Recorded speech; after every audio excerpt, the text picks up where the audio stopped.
has always been the best child in the family. The youngest of my parents' children, she was considered their miracle child. Despite having serious health issues, my parents had been trying for years to have another child after me. My parents were effectively told to give up on growing their family after my mother experienced problems following my delivery, which prompted physicians to advise against getting pregnant again. But my mother defied all expectations and got pregnant again 5 years later. For my father, who was thrilled about the possibility of having another child, this news was nothing short of a miracle. This position as a miracle baby had a significant impact on my sister's upbringing and the way my parents regarded her. They have always treated her like a queen, going above and beyond to make sure she has the finest of everything.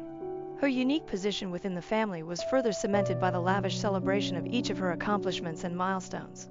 It was obvious to everyone, including me, that my sister had a special and elevated place in our parents' affections, since this partiality was never covert. Rather, it was publicly expressed and accepted. Not to be misunderstood, my parents also made sure I had all I needed. However, their treatment of me frequently seemed like an afterthought. For example, school functions. My parents would always choose to go to my sister's function if we had activities on the same day. As if my wants and occurrences were somehow less significant, they would explain that she was the youngest and so required them more. My parents still treasure the innumerable childhood photos of my sister that are painstakingly arranged in albums. They haven't even saved one of my albums, on the other hand, saying that my photos were lost in a storm. I would have liked to see how I grew up, therefore I wish they could have at least saved a couple photos. When my early life wasn't kept the same way as my sister's, it's difficult to avoid feeling like an afterthought. When I was growing up, my sister Helen's problems, no matter how minor, were promptly addressed and fixed. However, my father would brush me off and label me spoiled if I ever complained or wanted something. My mother would reprimand me for being more confident like my sister and accuse me of being overly theatrical if I ever felt nervous about trying new things or approaching strangers. I always felt that my sister's worries and emotions were more important than mine because of the way my parents treated me. Then came the game of blame. I was also held accountable for my sister's activities if she ever committed a transgression. My parents say that since I was the eldest, I ought to have taught her to be better. Because of my birth order, I was always held accountable, even if I had nothing to do with her behavior. This unwarranted ongoing blaming made me even more of the underdog and made me live in perpetual shadow of my sister. Helen didn't help either. She was well aware of how to take advantage of her status as the favorite child, and frequently used it to outdo me or get away with things. She would often coerce me into letting her use my possessions or put on my clothes without my consent during even the most minor arguments. She would go to our parents and complain if I ever ventured to object, accusing me of being conceited and self-centered. I would unavoidably receive criticism for not sharing and be made to feel guilty in every circumstance. But Helen's actions were distinctly biased. She was always very protective of her belongings and never let me touch them. We shared a room for a long time, and she aggressively protected her side and possessions. The dynamic remained the same even after we went into different rooms. She was quite particular about her belongings, but she always wanted me to be understanding and giving with mine. It was discouraging and frustrating to experience this double standard. I always felt alone and underappreciated because of Helen's ability to control circumstances to her advantage and my parents' steadfast support of her. They believed Helen could do no wrong, while I was always in the wrong, regardless of what I did. I had severe depression as a result of my parents' and sister's behavior. As a teenager, I experienced severe problems with my self-image and my confidence began to decline. Particularly when Helen would argue with me or make fun of me, the tension was unbearable. I was constantly on edge due to my fear of confrontation, and I frequently felt like I was about to have a panic attack because of my parents' combative yelling. I would feel as though I was choking beneath the weight of their disappointment and rage when they approached too close during their outbursts. My family didn't seem to be aware of or concerned about my difficulties. With no one to turn to for help, I felt like an animal in a cage, caught in a vicious cycle of mental and emotional suffering. Writing down my thoughts in a journal was therefore the only thing that gave me comfort.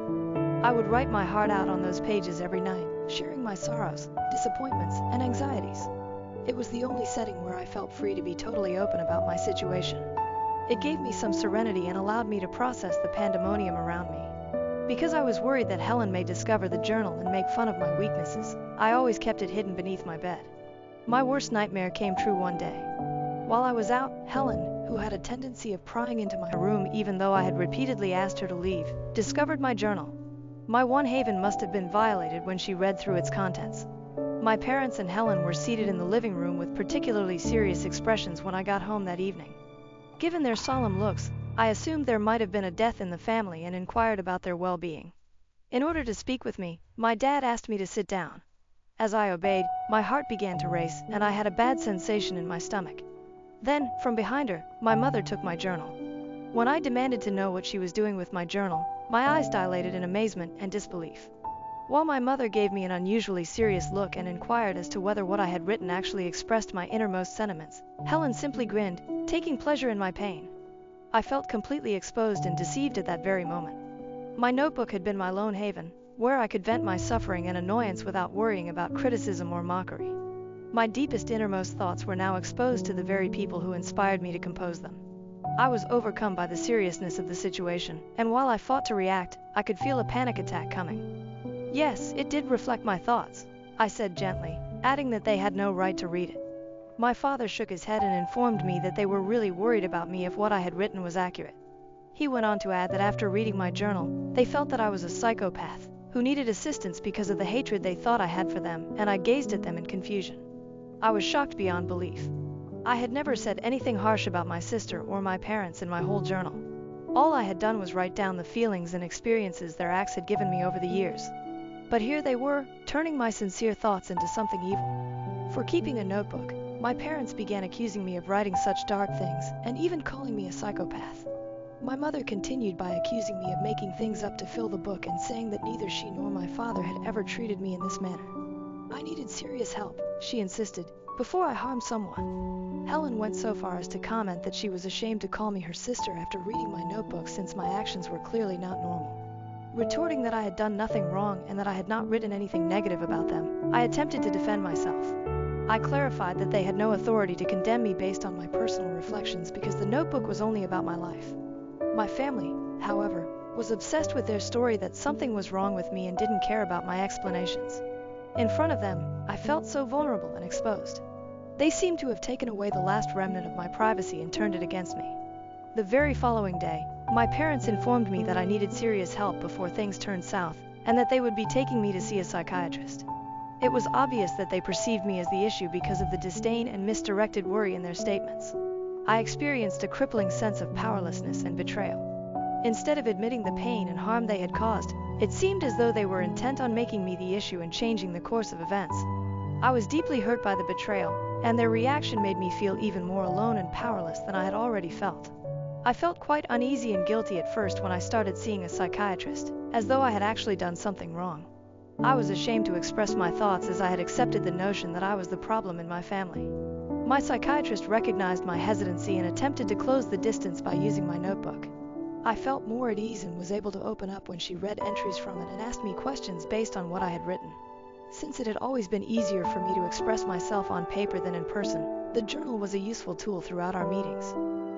But as I was getting married to the love of my life, everything changed. My parents contacted me after learning about my impending nuptials via cousins and other family members.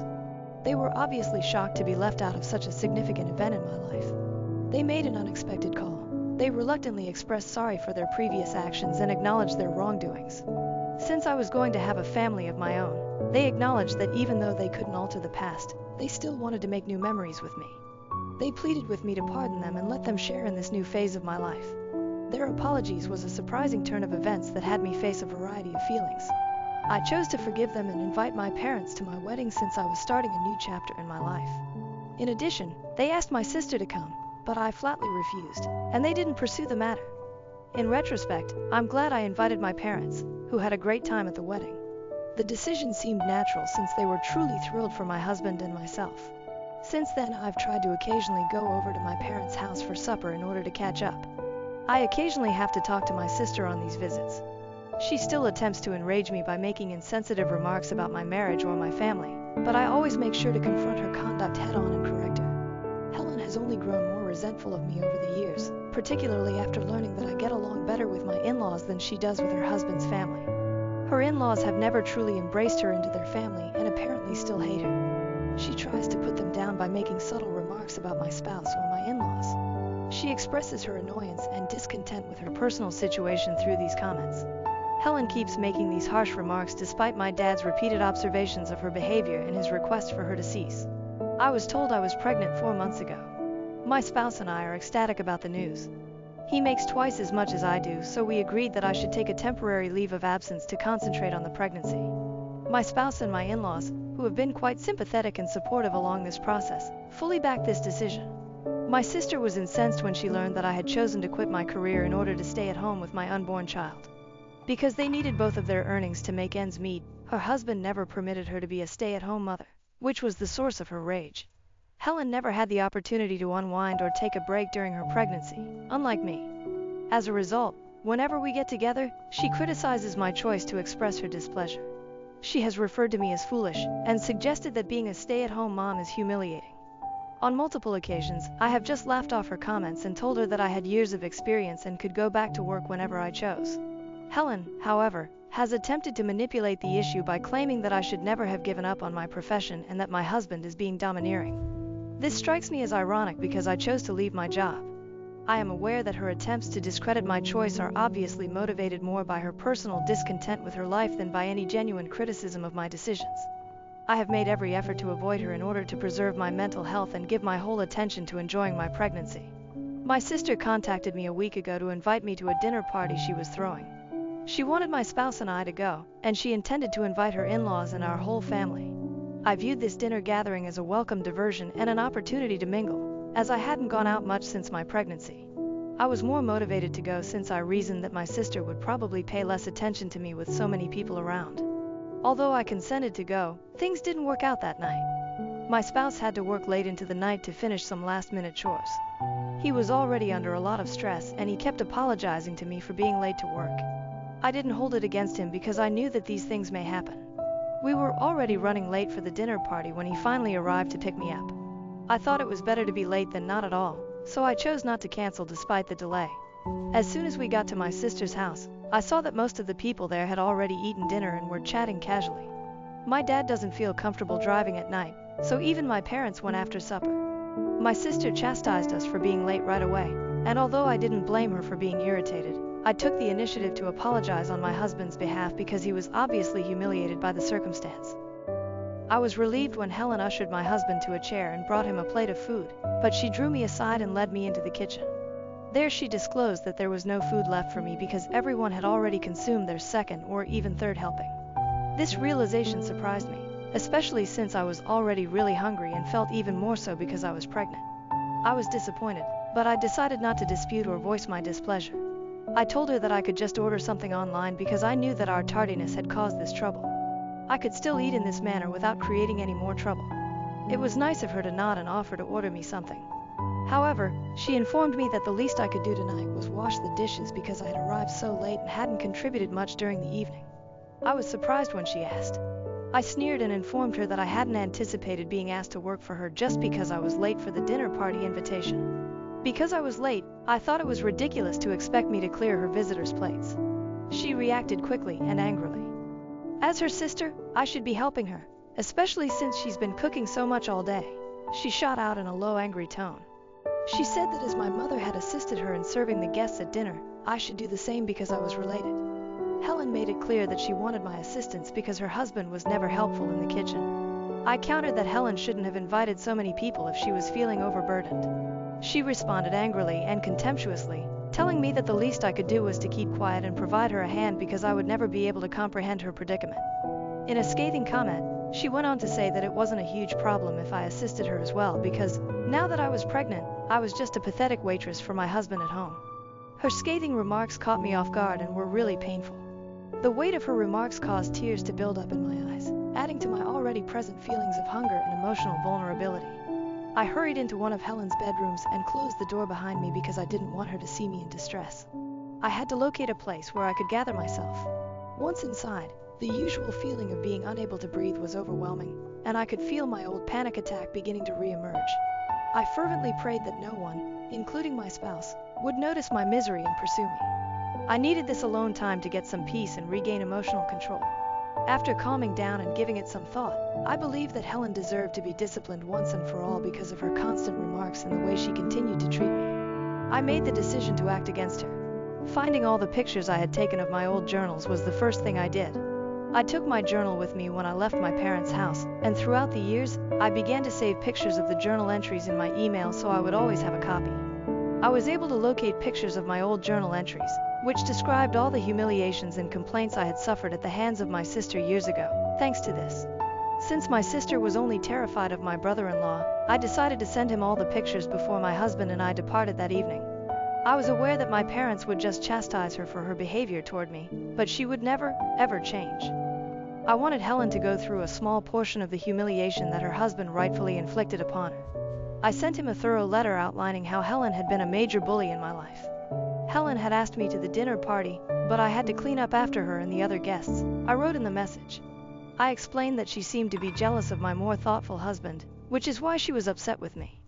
In the hopes that he might better understand or take action, I tried to give him a clear picture of Helen's behavior and how it had affected me. Bill and Helen got into a heated argument as a result, as you may guess. Bill told our parents that he now saw Helen differently since he couldn't believe she had been harassing me for years. My dad has chosen to be a little more neutral, but my mother fully blames me for their argument since she feels that I went too far by exposing my sister. I have no regrets about letting my sister see her spouse. Update 1. For those who are curious, after learning what my sister said to me at the party, my husband is just as furious with her. He didn't know, but when I told him everything, he called my sister to vent his annoyance and correct her. I've never witnessed him so agitated, and Helen must have been really unsettled by his response. Additionally, he has made it very apparent to her that she should stop talking about our family going forward, especially since she is unaware of the whole truth. Update 2. My brother-in-law is furious with Helen since his own family has always thought she is egotistical and careless. Throughout their entire marriage, Helen had a tendency to place the blame for any argument or quarrel on everyone but herself. Because he loves her, Bill has been lenient toward her for a long time. But it was really eye-opening for him when I showed him my journal entries. He had never known our complex past, but he had always sensed that Helen and I were not particularly close. He had only witnessed a superficial aspect of our relationship and was ignorant of the seriousness of the problems that had existed between us because Helen had conveniently never told him the truth. His perception of my sister was drastically changed after hearing my side of the tale, which at last filled in a lot of the blanks. It demonstrated even more how accurate his family's assessment of Helen was. Bill told me all of this when he contacted me this week. He also wanted to hear it all straight from my point of view. We had a lengthy phone discussion, and I was more than happy to talk. I described all the hardships I'd gone through as a child, highlighting the way my parents had always given preference to my sister. Before I nearly cut them off after leaving for college, I told my parents how my psychiatrist had attempted to address these problems with them, but they had never admitted their mistakes. My brother-in-law also talked candidly about his own interactions with Helen throughout our talk. He described how she would occasionally treat him similarly, but he had always dismissed it as just her being herself. Even though he was aware of his own shortcomings in their relationship, he was shocked to learn about the ways she had harassed me over the years, even as an adult. It has truly caused him to reconsider their relationship as a whole. Helen may be acting harshly toward their child behind his back, which worries him as well. Update 3. For the final time, I'm answering some of your questions. After the party, my sister wrote me a number of angry texts and, of course, blamed me for everything. My husband had to step in and stop her. She hasn't contacted me or spoken to me since. Second, my mom has insisted that I inform Bill that I over-exaggerated the events from my early years and apologize. I adamantly declined, stating that my husband and I would cut her off if she persisted in endorsing my sister's position. But my father knows why I did what I did. Finally, I'm not sure what Bill will decide about his connection with Helen. My ultimate objective was to expose my sister and show her that she couldn't continue to get away with disparaging me. I have absolutely no regrets about what I did. Bill is now entirely responsible for determining what is best for his future. I was dumped by my ex-fiancé just before our wedding. 15 years later, she has returned, filled with scars and regrets, asking for another chance. She simply went without saying anything or leaving a note soon before our big wedding, and I never received an explanation. Her relatives couldn't understand either. She disappeared without a trace, leaving me and everyone else in the dark. Despite the fact that we had spent high school and college together, she didn't come back to me. Her parents had to inform me that she didn't want me around and had no plans to return. I never understood why she did it, but I was forced to honor her demands. Since she stopped communicating with everyone, I could only assume that she suffered a mental breakdown. I've battled the unsolved questions ever since, even though we were both young and still figuring life out. Then she suddenly wants to meet up and DMs me on Facebook. Anger, anxiety, optimism, and despair are all over me after all these years. I'm still attracted to her. Her Facebook profile makes me miss her, but I'm not sure if I could bring her back. She is unmarried and even more gorgeous than before. I'm torn. She says it's preferable to talk about it face to face, but she won't elaborate on why she left. All I can infer from her Facebook posts is a great deal of regret. Talks about loneliness, feeling weak and leading a shameful existence. It's annoying. I should not have anything to do with her after she abandoned me, but the truth is that I couldn't stop thinking about her. What ought I to do? Should I confront her, ghost her back, or see where we might go with this meeting? TLDR, after more than 15 years, my ex-fiancé DMs me on Facebook and asks to go on a date. She abandoned me prior to our wedding, so I haven't spoken to her since. Important remarks. Wow, OP, that's difficult. It's been 16 years. Would you find closure you never got, or would seeing her set you back after all this time? OP, I'm not sure. All I want is closure. I believed she had cheated on me for a long time, but based on what her family and some friends told me, it appeared to be more of a mental breakdown. She was anxious about finals and her profession, and she was afraid about the wedding. She eventually made a comeback after ghosting everyone, but I was never involved. I've been thinking about her constantly. You should try to get closure by meeting her, but don't go in expecting her to return. You may not feel the same way about her today, but you do feel something for the person you knew. It's a long time to be abandoned like that. 16 years. Her motivations for contacting me after all this time seem dubious to me. Avoid thinking about her too much. OP, what would be her motivation? She wasn't pregnant when she abandoned me, and I don't have any money or children. The disappearance was completely unexpected. She simply disappeared and never returned to school. To be honest, I think something went wrong. Revision. That was something then. At least I had closure. We sat and chatted outside the cafe where we met. Her severely scarred arms and the intense pain imprinted on her face caught my attention right away. In summary, she acknowledged that she had intended to end the relationship long before the wedding but had been too cowardly and weak to advocate for herself. Everything caused her to have a total nervous breakdown. She felt unable to defend herself and was fed up with being forced to do things she didn't want to do. She was upset with her family for forcing her into a degree she didn't desire and for pressuring her to get married and start a family. She also felt angry at herself for lacking the guts to speak up. We both agreed that nothing she did was justified. I put her on the spot when I proposed to her for the first time in public. She wanted to refuse, but she couldn't risk hurting me. She was correct. I made all of her decisions. Back then, I was a very different person. I was self-centered, and she was submissive, just following the crowd without advocating for herself. I frequently muffled her speech, preventing her from developing or becoming her own person. Everything culminated at one point, and she suffered a total mental collapse. The only person she ever trusted, her best friend, advised her to flee her issues. She claimed that the only thing she knew how to do was to flee. Her life took a turn for the worse.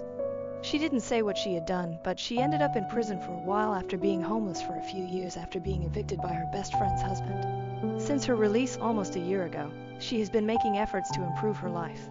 She ultimately got in touch with me, got a job, and reconnected with her parents. We both agreed that there isn't a future for us. We now live far apart and are two different persons who have nothing in common. She doesn't demand forgiveness or justify her actions. She is disgusted and ashamed of what she did. I just forgiven her because I wanted to be furious but couldn't. After saying our goodbyes and shaking hands, it's likely that we won't see each other again. It's heartbreaking. At last, she and I were able to get the closure we sought. A weight seems to have been lifted. I now realize that we will never have a future together. However, I'm also upset because it's really over. It was all for nothing, all these years of hope.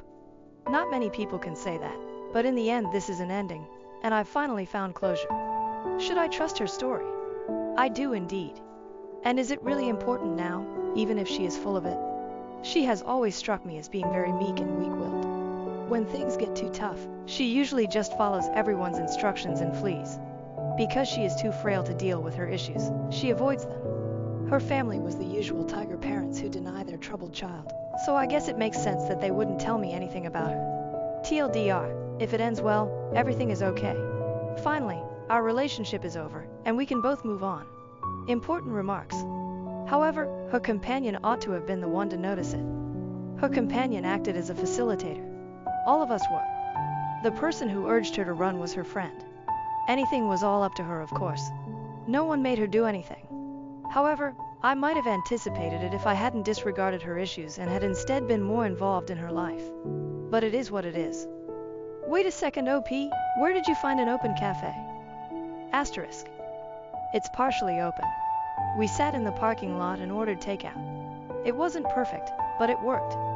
The proposal shouldn't come as a surprise. You should be fully informed before proceeding. At some point, talk about it as something you both desire. If the other person isn't prepared, dropping it at random puts a lot of pressure on them. In actuality, she was correct. In order to ensure that she wouldn't say no, I purposefully proposed in public. All I could think of was myself. I never thought she was unhappy or that a public proposal may make her uncomfortable. You had a good ending, but she didn't.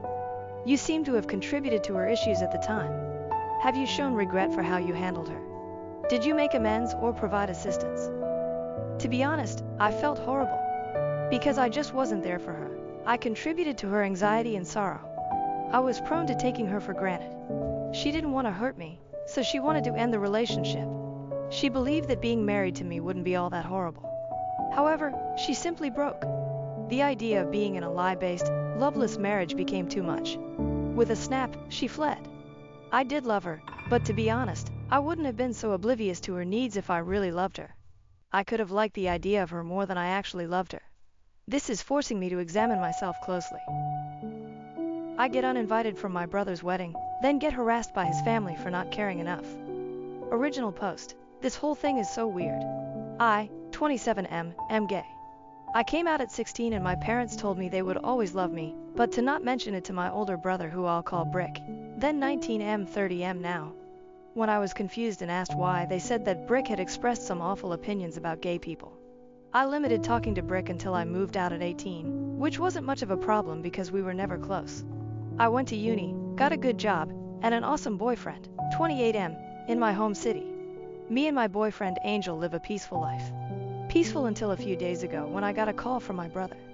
I was concerned that Brick was calling me, as we have never messaged before, just had each other's numbers for emergency purposes. I picked up because maybe there was some emergency happening. He opened the call with an annoyed, "Hey man," and I knew something was up. He said he was getting married to his fiancée Yen, 24F, next year. I didn't even know he had a girlfriend. I was like, "That's great, Brick," and asked some boring wedding things that he begrudgingly answered. He then told me invites were being sent out in a couple weeks, and that I could bring a +1. Here's where I made the mistake that started this mess. Without thinking like an idiot, I said, "Cool, I'll bring my boyfriend." Major mess up. Brick immediately started yelling insults down the line, screaming that he wouldn't have an FF slur at his wedding. I didn't say anything and just hung up. I was rattled by hearing those words from my own brother's mouth, even though I knew his feelings about people like me. I told Angel, and he comforted me, ordering in my favorite restaurant and watching movies with me, which was awesome. We went to bed later and I felt alright the next day. I sent my parents a message that Brick invited me and uninvited me from his wedding pretty much in the same breath, and went on my way to work. Not a clue of the crap storm waiting for me when I got off.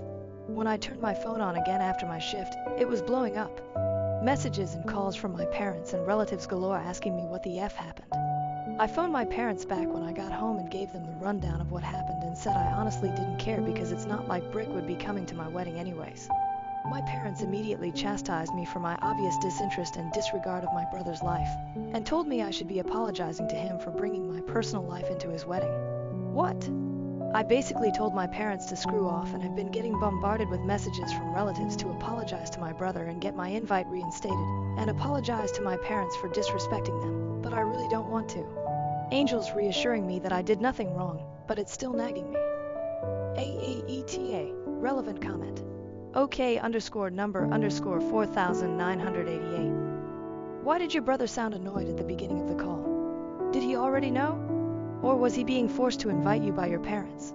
Seems weird. OOP, he's never been my biggest fan, honestly. We were very different as kids, like polar opposites, and he didn't like that. Very on brand for him. He definitely didn't know I was gay before the call. My parents have kept it very under wraps for years. In terms of if he was being forced to invite me by my parents, I really have zero clue. Update post. My OG post got locked was removed per some misunderstanding/confusion with the AITA mods while trying to post this update. But I'll just post it on my page here without an r/ if anyone wants to see it. Y'all have really opened my eyes on a lot of issues in my family. I apologize for only replying to a few comments. There's just so many of you. Big shout out to all the people who gave compliments to Angel. I showed him this post last night and he thanks you all. I've been showing him lots of love because he really is an angel. And to the people calling this fake, AI, cliche and whatnot, I hate to break it to you all, but this is just my life. It sounds cliche because this is the sort of all too real thing that happens to many people in the community. Just move along if you want to say that stuff, because you're honestly just wasting your time. One of two things I would also like to address is people questioning me about thinking I could possibly be the AH in this situation, and all I can say is that when you have a mass of people telling you you're wrong for what you did, it's hard to not maybe believe them just a little bit, no matter how absurd it is. Second thing, for people wondering how no one in the family knew I was gay, I really was never am not close with my extended family, as they all live in different provinces, and my immediate family never traveled. We really just send each other holiday and birthday messages and have brief conversations whenever those are sent, and I just never had the urge to come out to them. Anyways, on to the update. I decided I didn't want to let this sit for any longer. I took a day off work, and I added my parents, Brick, and all the family that messaged and called me into one big group chat, per one advice I saw here. I laid out everything that went down to them, in case they were told a different story by my parents and brother. I told them that I was going NC with my parents and Brick no matter what, and if they didn't apologize and realize what they did wrong, or I cut them off too. I turned my phone off and continued on without it for the rest of the day. Once I turned my phone on again, I had lots of messages from them. My parents were outraged, and Brick said nothing.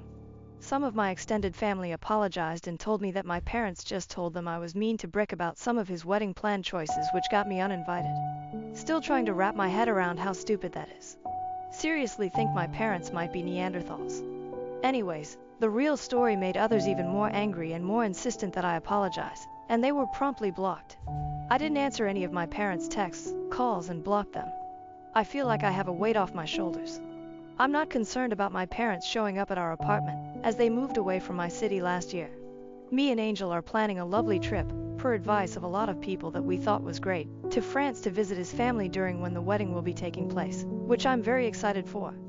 I've heard nothing but good things about them. This will most likely be my only update on this post, and I thank you all for your support. At my best friend's wedding, the groom admitted he wasn't sure if he wanted to marry her. What should I do? Original post. Alright, was just a MOH in a wedding that ended in an absolute shit show, and I have to tell someone about it because I don't even know what to do or if I should do anything about this. I'm at a total loss. This was a first for me. My childhood friend was getting married today to her high school sweetheart. The wedding was a long time coming. They've been together for 6.5 years and share a 2-year-old son together. They've been engaged for 3 years now because they delayed planning the wedding after she unexpectedly got pregnant with their son. So now the wedding was finally here. Earlier this year she set a date and started planning. I was engaged this year and got married in July and originally was just supposed to be a regular bridesmaid. The bride's sister was supposed to be the MOH, but they had a falling out. Basically, the bride would always call her sister ranting about her fiancé every time they would fight, which caused the sister to form a pretty negative opinion of him. Sister lives across several states away and doesn't see everything that goes on here. Her mind jumped right to abuse and she told the bride if she marries him, she's not coming to the wedding. Now here's the thing. Their relationship isn't perfect. They are young. They went through a lot very quickly and very young. Getting engaged, unexpected pregnancy, moving in together, all happened very fast. They fought a lot. I had my concerns at first. But after spending a lot more time with them, I saw how much they genuinely loved each other, parented their son together well, and we're working towards a future together. The bride and I have been close friends for so much of our lives. She's like family to me. I care for her deeply. When she asked me to step in as MOH, I said yes for those reasons. Cut to today, the wedding day. Everything was going well. Groom was getting emotional when they did their private vows, and before walking down the aisle he was still wiping tears. It warmed my heart. Looking back now, I wonder what the heck was going through his head.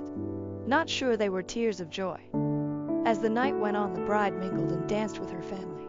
She had so much family that traveled from many states away to be here, and she wanted to be a good hostess to them. The groom was usually off talking with his own family when she was doing this, but for the most part they stayed together. They sat together, ate together, danced to a few songs, played the shoe game, then they were mingling separately with their families. Didn't think that was a big deal, as this is often how receptions go, with so many people there pulling you in opposite directions. At one point they both went inside the venue. Reception was outside for a while, and then she came out alone. She continued to chat with family, and then after a little bit realized he was nowhere to be found. After a while of searching, we found him wandering around outside, going for a walk. Bride was pretty distraught at this point. I will add that the groom did have a good amount to drink during the party. Apparently when they went inside the venue, he was angry at her for not spending enough time with him during the party and said they were hardly together the whole night. Once he got back from his little walk, they were just arguing inside their room, I guess. At this point, a lot of guests were leaving, and the ones left, me, my husband, the rest of the wedding party, and their immediate families, didn't really know what to do. We were supposed to do a big send-off for them, so we were just kind of waiting for that. We packed up all the stuff, broke down all the tables and chairs, loaded it in cars, and just waited.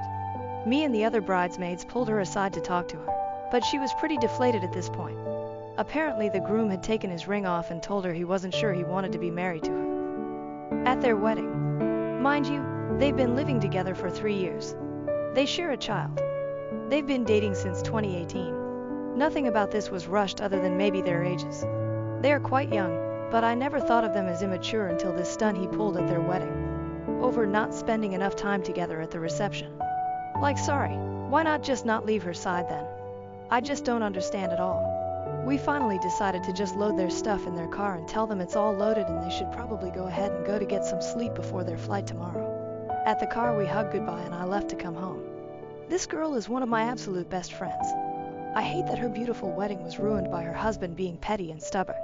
She was in tears and distraught on her own wedding day. It's just awful.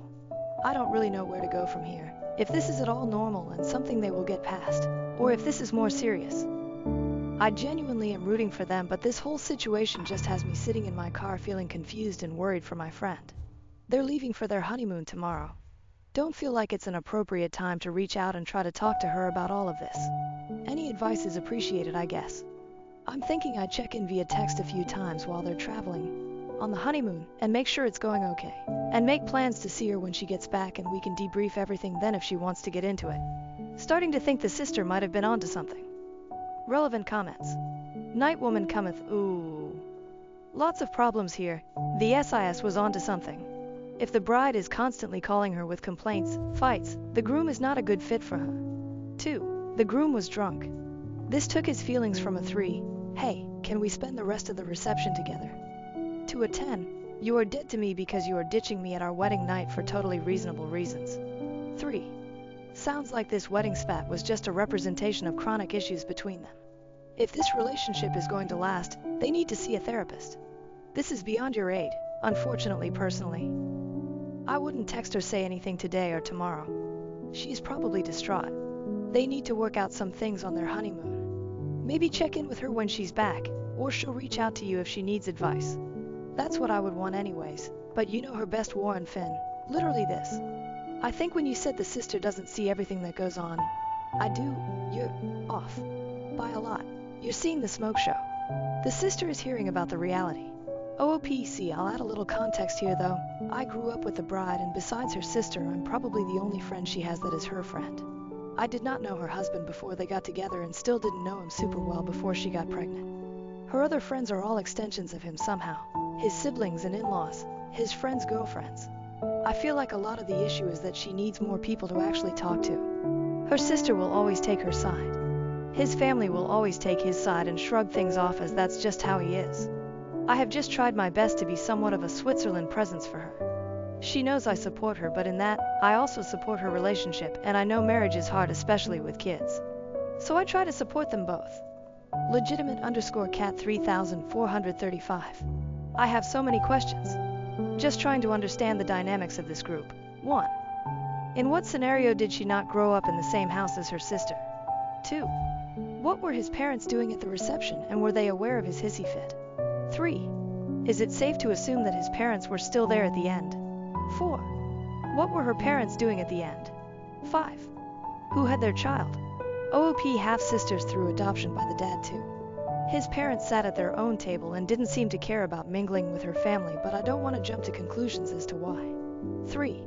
His parents were still there at the end, and his dad looked really disappointed when helping us load their car. I pulled his mom aside and asked her to go talk to her son because she may be the only one he listens to right now. She did talk to him and was the one who ended up getting him to come out of his room.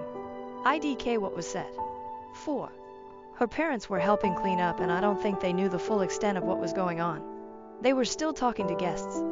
It wasn't until the next day when I talked to both of them that I realized they were not aware of what the groom said about being unsure about the marriage, taking his ring off, etc. They thought they had a little spat that got resolved quickly before they left. 5. Groom's mom had the baby most of the time, and towards the end of the night he fell asleep in the groom's sister's arms.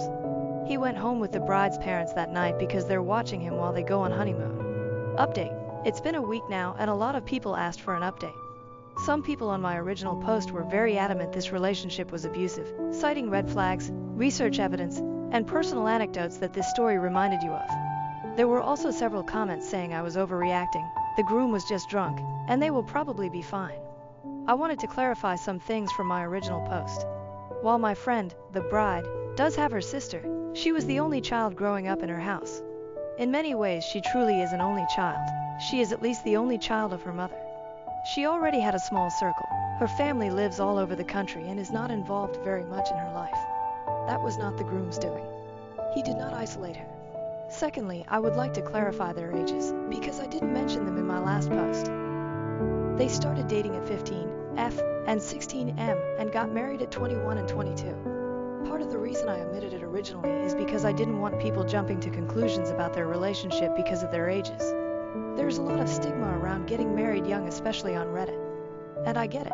The odds are stacked against you. That's why I decided to put their ages in now, because I realize it's important to understand they really do have so much growing and learning to do still. Now on to the update. It's pretty short. She Snapchatted me later that night after they got to their hotel and said as he began to sober up, he was realizing all that he ruined and was very apologetic.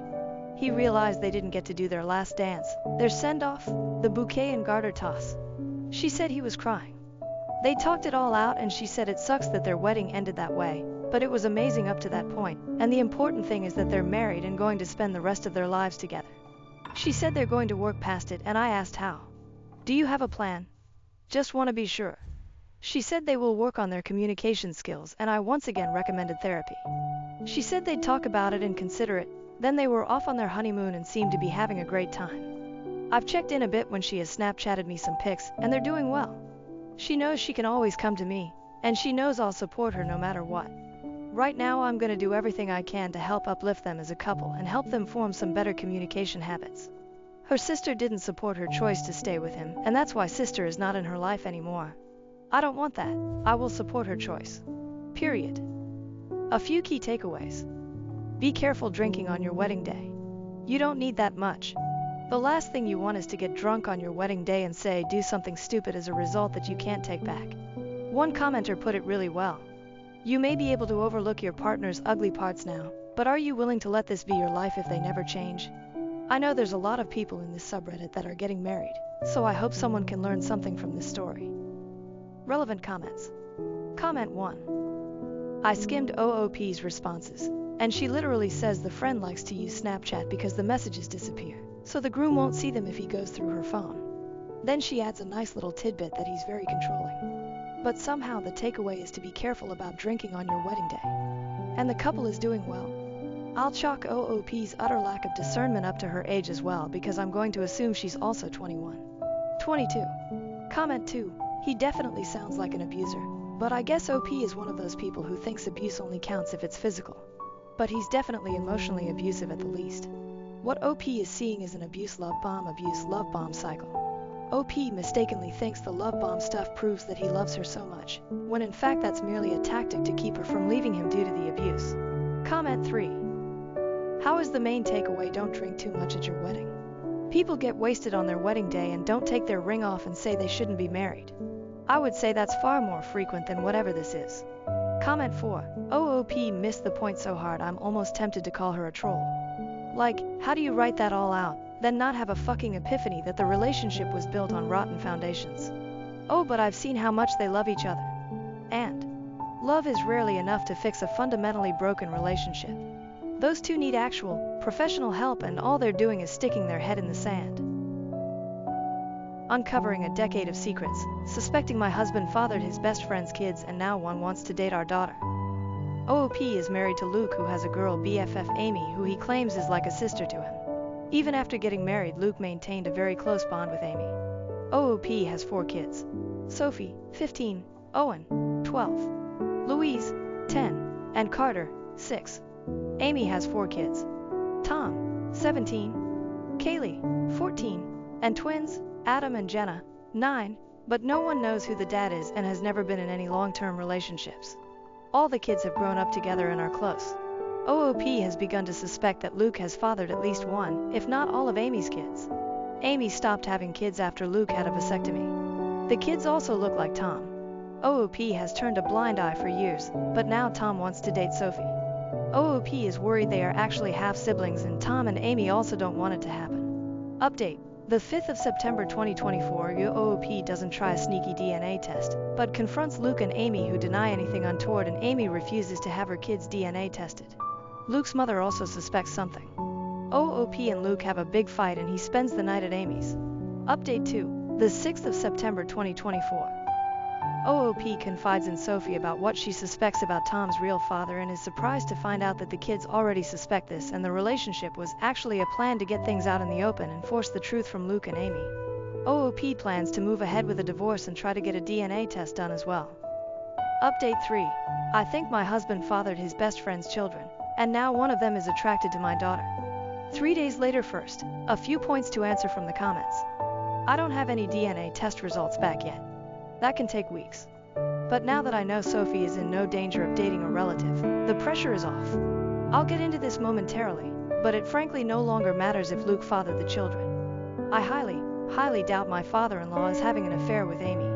At worst, he might know, or even just suspect, the truth about Amy and Luke. But it's also possible that he just refuses to believe they would do such a thing. I've been vague about details for privacy, but to put it very simply, Jim and Amy are both pretty white. Kat and Luke are not. Had Jim fathered Amy's babies, they would look different than they do. Nevertheless, I do have an update. While a stream of comments have called me spineless and naive, called me a sister wife, as an ex-Mormon, that hits a particular nerve, and most recently, a stream of comments have said my story is fake. Fair enough, it's the internet, but Luke is not the first scumbag husband to have 2 families. Several other comments have been incredibly kind and supportive, and I really appreciate that. Apologies if I haven't responded to a comment or direct message that you sent. I covered as many as I could, but I was literally getting hundreds, so I definitely missed several of them. First things first.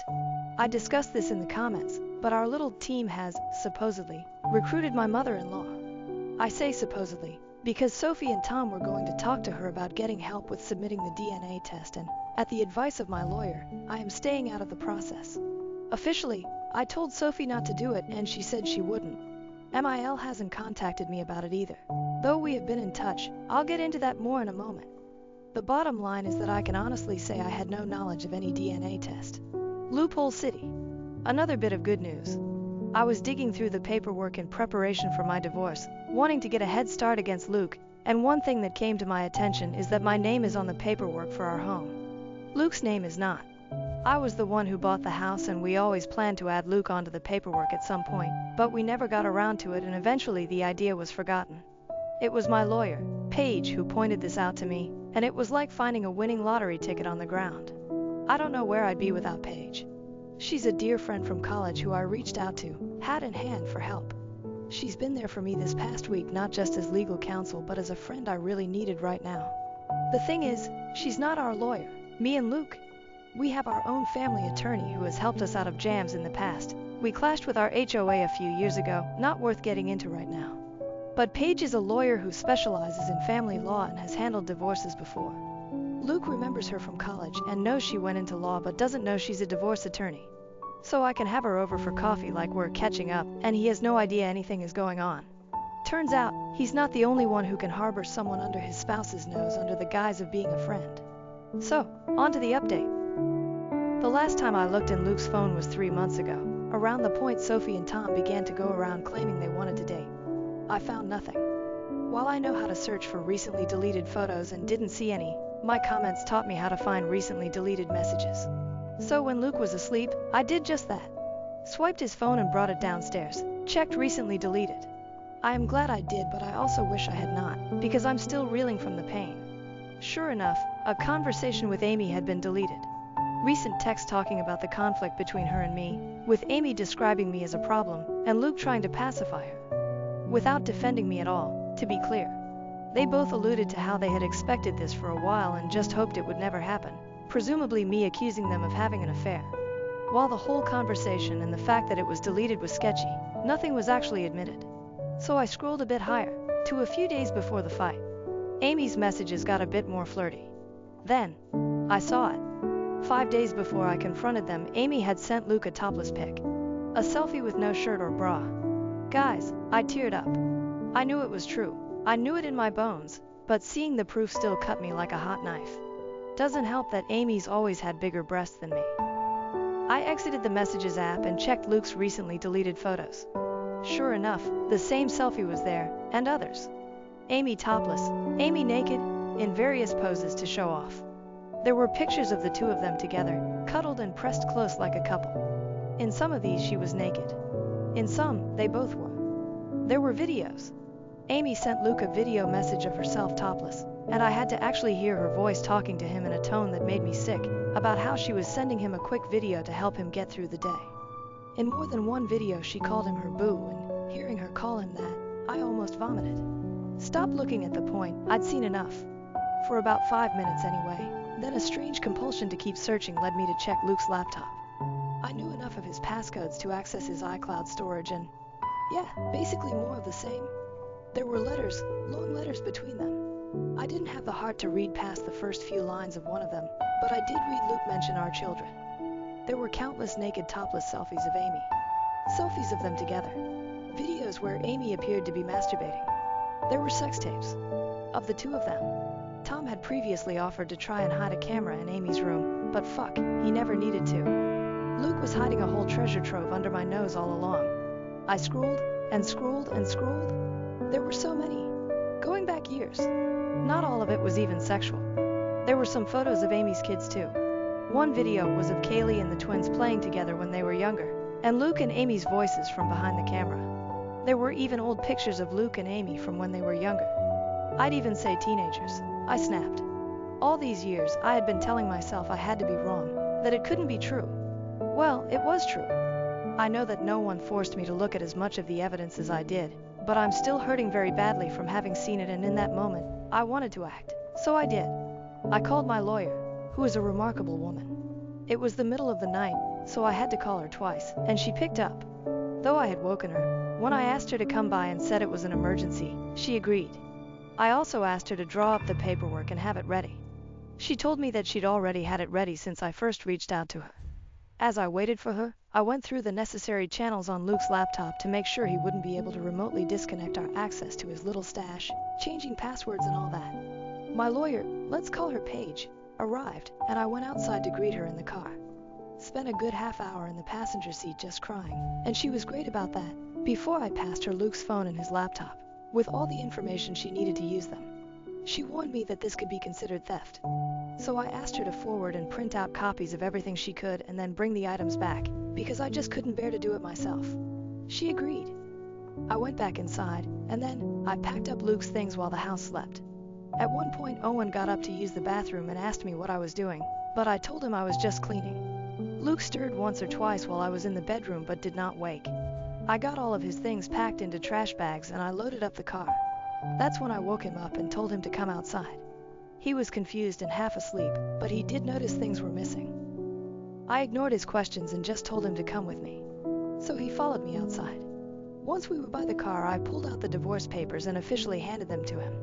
That was about when he figured out what I was doing, and he tried to talk me out of it. Tried to be sweet with me, to be tender.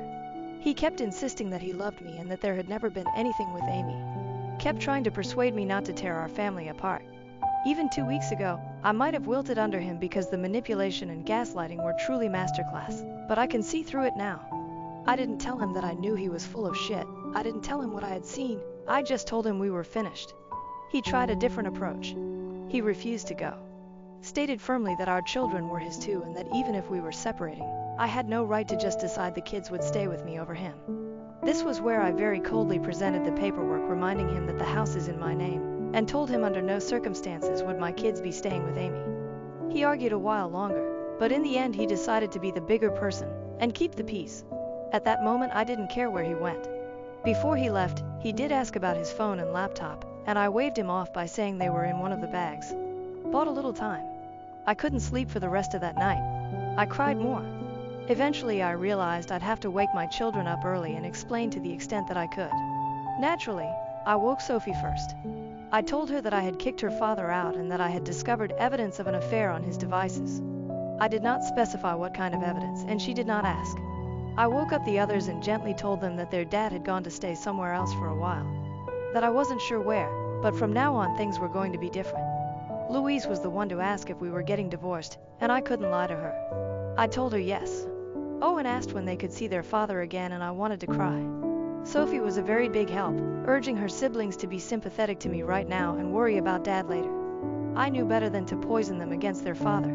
Paige warned me against doing that as well, so I only told Sophie that the affair was confirmed since she had already been in the know. However, as the kids were getting ready for school, Owen approached me and asked me point blank if it was about Amy. If Luke was going to be with her instead of me. I couldn't answer, but I suppose that's an answer on its own. Got the kids to school, and my next step was calling to have the locks changed. I knew Luke would be back for his devices before long, but thankfully Paige returned with them before he showed up again. It was a very quick visit. She just told me that all was accomplished, and she had records of everything we would need in court. Sure enough, Luke turned up an hour later demanding to know where his laptop and phone were. I had set them back in our bedroom like they had never moved, and I just told him he had forgotten them. He insisted that I had said they were in one of the bags, so I just shrugged him off and told him I must have been mistaken. After he grabbed them, he tried again to reason with me, but I just showed him the door. I knew the kids would start to come home from school before long, and I think he was trying to delay leaving so he could see them. I was not having it. I started shouting again and sent him on his way. I'm still just in absolute pain and despair for what I saw. I don't know if he'll realize that anyone went through his devices and made copies of the evidence, or if he suspects I saw anything, but he obviously didn't say so. After he left, I cried once again. Talked to my mother-in-law that night. Apparently Luke did show up to his parents' house, which was a surprise, as I was so certain he'd stay with Amy. But maybe even he knows how suspicious that would look to the children and doesn't want to rock the boat as much. Maybe he knows I'm more likely to let my children see their grandmother than Amy at this point, and he wants to see them to give his version of events. That is not happening. Kat already shared his version with me, that he relayed to her and Jim. That I'm having some kind of mental breakdown, that he wishes he could help me, but my paranoia is causing me to lash out and turn violent. I was never violent. I shoved him away when he tried to hold me, that is all. And what's so hilarious is that he didn't mention Amy at all to his parents. He didn't even frame it as me falsely believing he was having an affair. Even though that's his story when talking to me, he left Amy out of it when talking to his parents. Kat noticed that. She believes me. Jim doesn't know what to believe anymore. According to Kat, he seemed very, very troubled by what he heard from all sides. As for Amy, she's radio silent. Tom has told Sophie that she's acting like nothing is wrong but is clearly stressed out. That when her children ask, she makes the same sort of claims. That I'm having some kind of emotional nervous breakdown and pushing her away as well as Luke. She doesn't mention anything about my accusing them of an affair, but still puts it all on me. Amy has not reached out to talk to me directly, and I have not tried talking to her since our big argument. I haven't really told my kids anything, just that I'm having disagreements with Luke and Amy, though I was very clear that it is not a question of my mental health. Honestly, I think they all kind of know what's going on. Sophie continues to be my rock, as I try to be for her and the others, and Tom continues to be our spy in the ranks. Right now, my biggest regret is the stress that all of this is causing on the children, which I knew it would, but it still needed to be done. My life has fallen apart, but it was never my life. Comments. Comment 1. Owen asked if it was about Amy.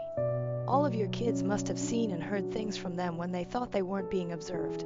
Please get them into counseling soon. You are amazing. Stay strong and calm. That will negate all claims of you having a mental breakdown.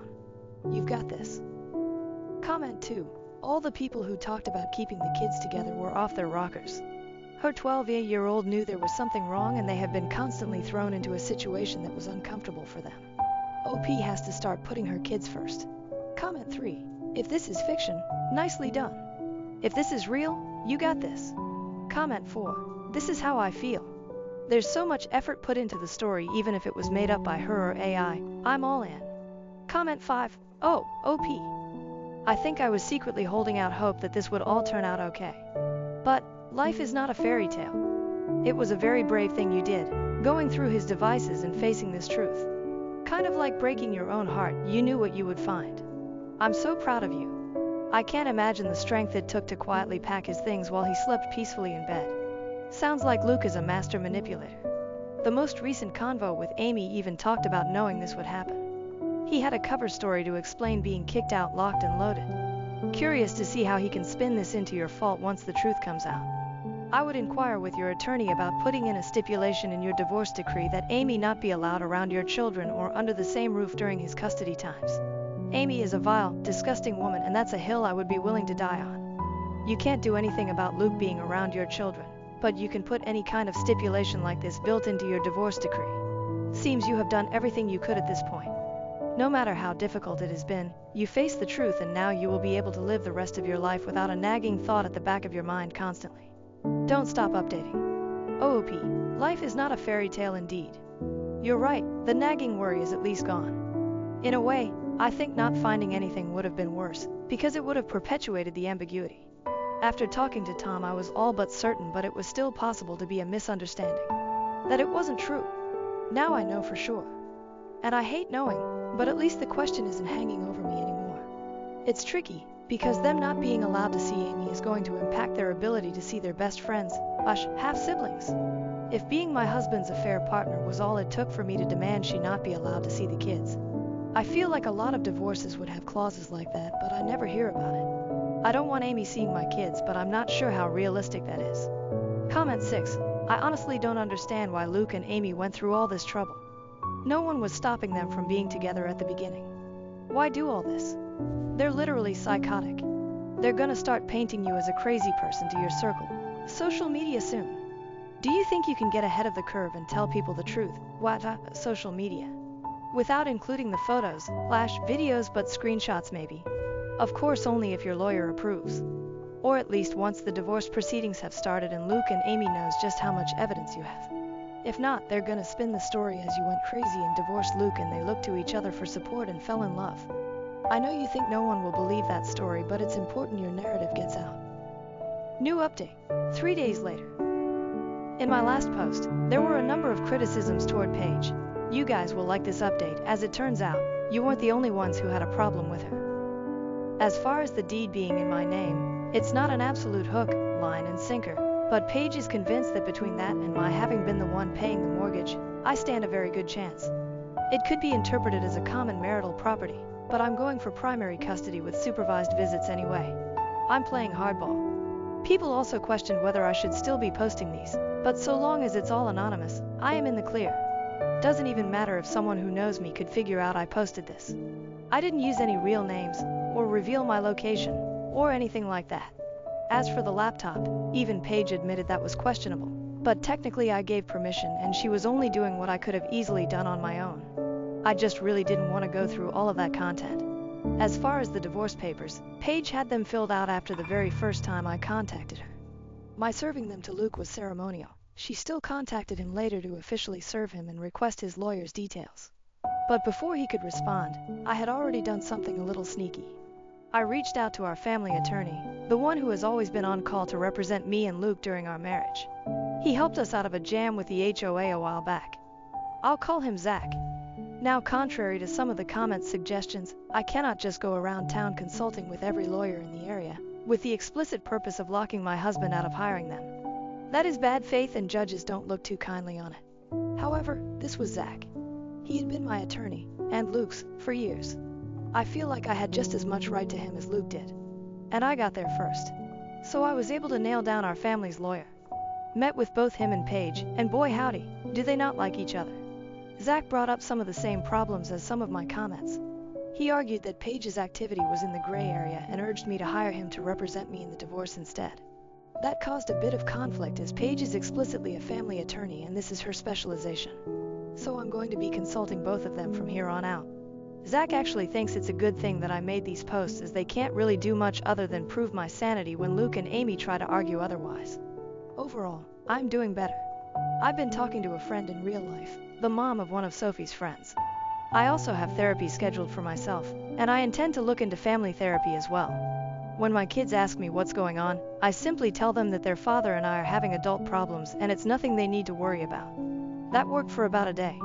Sophie warned me they were planning to confront me as a group, and they did, asking if Dad had cheated on me with Amy.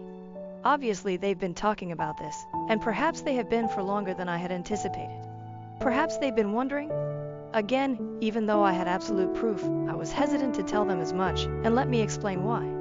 I naturally wouldn't tell them about the pornographic content I found. I would simply say that I found messages between Luke and Amy revealing their affair. But, with the exception of Sophie, they wouldn't be satisfied with that. I already know Carter, curious little sweetheart that he is, would want to see these messages. So instead, when I was asked directly by my kids if their dad had cheated on me, I simply said I believe he did, yes. With as much sincerity as I could muster. I think they believe me. Tom and Sophie are texting nonstop, and from what I can gather, there's doubt among Amy's children as well, that this is about me losing my mind, and not about their mother being too close to my husband. I think it's slowly sinking in for poor Jim that what he didn't want to believe was possible is very much possible, and it's happening.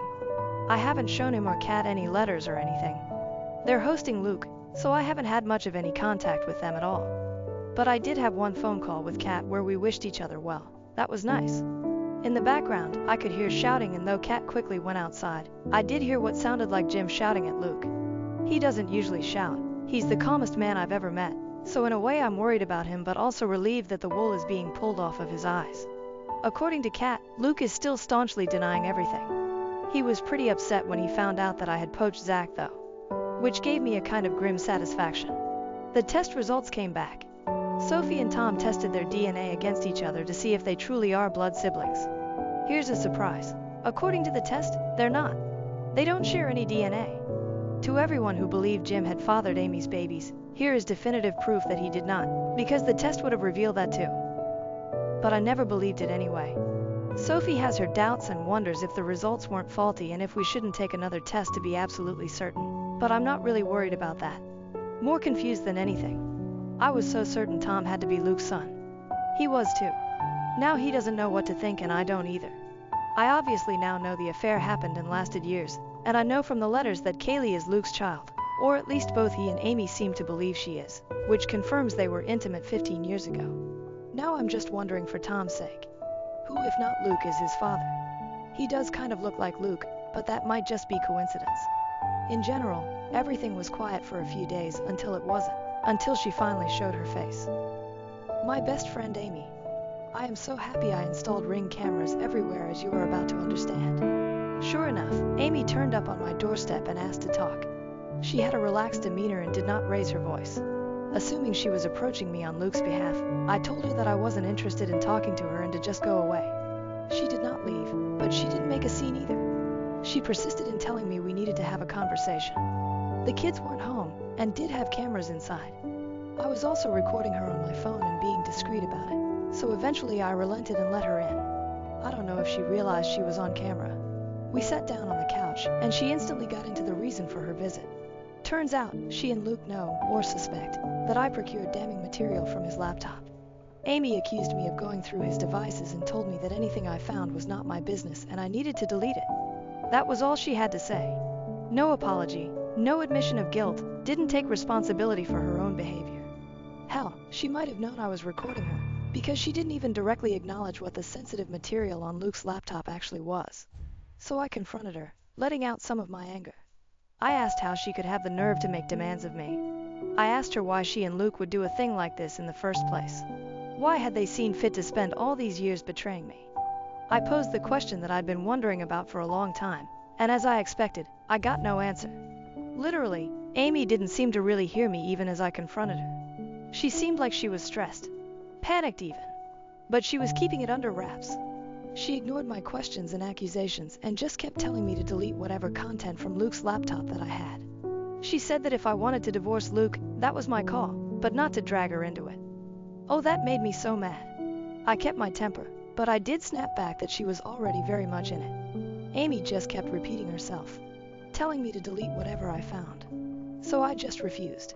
I asked her, point blank, why I should. Why did I have any reason to?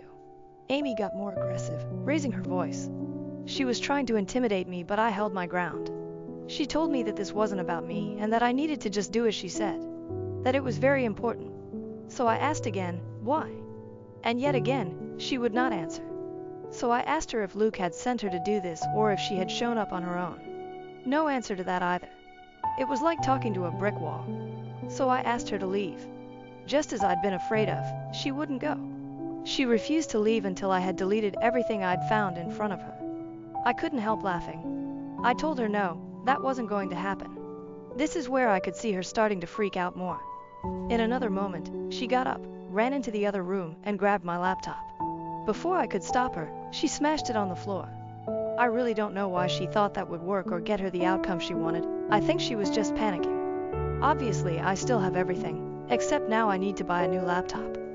And sadly, her doing this was out of frame of the camera, but it's fine. All of my important files are backed up, and at that moment I was more concerned that Amy would do something else drastic.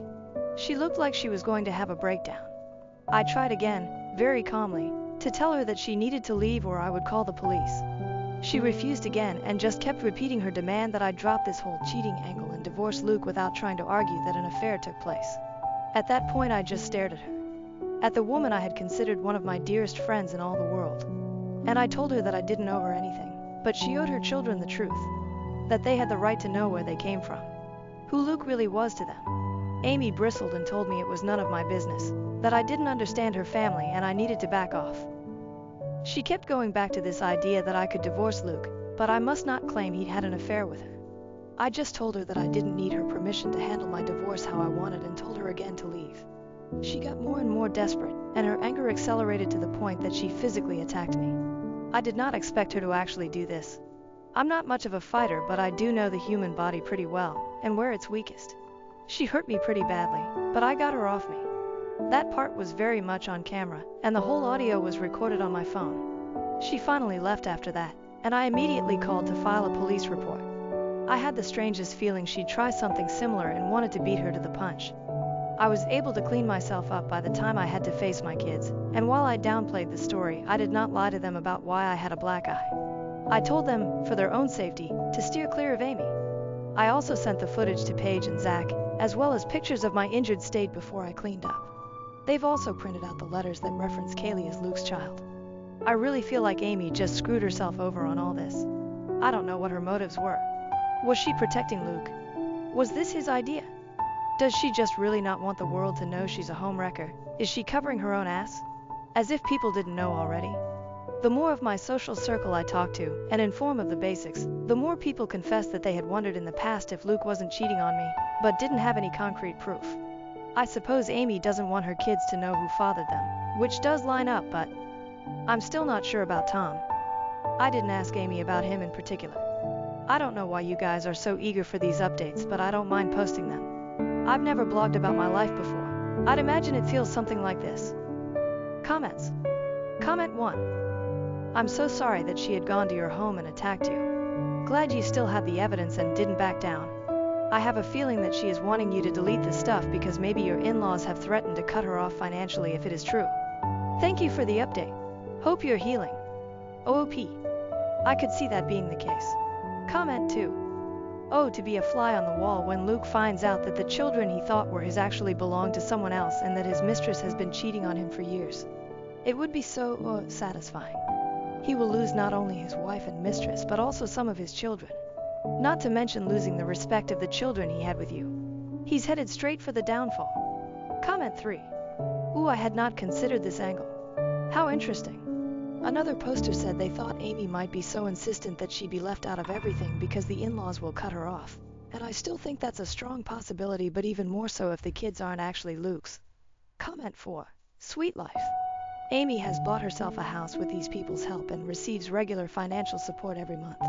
She has hooked a sick man who struggles to leave the house, according to one of OP's comments, and made him her puppet. Even if Luke suspects something, He can't confront Amy, because if he does, Amy could spill everything. She's been in control of the narrative until now, and suddenly the whole world she's built is going to be turned upside down. I think that's why she's freaking out. There's also being humiliated, yes, but she can always leave the city she lives in. Hell, even the country. But as long as the children are the grandchildren of this rich family. But if they're not, she's fucked. Comment 5. What DNA test did the kids use? That was super fast.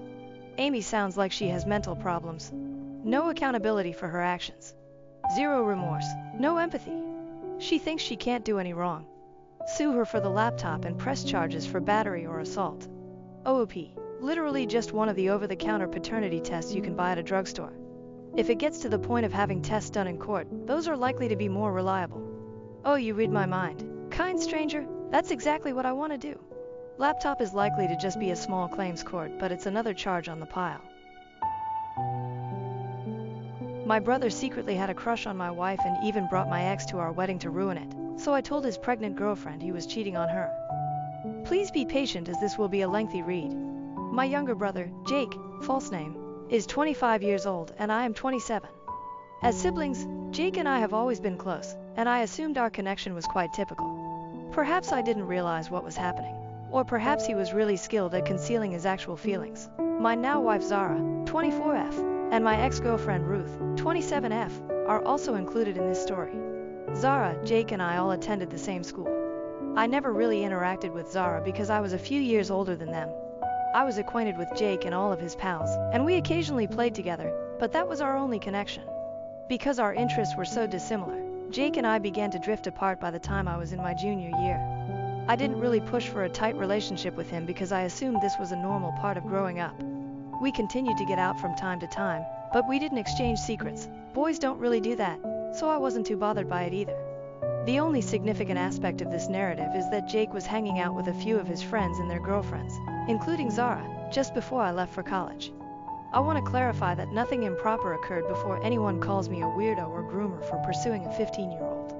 One of the children I met there inquired about my college location. Zara added that it was her ideal university when I told them, and I just said that she was more than welcome to ask for my assistance when she applied. That was it. She was the only person I interacted with at school. After that, I left for college and completely forgot about that little encounter because it didn't matter. I met Ruth in college. We clicked right away when we were classmates. I finally asked her out in my third year of college, though it took some time. We began dating after she said yes. Everything was wonderful in the beginning of the relationship. I felt like I truly understood her because we were going through comparable struggles and wished to live similar lives with one another. After graduating from college, I was able to secure a lucrative position, but Ruth was not as fortunate. We agreed to live together in order to save money, and I was more than happy to assist her. She was applying for jobs all over the place, but for some reason, she was never hired, even after she reached the interview stage. Even though I made enough money to support the two of us, it was still hard to save much because I was still in the early stages of my work, and I knew this was having a negative psychological impact on her. For more than a year, she continued to apply to various locations without success. She was devastated, and I did my best to be there for her. But shortly after, she realized that we could make ends meet with just my paycheck, so she gave up completely. At first, I welcomed the shift because I assumed she was simply worn out from applying and being turned down and that it was having a negative psychological impact on her. She followed my advice to take some time off and engage in enjoyable activities. For 3 or 4 months, this continued. She stopped complaining as much, became happier, experienced less stress, and her mental health significantly improved. I felt pleased for her. In the next few weeks, I hoped to gently encourage her to resume her job search. When I brought up the subject a month later, she reacted negatively, claiming that the thought of going through that terrifying experience once more made her cry.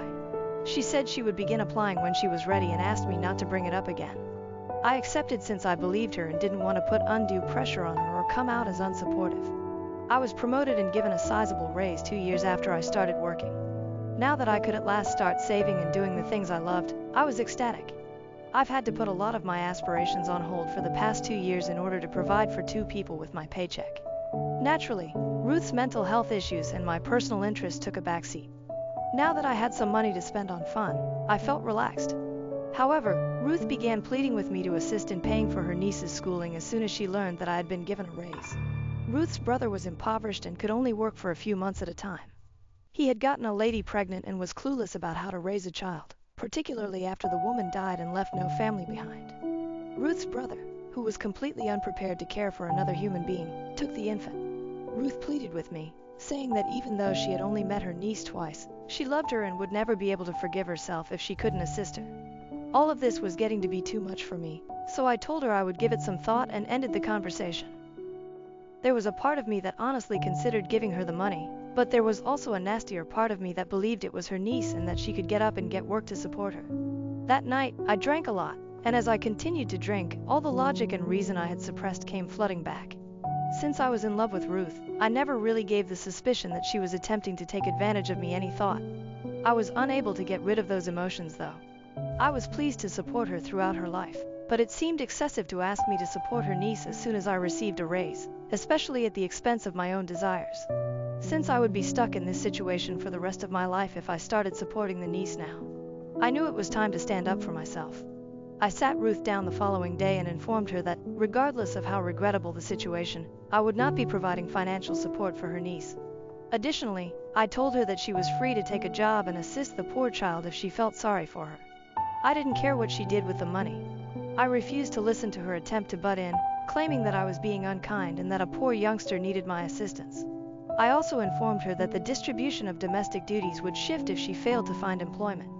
If she wasn't making a financial contribution, I expected her to do 80% of the tasks because we didn't have any children or pets. I informed her that I wanted a vacation after working tirelessly for the past 2 years to support her while balancing work and home. She needed to help relieve some of my financial burden if she wasn't prepared to aid me financially so that I could have more money for myself. It would be an understatement to say that she began to yell. It was a miracle I didn't leave the conversation with my ears bleeding because I don't think I've ever had the bad experience of listening to such high decibels before. She called me every possible epithet during her lengthy tirade, including misogynistic, manipulative, gaslighting, and financially abusive. I simply needed a break though. If she couldn't do this for me, why were we even partners? The altercation continued for a while. She probably thought that because I've never been confrontational, I would give in. I didn't, which surprised her. For several more days we were at a standstill. She cut me off once more when I attempted to bring up the subject. I realized we were done at that point.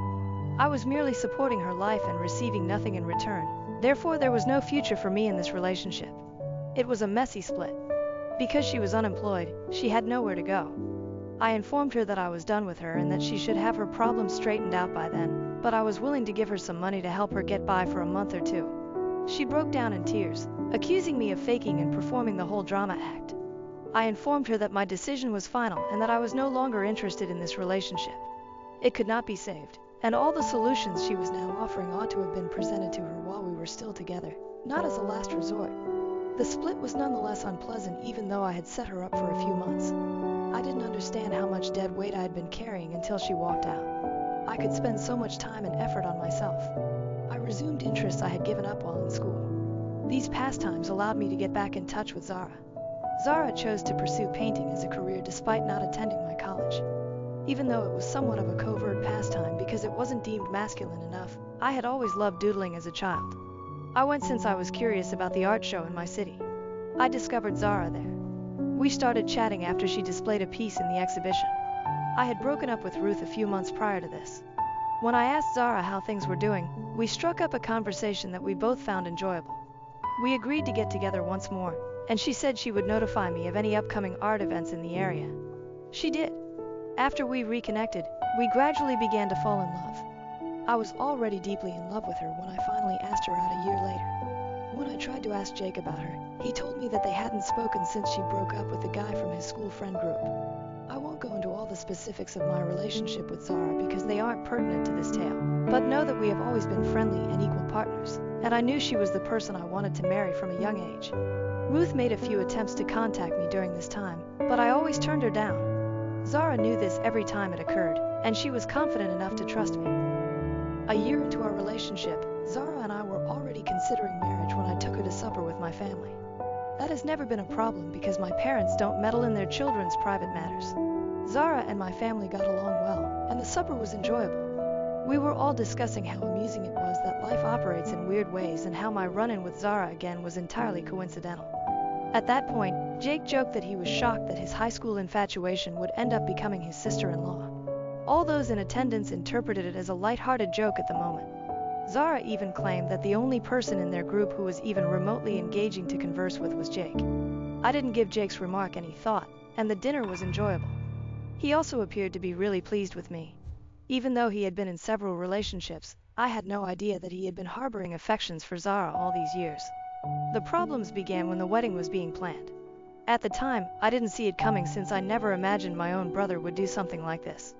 At first, it was minor infractions that might be explained by his general forgetfulness, such as failing to check in with the caterer or misjudging the time of the dress appointment.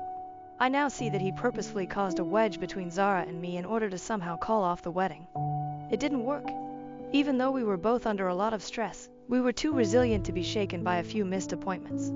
If anything, Zara's snippiness and short fuse with Jake simply made him feel worse. The wedding day was the last straw. Ruth and I hadn't communicated all this time.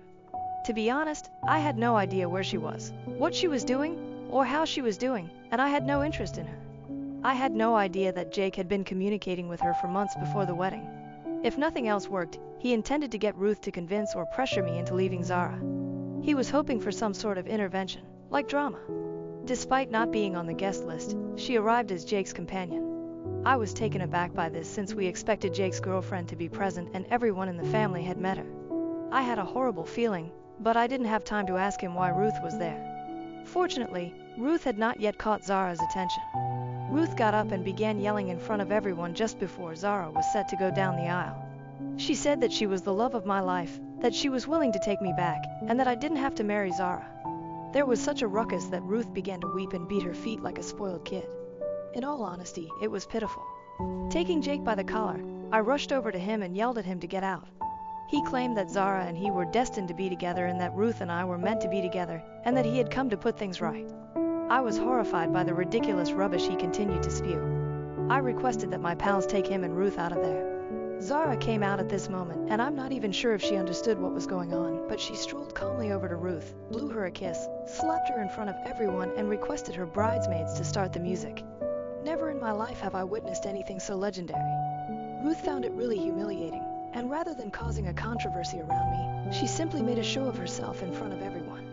Given the situation, the remainder of the wedding proceeded as smoothly as possible.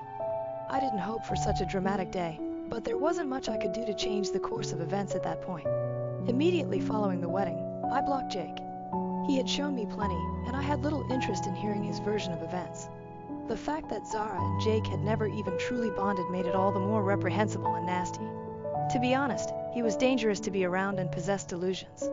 Above everything, I felt terrible for Violet, his lover. I called Violet a few days after the wedding to find out why she didn't go and why Jake didn't invite her as a guest.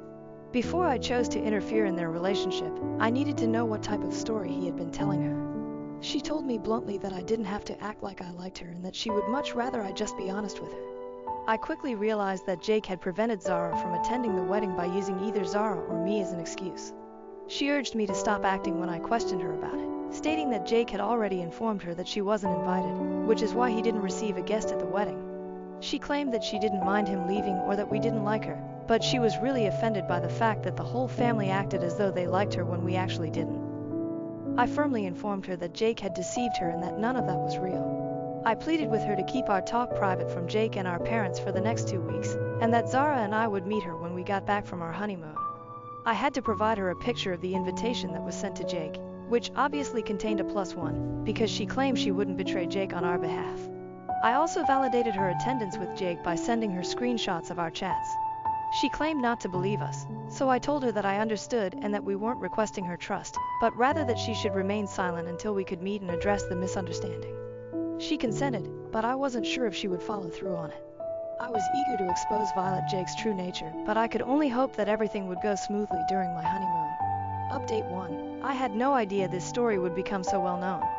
As I mentioned, I went on my honeymoon and didn't care to check Reddit, but my inbox is overflowing with requests for updates. Thankfully, nothing untoward occurred during the actual honeymoon. Jake didn't try to phone me, and he was still blocked. Violet texted Jake briefly to let him know that she hadn't discussed our chat and that she wanted to meet as soon as I got back from my honeymoon. A few hours had passed since the meeting. Violet didn't feel safe visiting our house, So we met at a cafe. At first, she was really protective, and it was obvious from her demeanor and body language that she didn't want to hear what we had to say. However, we thoroughly explained everything to her. She first didn't believe us and called us crazy for making such a false accusation against Jake. I did, however, ask some acquaintances if they had any wedding films while we were on our vacation. Although there wasn't a single video that showed the full experience, other people were filming, so we were able to piece the incident together in general. After showing Violet those movies, I gave her the rundown on Ruth's entire predicament. At that point, she began to trust us. When she inquired about any past interactions between her and Jake, Zara adamantly denied it. It was difficult for Violet to accept that Jake would be so naive about everything, particularly if nothing was happening. Zara claimed to be equally perplexed. She didn't know how or when Jake fell in love with her, and she thought that she had fallen for him. They had only interacted for 10 or 12 times at most. We informed Violet that we believed it was our responsibility to notify her of the situation and that she might use the information however she saw fit. Additionally, we informed her that we had blocked Jake and would no longer be communicating with him, and we didn't anticipate this changing in the near future. She acknowledged that she could see our point of view, but she also stated that she wanted to speak with Jake right away. We made an effort to talk her out of it, but she felt that she owed it to herself to know if staying with Jake was wise, especially since she was pregnant. Zara and I both congratulated her on her pregnancy and assured her that we would always be there for her. Violet stated that although she was certain she wanted to move forward with the confrontation, she would have to reveal that we had contacted her and told her everything. Zara and I understood that supporting Violet was the correct thing to do, even though it wasn't ideal because we both wanted to avoid getting involved in Jake's turmoil. We assured her that she had our undivided attention and that we would stop at nothing to support her. I am aware that this is not the end, but that was the only thing that transpired during the meeting. For Jake, everything is about to explode up, and he has no idea what's going to happen. Update 2. Although I am aware that this update will be released shortly, this situation has gotten out of hand. I hate accidentally starting this storm, and Jake is going to take a serious hit. Violet wasted no time in getting right to the point after speaking with us. She asked Jake if he was at work when she called him. She stormed over to his office at that precise moment and confronted him after he said yes. It became ugly. She asked if he had done the things we had told her about and walked right into his office, which she was given permission to enter because she had told them she was dropping off some files for him. Violet wouldn't have it when Jake tried to explain that it wasn't the right place to talk and that they would talk about it when he got home. HR had to be summoned up to his floor because there was a good deal of shouting going on. This is where Jake's situation becomes even better. Or worse. Violet identified herself as Jake's girlfriend and revealed that she was pregnant when the HR assistant asked her who she was and why she was making such a fuss. She was shocked when Jake denied it. He categorically denied dating her. More shouting followed, and Violet was finally led away. That day, a storm awaited Jake as he returned home. I don't know the specifics, but they got into a huge fight. I do know that it was discovered that Jake had been having an affair with Violet for a considerable amount of time, and that the lady he was having an affair with was the HR assistant who had stepped in to break the news. Jake is therefore doomed. Violet is a no-nonsense woman who doesn't put up with disrespect, therefore I'm positive that she will leave him. It is nearly impossible for her to forgive Jake and condone cheating. Jake's workplace has an extremely stringent no-dating policy about his affair partner. Employees are forced to sign contracts and other documents. His affair partner, let's call her Jane, found out that Jake had been pretending to be a single man and that he had a pregnant girlfriend after the altercation and Violet's tirade at work. When Jane discovered that Jake had been lying to her the entire time and that she was the other lady, she was horrified. Word spread quickly, and Jake is currently facing criticism at work for his actions. Jake is in a lot of trouble because Jane has ties to the company's executives, which makes things worse for him. He will undoubtedly lose Violet, and he may lose his job. Jake has nowhere to go because Violet has also evicted him from the house, which turns out to have been Violet's grandmother's. In the middle of the night, Jake came to see us and gave me an explanation of everything. For some reason, I let him in. Never in my life have I witnessed him so enraged. He would not stop yelling that Zara would one day leave me for him, that I had destroyed his life, and that I never deserved someone like her. I was genuinely concerned for his mental health because of how insane he sounded. He requires assistance, possibly from a psychiatrist or a therapist. Jake also became aggressive with me. I'm aware that I'll be called a fool for not calling the police on him, but ultimately, he's my brother, and I didn't want to add to his troubles. More than anything, I felt sorry for him. It's incomprehensible how one foolish choice can ruin someone's life. He had it all, a fantastic profession, a devoted and caring fiancé, and now a baby on the way. but he blew it all away with a series of foolish choices while living in a bubble of bizarre illusions. Right now, I simply feel bad for him. Update 3. Jake was laid off. Even while this is not shocking, I still feel horrible. Violet no longer wants to interact with him after their breakup. Violet has the full support of Zara, me, and my parents. Jake now believes that because of a harmless prank, I have alienated the entire family. Yes, he is now claiming that his pledge of unwavering love was a hoax. He has been totally shunned by the family, and no one is believing this new story of his. This drama has been annoying me, and I'm not sure where he's residing at the moment. As a recent bride, I can't keep rushing around cleaning up Jake's mess. I'm happy that I brought Violet into this in the first place, but I never imagined things would get so out of control. I don't see how Jake can get over this. It's a complete mess. I don't blame my parents for being upset with him because he threw everything away and was essentially a jerk. I don't know how he came to be this way. We weren't brought up this way. This will be my final update though. Zara and I have come to the conclusion that we must move on from this. Violet and our niece or nephew will always have a home with us and we will support them in any manner they require. We're done though, other than that. I appreciate all of the advice, Reddit. I never imagined that I would have my own dysfunctional story to tell, but that is what it is. My fiance's quirky food choices are ruining our meals. Now she's disappeared after a fight. Am I the asshole for reaching my limit? Original post. Maybe I'm making too much out of this. Maybe it is a big problem and why I'm posting here. This has been going on since we've dated in college. I'll use last night as an example. I'm always a safe order guy, meaning I get chicken tenders, steak, a burger, orange chicken, etc. It's not that I dislike other food, it's that if I'm doing something crazy I want to buy it, prepare it, cook and serve it, be in control of the whole process. She always orders the special, the catch of the day, the taster's menu, etc. And she invariably says, I don't really like this, I should have just ordered what you got, let's switch. And she grabs my plate. Sometimes I'm able to eat her food, sometimes it really is bad and then I go hungry. I brought this up with her and she has upfront told me she thinks it makes her quirky and fun, and I've known this since dating her. Last night we went to a sports bar after our league beach volleyball game and we're starving. I just wanted food so I ordered chicken tenders and fries. This dingy sports bar was having a snow crab special, which of course she wanted. I begged her to please just order something they couldn't mess up and she accused me of being so boring. Food came, her crab legs looked, smelled and tasted like they were rotting wax and of course she didn't want it and wanted my tenders. I finally stood up for myself and said no. She could send them back and order her own food. Cue massive fight. She accused me of wasting food, of not cooperating with her and not reading the room, whatever they meant. I told her that no, I was not doing it this time. She started crying and demanded to go home. I said no, I was so hungry I was eating my food. I think she got an Uber to a friend's house and I have not seen her since. I'm fed up. Is this breakup worthy and what should I do about this? Edit. We are engaged and live together. We also share credit cards and bank accounts. Top comments.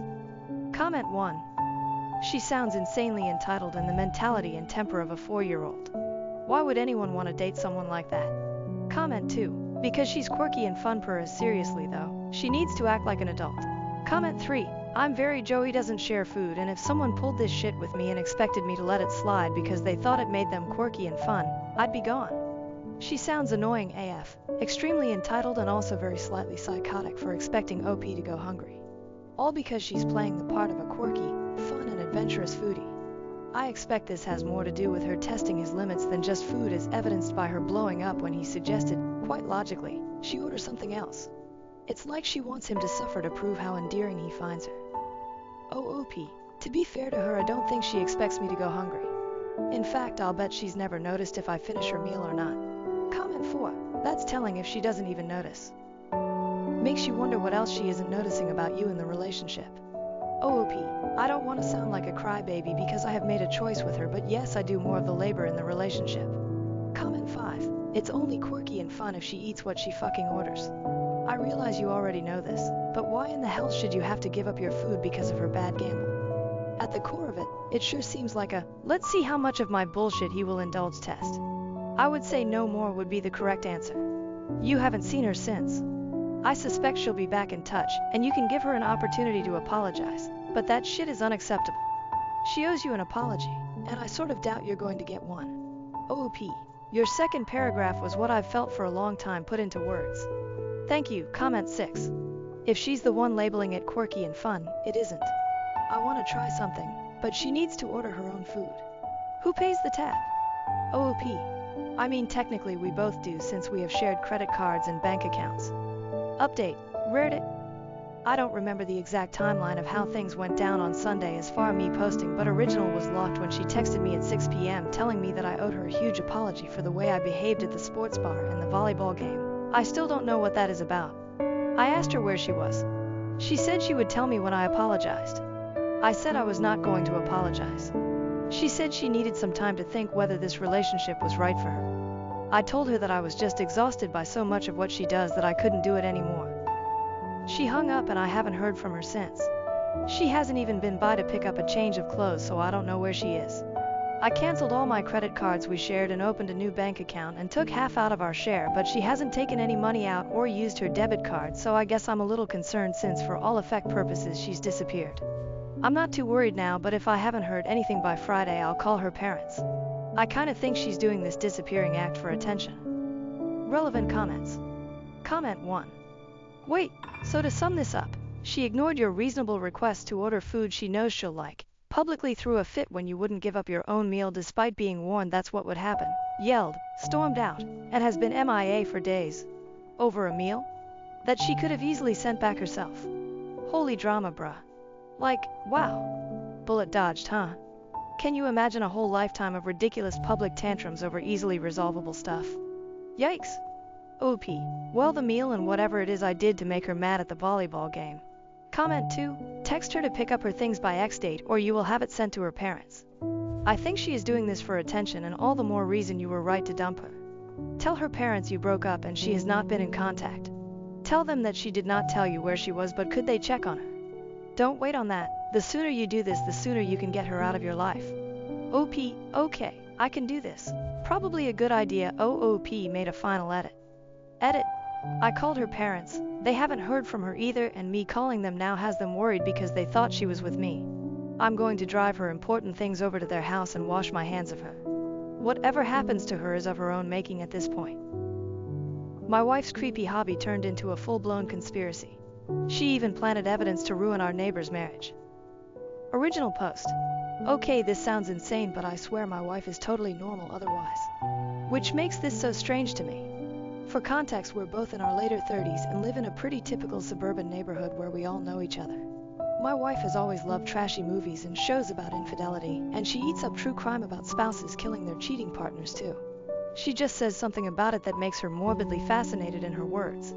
Well, a couple months back we had a scandal in our neighborhood where a married couple in the neighborhood divorced because the husband cheated.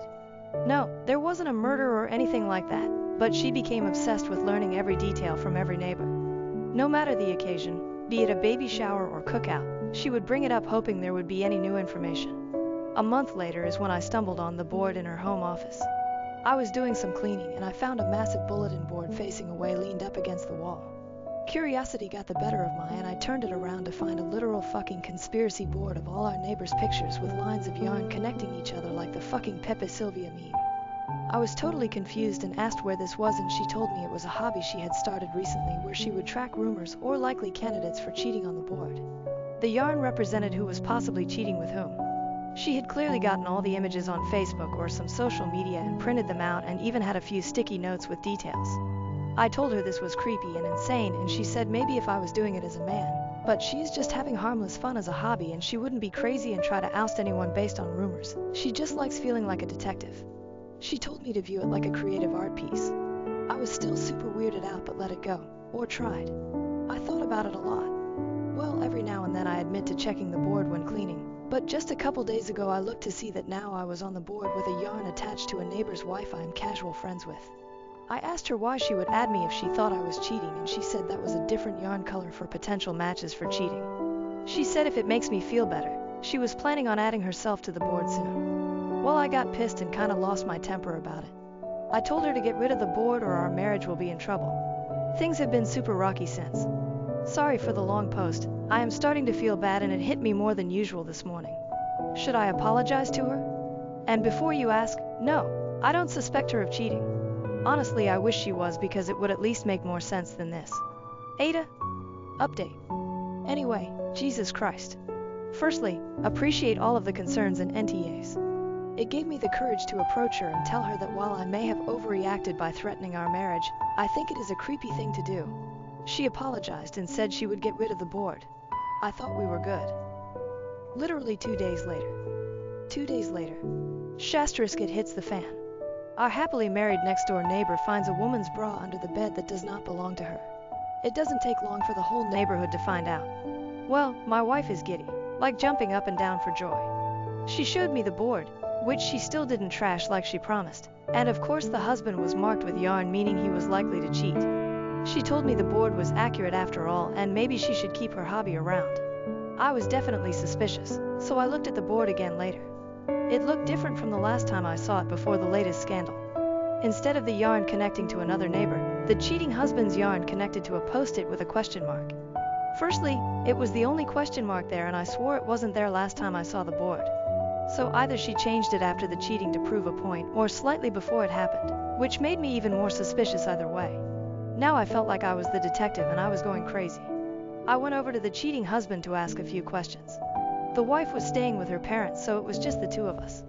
I asked him if he actually did it, and he said no, he would never. Then I asked if my wife had been over recently.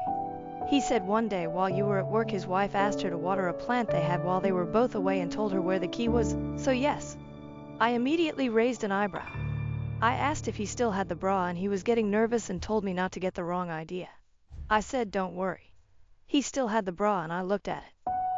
It was my wife's, but one I knew she almost never wore because it was from a lingerie set I bought her one Christmas she said was uncomfortable. I told my neighbor I needed to talk to my wife and ran out, but I told him not to worry. I approached her with the bra and asked her what was going on. She played stupid, but I told her to cut the BS. I asked if she had either cheated on me with him or planted it there. Either way, she was in trouble. She confessed to planting the bra and said it was to make me admit her hobby was valid, or something. I flipped on her. I said this was worse than her cheating on me because instead of ruining just our marriage, she ruined our neighbors and ours. I demanded she call the wife and admit to everything, even sending pictures of the board. I even showed the Reddit post, which actually helped convince her my wife had planted it rather than cheated with her husband. Well, they made up, but now I have no idea what to do. I am barely speaking to my wife, and it is only a matter of time before the entire neighborhood figures this out. I seriously need advice. Relevant comments. Comment 1. I honestly refuse to believe this is real. Your wife is actually nuts. This is insane behavior to have. Comment 2. I was thinking just the opposite. This one is so original, it's got to be real. No AI is going to come up with this insanity. That's left to humans. Comment 3. There's I am too interested in the neighborhood gossip. And then there's I planted a bra to ruin my neighbor's marriage and kept a detective board of cheaters. I could forgive the detective board and the gossip interest even if it's not my thing. But planting evidence for an affair is just cruel. Incredibly cruel. Who even thinks like that? My best friend made a move on my husband while I was away with my family. He pushed her away, but now I don't know what to do next. Original post. I think this is the right sub, but if not, I'm sorry. I can't think straight right now. We, 37F39M, have been together for 15 years, married for 12, and we have 4 kids. We've always had a wonderful, loving relationship and have both been amazing partners to each other. My mom is not doing well health-wise, and I flew out to her with our youngest on Friday morning, and we will be flying back tomorrow night. A few hours ago, my best friend called me crying and said that she got into a major fight with her husband after she found he cheated and asked if she could come over. She had forgotten that I wasn't in town, and I talked to her for a little while and tried to calm her down. I also called my husband explaining the situation and asked if it was okay for my best friend to spend the night in our guest room, and he was fine with it. I took our iPad with me to keep our youngest entertained while at my parents' place. It is logged into my husband's Apple ID email, so his messages and calls show up on it. When I went to put it on charge, I saw tens of messages from my best friend to my husband. I found it strange since they were supposed to be under the same roof, and I knew it was wrong to snoop, but I ended up reading the messages anyway. Long story short, something happened between them. My husband kicked her out, and my best friend wants to keep whatever it is a secret, but my husband says that I deserve to know. I don't know what to do or think now, and I have no one I can talk to about this. What am I supposed to do now? Relevant comments. Comment 1. At least he wants to tell you about it. You should call him and ask him what it is that you deserve to know. It might just be that she made a move on him and he got mad and kicked her out, but contact him now. Comment 2. Same. She's just been cheated on, and she likely wanted revenge, but in her distress, she picked the nearest man to her, just made more of a mess of her life. Completely valid reason to cut her out. Also, if OP values the friendship, she has room to be understanding without looking foolish since her husband is loyal. She 100% owes him a huge high five. I would personally understand and forgive, but keep her at arm's length for years, if not forever. Just because I understand doesn't mean I'm going to give you access to my personal life again. About the husband, yes, loyalty is expected and mandatory. No, that doesn't mean that most people wouldn't take low-hanging fruit if offered. He isn't like most. That itself deserves acknowledgement since you saw it in practice before your eyes. Having verifiable proof your partner won't play you even if they reasonably could get away with it is worthy of celebration. Not necessarily because he deserves a treat, but because you now know you are truly safe with your back turned. If he kissed her or SMB Heath, then he can go get fucked though. Update. You guys were right. I wanted to have the conversation face to face and waited till I got back a few hours ago. We talked after we had dinner and all the kids went to bed. After my now former friend showered and freshened up, my husband gave her leftovers from dinner and they talked about her husband and the situation with her husband, and out of nowhere she tried to sit in his lap and tried kissing him, and my husband pushed her off and she tried again and told her that she had to leave. My husband admitted that he was tempted to call me late last night but didn't want to add more to my plate while I was with my mom and wanted to physically be there when he told me. I have talked to her since and she is back at her place and her husband is not there. She has been very apologetic and is saying that she wasn't in the right headspace and made a mistake trying something with my husband and is begging me to not break apart our friendship. To be honest, I feel bad for her, but she knows how much I love my husband and my family and she was willing to ruin everything, and I can't forgive that or rationalize it. My wife cheated with her gym trainer and demanded half of everything during our divorce, but my father secretly controlled our house and savings. Though here I am, I never imagined I would be publishing. Currently 35 years old, I have worked for a local company for about 10 years. I suppose I'm able to remain cool through all of this as I've always been a somewhat pragmatic man, level-headed and all that. Still, I wed Kathy, a 33-year-old. Although we have been married for 2, we have been together for almost 5. No children. Looking back today, this is most likely a benefit. Kathy has not worked since we were married. Originally in marketing, she wanted to take a break and concentrate on us once we tied the knot. I figured it was temporary and didn't mind. I made plenty for both of us. Our dwelling is modest yet enough to be comfortable. Our savings account is respectable. Nothing ostensive. Kathy had stayed at home most of her life, but suddenly things started to change. Though I can't say exactly when I first observed Kathy being aloof. When she went to the gym or with friends, she would stay out longer. She would get defensive when I inquired what was going on and stopped being loving. I first attributed it to stress or a normal marital slump, but as the weeks passed I couldn't get rid of the uneasy feeling. And so, lad, was I right. One evening Kathy was in the bathroom when her phone buzzed with a message. I looked over at it out of pure instinct. From a guy called Derek. It was at first I didn't give it much thought, but something about the phrasing of the message felt strange. "Can't wait to see you tomorrow, babe," it said. Opening it let me discover what confirmed my greatest worries. For months, she had been seeing Derek, her gym teacher. The books were unambiguous, full of future plans that obviously did not call for me. Frozen, I sat there fixed on the phone. It surprised me. The woman I married and the person I trusted was cheating on me. Still, I felt numb rather than angry or depressed. I knew I had to face her without losing my calm, maybe the shock or maybe my pragmatic nature kicking in. I gently handed her the phone when she emerged from the toilet and asked her to explain. She first tried to reject it, claiming it was only a joke and nothing. She understood, though, that lying had no purpose when I read some of the books back to her. She murmured, "I want a divorce." Not even guilt, an apology, or regret. Nothing. Simply a chilly, distant remark. She said she had been seeing Derek for some time and that she was unhappy in our marriage now. She was leaving me for him. She paid no attention to sugarcoating it. Her next action, though, truly set off something. She began discussing splitting assets without pausing. She claimed she wanted half of everything. The house, the funds, everything we had created together. She even said she earned it as she gave her career to help me. The nerve astonished me. Still, I kept cool. Perhaps it's because I had already emotionally checked out at that point, or perhaps because deep down I knew something she didn't. I agreed then. I assured her I wouldn't fight her for a divorce if she wanted one. She could have half what she believed I possessed. She was shocked, most likely anticipating an emotional collapse or argument. I was not about to provide her with that gratification, though. Almost all of our assets were in my dad's name, something Kathy did not know, and something I felt not necessary to share with her. You know, my father is really astute. He advised me to name all of my key assets in his name years ago when I first began earning good income.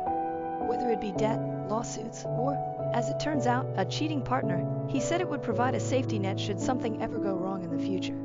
I didn't give it much thought at the time. It appeared only like wise financial planning. So I knew Kathy wouldn't be receiving what she expected when she insisted on half of everything. On paper, I had little, just a modest bank account, a car in my name, and a few miscellaneous oddities and ends. The house. In technical terms, it belonged to my dad. Most of my savings are here. Also is under my dad's supervision and accounting. I advised us to handle things through mediation instead than engaging in a messy legal fight. For both of us, I reasoned it would be simpler and less expensive. She accepted, obviously intending to leave with a substantial portion of my assets. She had no idea, though, that this arrangement with my dad had been in place for years and that, to be honest, I had ignored it until the divorce discussion started. Though I can't deny that I'm appreciative of my father's foresight, it wasn't quite what I had hoped for. Most of the funds and investments Kathy was looking at were officially owned by him, as was our property.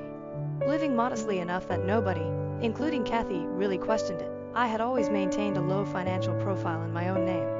I told my dad right when the divorce process began. Though he was not happy about the circumstances, what father would be, he realized the need of keeping things quiet. We asked a lawyer simply to be sure everything was legally sound and perfect. As it happened, everything was in perfect order.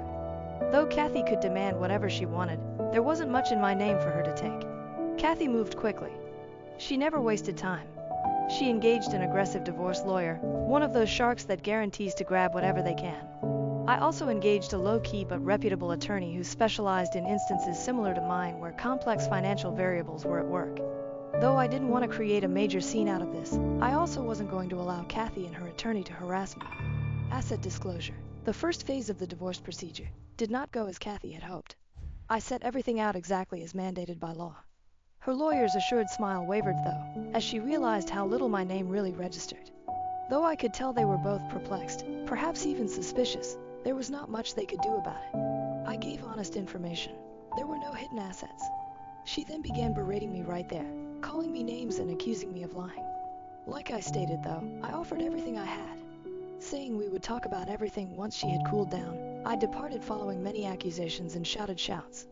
Here I am now, looking at Reddit since I'm not sure if I handled things the correct manner. So Reddit, am I the *bleep* for consenting to give her half of what's mine knowing she's not really getting anywhere near what she expects? Update 1. So, things are beginning to heat up.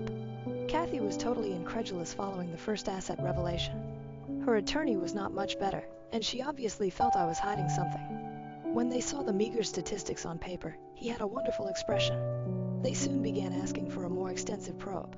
Kathy persisted in questioning where all the money was, the property, the investments, the presumed savings we had. It astounded her that, following years of marriage, there was less to divide. Thinking I had stowed money in secret accounts, her lawyer hired a forensic accountant right once to probe further. I was first a bit anxious, not because I had anything to hide but more because I knew this would simply slow down the entire process. After reviewing everything once more and consulting my attorney, though, I discovered there was nothing legally they could uncover. Every item I had said was exactly factual, and no trace would lead them to the assets under my dad's name. Kathy's face started to show irritation as the probe dragged on. She was used to getting her once, but this time there was nothing for her to grab. She seemed unable to understand the reality that she was leaving with next to nothing. Kathy's next action was to try to defend her major contribution to our way of life and my job. She said that by keeping home and running the house, she had helped me to concentrate on my profession and forward my career. Although I'll say that occasionally having her handle things at home was beneficial, it wasn't as if I were operating a Fortune 500 firm. Being a mid-level accountant, my employment has been somewhat steady for years now. She could not point to any dramatic increase in my income that she could declare, I helped him get there, She still made an effort, though the truth is she hadn't worked long before deciding she wanted to remain home. She pushed the notion that she had sacrificed her own career in marketing to support me. Not anything I ever requested of her. She made this decision even then. Her attorney brought this up often, trying to present me as someone who had profited from her sacrifice. But once more, there was not much evidence to back that assertion. They even tried once to include my parents in the process. Kathy intended to show that I had been hiding assets with their help or that they had been paying me money under the table. I became quite enraged with this section. My parents had nothing to do with this. Pulling them into it was a cheap blow. Luckily, my attorney was able to stop those efforts really rapidly, although Kathy was obviously becoming rather desperate. Kathy chose to handle things on her own as the divorce processes dragged on. She was going to attempt and damage my name in other ways if she cannot get what she wanted via the courts. She began confiding in everyone in our social circle that I had been financially abusive during our marriage and had been keeping money from her. The lies she was disseminating really astounded me. Mutual friends would tell me about how she was doing and about how I was leaving her with nothing. How I had coerced her into believing we had more than we had. She even went on social media, leaving cryptic yet critical remarks on betrayed narcissistic partners. Of course, some people supported her. There are always those who would side with the person who appears to have been wronged. But most of our closer pals were aware of it. They knew I was not the kind to act in such a manner. Seeing her try to damage my reputation just because things weren't working out annoyed me, but I tried not to let it get to me. I knew the truth. The individuals who truly counted knew it too. Apart from that, I had more important things to concentrate on, such as ensuring she didn't take me for more than what was fair. Kathy was working on a smear campaign, and I was ensuring all my bases were addressed. My attorney and I were in close contact to ensure we possessed all the data required to support my side of the narrative. Every contact I had with Kathy, every demand she made, and every time she tried to cast me as the bad guy I recorded. Having such documentation would be absolutely vital, I realized, should this ever make it before court. I began also compiling proof of her romance with Derek. Although divorce settlements usually don't revolve much on adultery, I wanted to make it apparent she wasn't the victim here. I had screenshots of the books she shared with him, images they had taken together, and even quotes from some of her acquaintances who knew about the affair but remained silent. I merely wanted the truth to come out. I wanted not to disgrace her. Besides that, I started getting ready for the unavoidable aftermath. Things would go bad once the truth came out and she discovered she wasn't getting half of anything. I so maintained my distance, keeping my attention on my work and personal life and ensuring I had everything ready for the next stage of the divorce. Derek's response added one element of intrigue to all of this. Kathy appeared all for it when she originally told him she wanted to leave me for him. Their small romantic notion of beginning a new life together. But Derek started withdrawing as soon as the divorce processes started to get disorganized. As it happens, he wasn't quite as committed to Kathy as she believed. Based on what I have heard, he began to have cold feet upon realizing that being with her would require handling her financial problems. Though Kathy was ready to commit to it, she was expecting this great new life with Derek. Actually, the incident caused word of mouth to spread about his beginning loss of gym patrons. People apparently wish not to deal with a trainer who is known to have interacted with married ladies. Derek has been attempting to remove himself from Kathy lately, and she is beginning to realize perhaps this was not the fairy tale she had in mind. Though I nearly feel horrible for her, I then remember what she has done. Regarding myself, I'm having mixed feelings. I feel justified on one hand. I'm happy I guarded my assets and that Kathy isn't leaving with what she expected. I can't help but feel a little depressed though at the same moment. For all, this was my marriage. Once I adored Kathy. I felt we would lead a life together. Though I know it's for the best, seeing it come apart like this is difficult. Update 2. Since my last report, things have veered somewhat wild. Kathy is becoming desperate and showing in the worst possible manner. She's trying to make my life horrible since she understands she won't get the expected payback from this divorce. The most recent is her threatening to damage my job and reputation at work. She told me straight out that she would make sure everyone at my company knew what a scumbag I was, should I fail to make things simpler for her, give her more money. She first confused me about what she meant, but it soon became evident when she started showing up at my workplace unexpectedly. She was cool the first time, seeming as though she simply needed to communicate. She snapped though when I informed her there was nothing else to talk about. She began speaking, stating things like, "I'll make sure everyone here knows the truth about you." Luckily, I managed to get her out of there before things got more out of hand, but she is clearly becoming erratic. Her behavior at home, or rather, her temporary residence with her parents, has been chaotic too. She returned home with her parents after learning she would not be walking away with the predicted large payment. According to what I've heard, her situation hasn't been doing great. Though they are not really happy with how things have turned out, her parents are supportive. I suppose even they see through her victim play. According to mutual acquaintances, she has been acting as though she's about to have a breakdown, lashing out, and fighting with her family. The legal side of things has grown more difficult as well. Kathy's attorney is making every effort to get dirt on me. Even though my attorney has consistently told my parents that assets are not up for grabs in this divorce, they filed motions to subpoena my parents' financial data. Though it's obviously meant to rattle me, it isn't succeeding. Though clearly meant to rattle me, it is not working. In search of anything that may imply I was hiding assets or under-the-table income, Kathy's team also filed a motion to depose my colleagues at work. Although they are grabbing at straws, handling it is taxing. Every time we believe we have attended to one of their needs, they return with another. The whole thing feels like an endless chess game right now.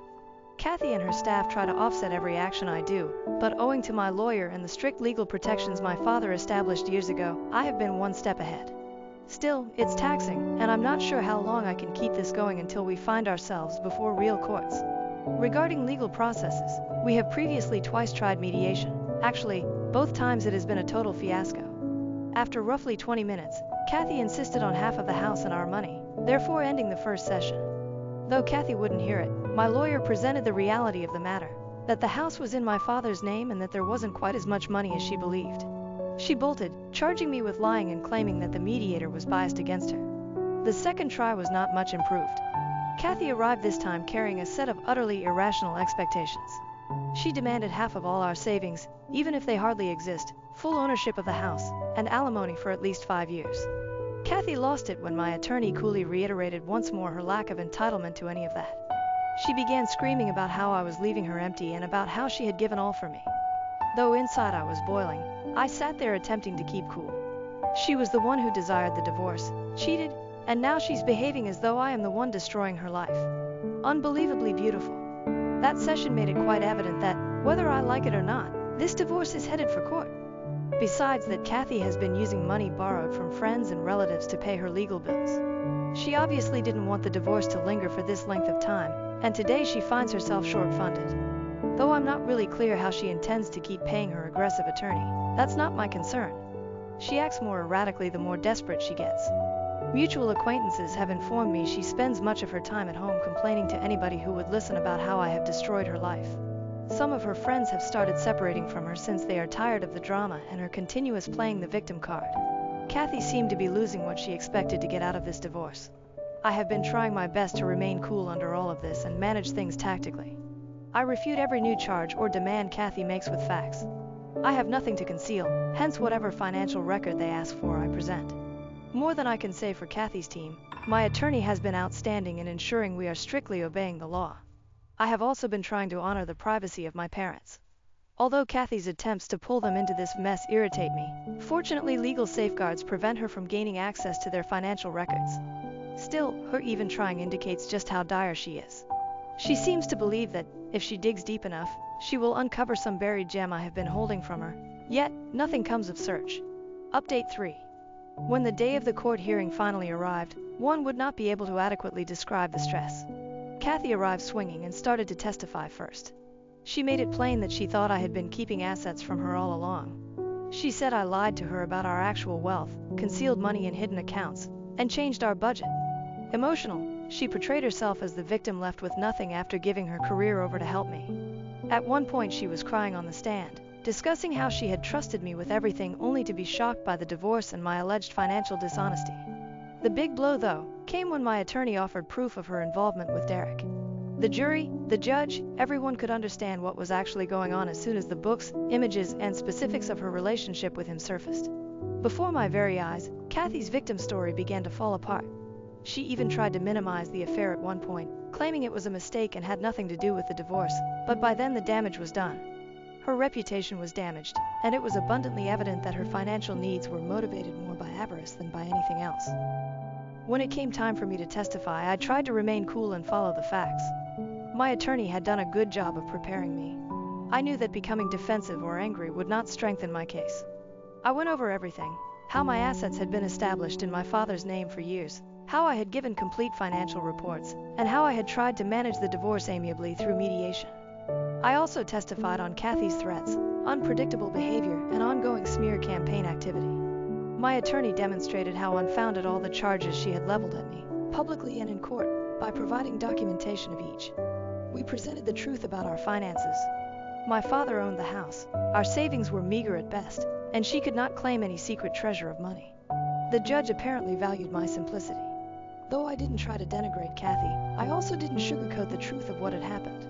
The facts were unambiguous, thus I took care to express them free from drama or hyperbole. During the trial, a few important witnesses were summoned. Their evidence helped to close the business. First, my dad spoke first. He described the financial plan we had set in place years ago, how the property was in his name, how the investments were under his management, and how all of this was done as a kind of long-term financial security. He made it abundantly evident that Kathy had no legal title to these assets and that they were his, not mine. Next on schedule was one of my co-workers from the office. My colleague promptly stopped Kathy's team's attempt to claim that I had been hiding money by getting bonuses or under-the-table payments off course.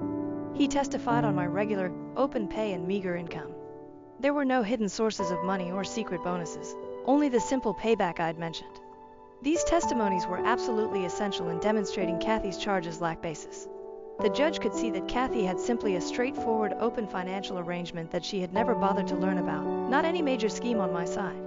The judge decided at last, following days of testimony and legal arguments. Hearing the words, "The divorce would be awarded in my favor," was a great comfort. Kathy insisted on half of the house and our money, and we were flatly denied both. Kathy had no title to the house or most of our possessions, the judge said, since my father owned them. Her only award was a meager sum of alimony, and even that was only temporary.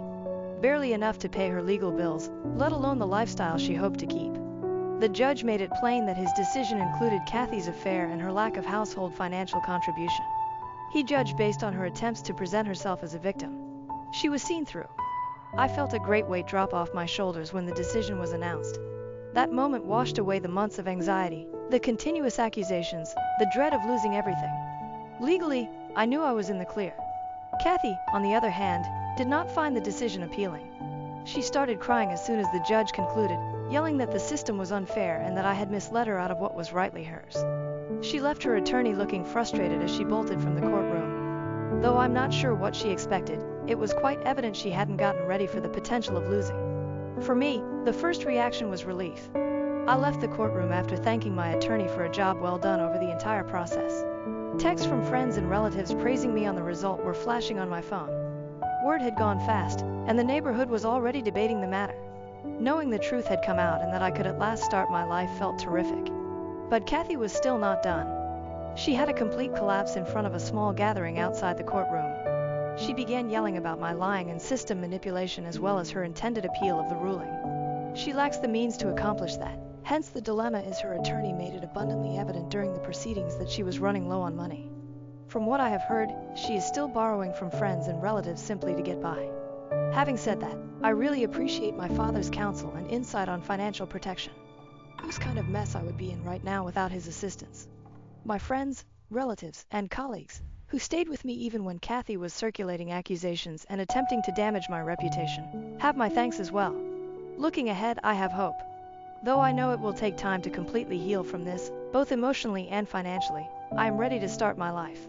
From all of this, I have gained some insightful knowledge. I will not be repeating the same errors. Right now, I'm mostly trying to get back to normal and savor the tranquility that results from closing this chapter at last. My brother had an affair with my fiancée, got her pregnant before my wedding, and my parents supported him over me. This will be a lengthy one, and it's as disorganized as it sounds. Though there is much to explore here, I will attempt to keep it as succinct as feasible. Whether someone believes this or not doesn't matter. It's just so ridiculous that I have to voice this. I won't sugarcoat anything either, but I will steer clear of any information that would allow someone unfamiliar with the circumstances to identify myself. Up until a few months ago, I was engaged to my 5-year girlfriend. We will call her Sarah. 32-year-old guy. Let's call my younger brother Mike. He is 29 and has always been the perfect child in our family. I have to provide some background on my family and how we came to this place if I truly want to grasp the depth of this betrayal and why it struck me so deeply. Mike could not do anything wrong in our parents' view growing up, whereas I was continuously chastised for the most minor transgressions. This was clear and severe, not simply ordinary sibling rivalry or minor partiality. Mike broke something, and I would be accused. I would be the one grounded while he started a fight. He would get a new video game console if we both received straight A's. I would get a pat on the back and be advised to keep it up. Our parents, Tom and Linda, always found a justification for their actions. Mike's younger brother requires more attention. Given you are the older one, you ought to know better. We have to be careful with Mike, he is just more sensitive. I felt unworthy and unwanted in my own house from the never-ending assault of double standards and gaslighting. The preference just grew as we aged. When I enrolled on a partial scholarship in a decent college, my parents hardly noticed. But they threw Mike a big celebration and purchased him a car to drive with when he decided to enroll in community college. Not mind that for years I had been riding 5 miles each way to my part-time work. I left right away to get away from the poisonous surroundings at home. I worked 2 jobs, pay debt, and negotiate college. Mike left a semester later, saying he didn't belong in college. Our parents entirely agreed with his choice, complimenting him for knowing himself and for not fitting social norms. Over the next 5 years, they even funded his string of failing companies. My family always found a way to drag me back in, even with the space I tried to create between us. Holiday dinners were a torture of subdued jabs and not quite subtle comparisons. "Oh, are you still working at that entry-level job?" "Well, Mike is considering launching another company." He is quite entrepreneurial. Not that I was really laying a solid career while Mike was devouring our folks' retirement money. I tried to keep a friendship with Mike despite all. Though it was always one-sided, he remained my brother after all. I would try to connect, reach out, and he would either ignore me or find some way to make the discussion into a competition he might win. Should I get promoted, he would suddenly have a great opportunity right ahead.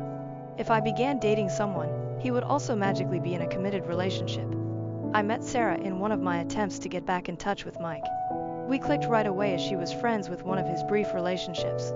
Smart, humorous, compassionate, and extremely beautiful, Sarah was everything I had ever wanted in a companion. We began dating, and for the first time in my life I felt really cherished and joyful. My parents were inevitably less than delighted. They questioned what Sarah saw in me and made disparaging remarks about how she was out of my level. Mike, on the other hand, started abruptly to show great interest in my life. Wanting to know everything about Sarah, he would ask about her non-stop. I was simply glad he seemed to be interested in something from my life at the time. Looking back, I ought to have spotted the warning signs. After 1 year of dating, Sarah and I moved in together and things were fantastic. We both drove, had decent jobs, and discussed the future. I began to feel as though perhaps, just maybe, I could have the great profession, loving partner, maybe even children someday that I had always wanted. On our 4th anniversary, I asked Sarah. It was simply a peaceful supper at home and a moving speech, nothing spectacular. She answered yes, and I thought I was on top of things. We agreed to engage in a protracted process and slow down wedding preparation. We had our whole life ahead of us. Or so I believed. We were not in a hurry. To put it mildly, the responses were mixed when we told my family we were engaged. Saying, "Oh, how nice," in a tone that implied it was anything but, my mother slapped on a fake grin. "Grunt," my dad murmured. "Good luck with that," then turned back to watch the TV.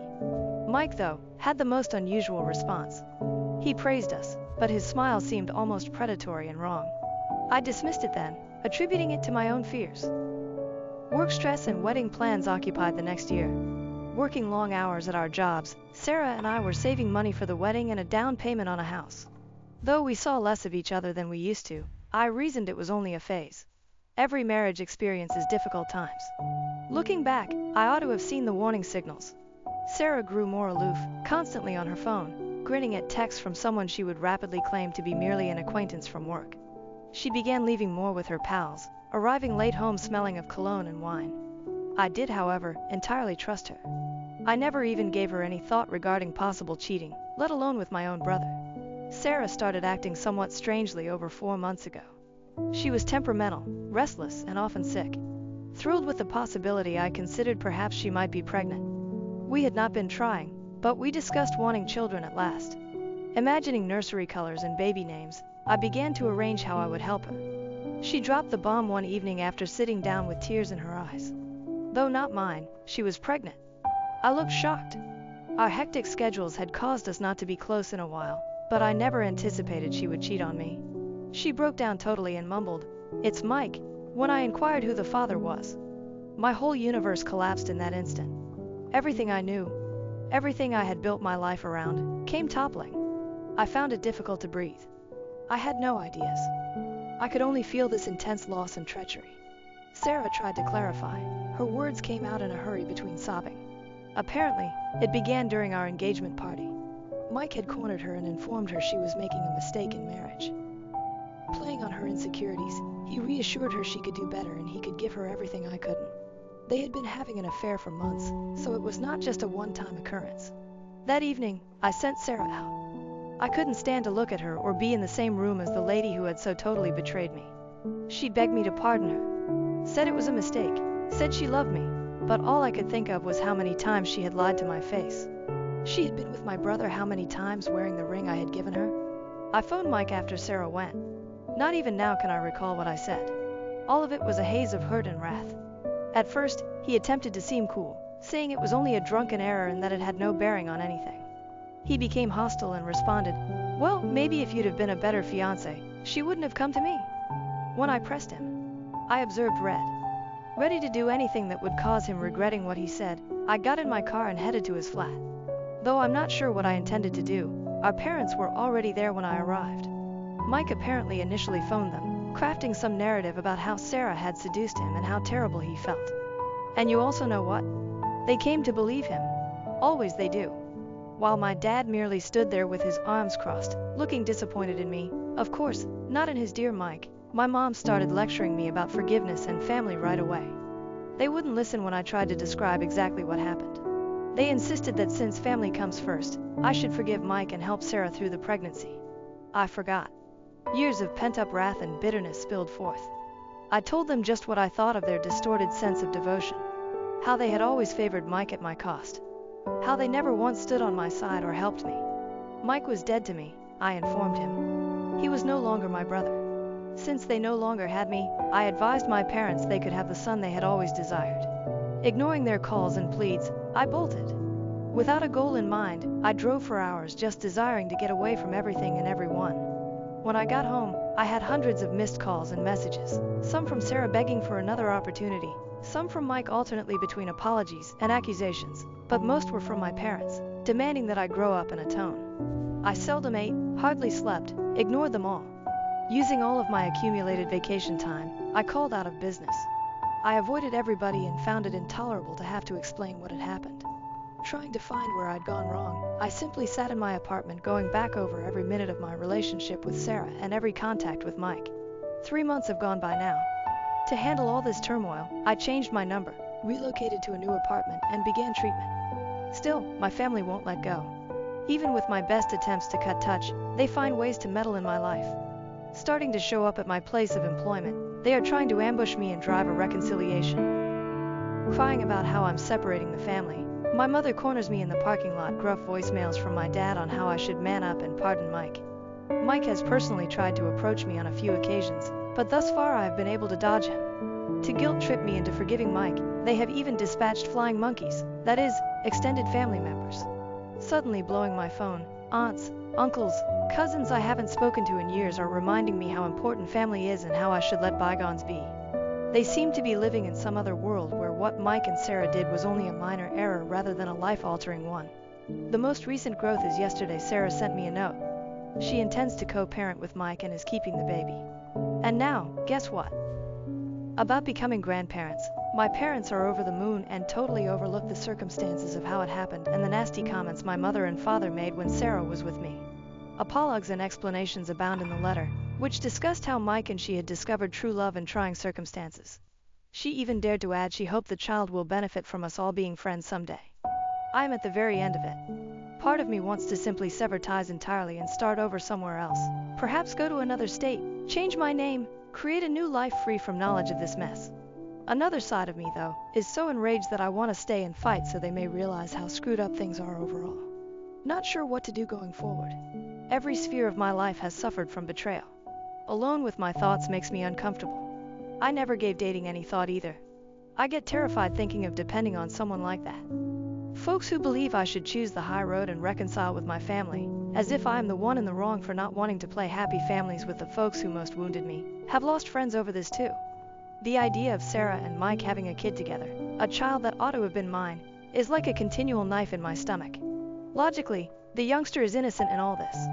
The baby's parents are lying, cheating scumbags. It is not the baby's fault. But I cannot feel anything nice about its existence. My parents have begun discussing my obligation to participate in the lives of the child and my role as an uncle. I get sick physically at the idea. How am I expected to approach this child without spotting the final emblem of my brother's treachery?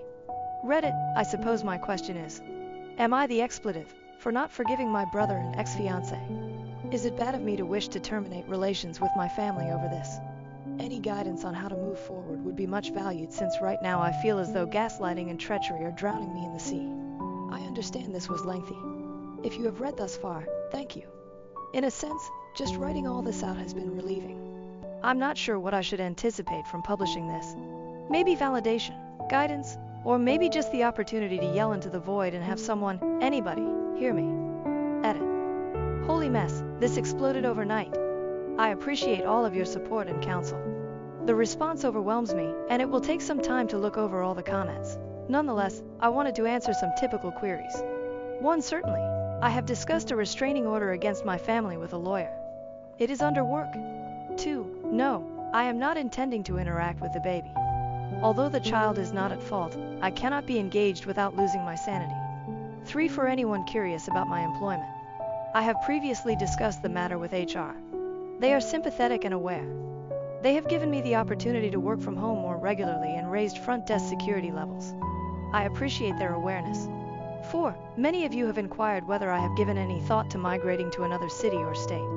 I am very definitely considering this. There are offices of my company in various other cities, hence a relocation could be feasible. I am balancing the advantages and disadvantages. 5. To those advocating DNA testing, Sarah came clean about the affair and the chronology fits.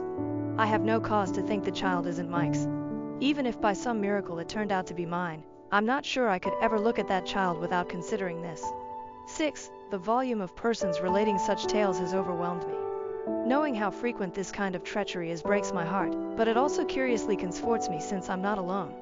I appreciate everyone's vulnerability in sharing. 7. To the person asking whether I had thought about suing Mike for alienation of affection, I investigated it, but sadly, my state does not accept it. Though right now I'm not sure I have the stamina for a legal fight. 8. Several have noted that Mike's actions seem egotistical. Many of the articles I have begun reading about narcissistic personality disorder speak to me. Though not justification, some of his behavior helps me to comprehend. 9. For anyone wondering about Sarah's family, they are as startled and repulsed as one would anticipate. They have cut off communication with her and contacted me to give their support. Though little consolation, I value it. 10. To the person wondering whether I considered having children of my own someday, to be honest, this whole experience has made me doubt whether I want a family at all. I'm trying, though, not to make any major decisions while I'm still digesting things. Though I'll let you know if anything noteworthy occurs. Right now I'm concentrating on recovery and forward movement. Once more, thanks to Reddit. More than you would realize, you have contributed. Your guidance and encouragement have really been a lifeline amid trying circumstances and have given me much to consider. Though I can't answer every remark, kindly know I'm reading them all and they help me feel less isolated in this. Update 1. Hey Reddit, it's been a total roller coaster 2 weeks since my last post. First of all, I want to thank everyone for the great advice and support. Reading over all your responses has been both sad and yet consoling. I never anticipated my post to explode like that. The frequency of this sort of treachery is disorganizing. To put it mildly, the last several weeks have been demanding. Recall my remark of working on a restraining order. That descended into a complete ordeal, though. We had a hearing booked after my attorney turned in the paperwork. Given the facts and ongoing harassment, I felt it would be simple. I corrected myself. With their own attorney, an elegant man in an expensive suit most likely charging more per hour than I earn in a week, my parents turned up for the hearing, claiming I was separating the family over a basic misunderstanding. As if Mike had stumbled and fallen into my fiancé, they painted me as the unstable one. Luckily, the judge was not purchasing it. She issued the restraining order against Mike and my parents, but not without my mother crying in the courtroom and my father gazing at me like I had just committed murder. Mike's expression, though, I swear, if looks could kill, I would be 6 feet under. Mike tried to get to me as we were exiting the courtroom, reminding his attorney of the recently imposed restraining order. She stood between us. Mike merely scoffed and stated that I couldn't hide behind a piece of paper permanently. This is not over. If I said his remarks didn't knock me a bit, I would be lying. For now, at least I have some legal protection. Another dream has been the office scenario. Recall how I mentioned my family had started showing up at my workplace? That reached a head last week, though. My assistant buzzed in reporting my mother was in the lobby and creating a scene while I was in a meeting with a client. She apparently brought a photo album and was trying to show my colleagues infant images of Mike and me as she sobbed over how her boys used to be so close. I left the conference and descended to the lobby, where I discovered my mother surrounded by a bunch of awkward-looking colleagues. She was midway in recounting how Mike and I used to bathe each other when young children. She rushed toward me when she saw me, chatting about a baby shower, but I stopped her. She should leave right away, I told her, or I would call the cops and have her taken off for trespassing against the restraining order. Her expression resembled what I would have slapped her with, but after everything they have gone through, I couldn't muster myself to care. Security let her out, and I had to spend the next hour damage management with my employer and colleagues. Fortunately, most of them were understanding, but I could see others were wondering what kind of drama I was bringing into the workplace. Still, the incident with Mike was where it truly veers off course. I was at the gym last Saturday working out some of my resentment on the punching bag. I was so intent on my exercise that I didn't see someone approaching me until I heard his voice. As I whirled around, Mike was grinning at me like he hadn't just broken the restraining order. He began to run his lips loud enough for others close to hear. He chuckled when I urged him to go before I phoned the police, claiming he would tell them how I had been threatening Sarah and him. I became lost at that point. My fist hooked with his jaw as I struck at him. He stammered back, then launched himself at me. Except this time, no one told me to be the larger person and let Mike win. We ended up on the floor trading punches like we were kids again, without parents to break us up. Before the gym personnel drew us apart, I made a few decent hits. I could feel my eye bulging closed while Mike's nose was bleeding. We were both screaming, seeking release and aiming at one another once more. It was only when the gym manager threatened to call the police that I snapped out of it. I got ready and headed off. Still pulsing with excitement, I answered a call from an unidentified number as I was headed home. Against better taste, I responded to it. Sarah, shouting at me about how I had cracked Mike's nose, might require surgery. I laughed. It was not against Will. Her anger at me following all they had done seemed ridiculous, too much. I apologized to her for hurting her little boyfriend, the one she had been sleeping with behind my back for months. She began to cry then, continuing on about her stress, how the baby could sense her misery and how selfish I could be. I blocked the number and hung on hers. The fight produced quite a strong blowback. News had crept across our social circle like wildfire. Texts from friends and relatives, some supporting me and others calling me names for beating my poor defenseless brother, were exploding on my phone. Reaching out once more, Sarah's parents expressed their dismay in their daughter and reiterated their support of me. Though at this point I'll take anything I can get, it was a meager comfort. Nowadays, the restraining order seems inadequate. Mike has proved he is ready to break it, hence I am concerned about his future actions. The legal fallout has been a horror show. My attorney called me the day following the gym incident. Mike apparently had accused me of assault. I described what had happened. How Mike had provoked me. How he had broken the restraining order. We would fight it, my lawyer groaned, but given that I delivered the first punch, it might be an uphill struggle. We are already pressing our own charges against Mike for breaching the restraining order. Though nothing is definite, my attorney feels sure this will strengthen our case. I had to show the cops the marks on my face and knuckles and make statements to them. Having to defend myself against my own brother makes one embarrassed. Mike and I have been banned from the gym, although I can't say I blame them. It sucks. That gym was one of the only places I felt I could properly release some of my wrath. I have always been close to my cousin Amy, so she contacted me the other day. The family has been complaining a lot about her supporting me, but she is not wavering. She shared with me some of what goes on behind the scenes.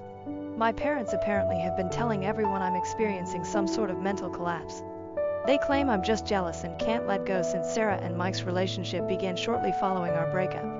While some family members are buying it, Amy notes that many others are not. Knowing that they are out there propagating lies about me while I'm trying to keep my head down and heal irritates me. Things at work have been, to put it mildly, strained. I can sense my colleagues are walking on eggshells around me following the incident with my mother in the lobby and the fight with Mike that is trending on local social media. Early this week, my manager summoned me into his office. He began by stating he valued me as an employee and that I'm going through a trying period. But then he really hit me.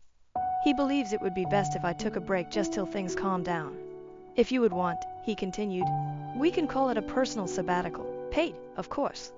I wanted to disagree, telling him that right now only work keeps me sane, but I could see the choice had already been taken. I agreed, thanked him for his patience, and got to work packing my office. Two of my colleagues were gossiping about how my brother had got my fiancée pregnant as I was leaving. I departed, slamming my office door louder than required, rather pleased to see them jump. Saying all of this isn't hurting me would be dishonesty. To get out of my apartment, I have started late-night lengthy rides. Sometimes I find myself wondering how the hell my life turned into such a mess when parked outside my previous apartment, the one I lived with Sarah. Amid all of this turmoil, I discovered help from an unlikely source, Sarah's younger sister Emma. Emma contacted me on social media, apologizing for her sister's behavior and lending her support. I was first dubious. What if this were some sort of trick? But after chatting with her, I found she shares my hatred of Sarah's actions. She has been sharing with me details on Sarah and Mike's life. Apparently, they have moved in together and act as though they did not simply blow up many lives to be together. Emma says Sarah has been trying to present herself as the victim in all this, sobbing to anybody who will listen about how she never meant to hurt anyone.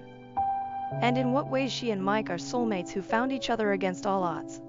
I get ill to my stomach from it, but I appreciate Emma keeping me current. After all, information is power, even if it is knowledge I would prefer not have. Another horror has been the social media scenario. When it comes to social media, I have always been a really quiet person. But this whole incident has put me in an unwelcome public view. On a local Facebook group, someone, probably one of Mike's buddies, posted about our gym brawl. The post omitted our names, but it sufficiently detailed the circumstances to allow anyone who knows us to work it out. The section on comments became a battlefield. Some people were supporting me, claiming Mike received his just compensation. Others called me erratic and advised I should be locked up. One night, after a few too many beers, I made the grave error of looking over some of the comments. I ended up hard enough tossing my phone across the room to break the screen. Since then, I have turned off most of my social media accounts. The continuous alerts and the messages from folks I haven't spoken to in years suddenly wanting all the juicy specifics of my personal life make me unable to handle it. Having all that has transpired, I have come to see I cannot continue to live in this city. Too many memories abound, too many opportunities for running across either Mike or Sarah or my parents. I've been researching moves inside my organization.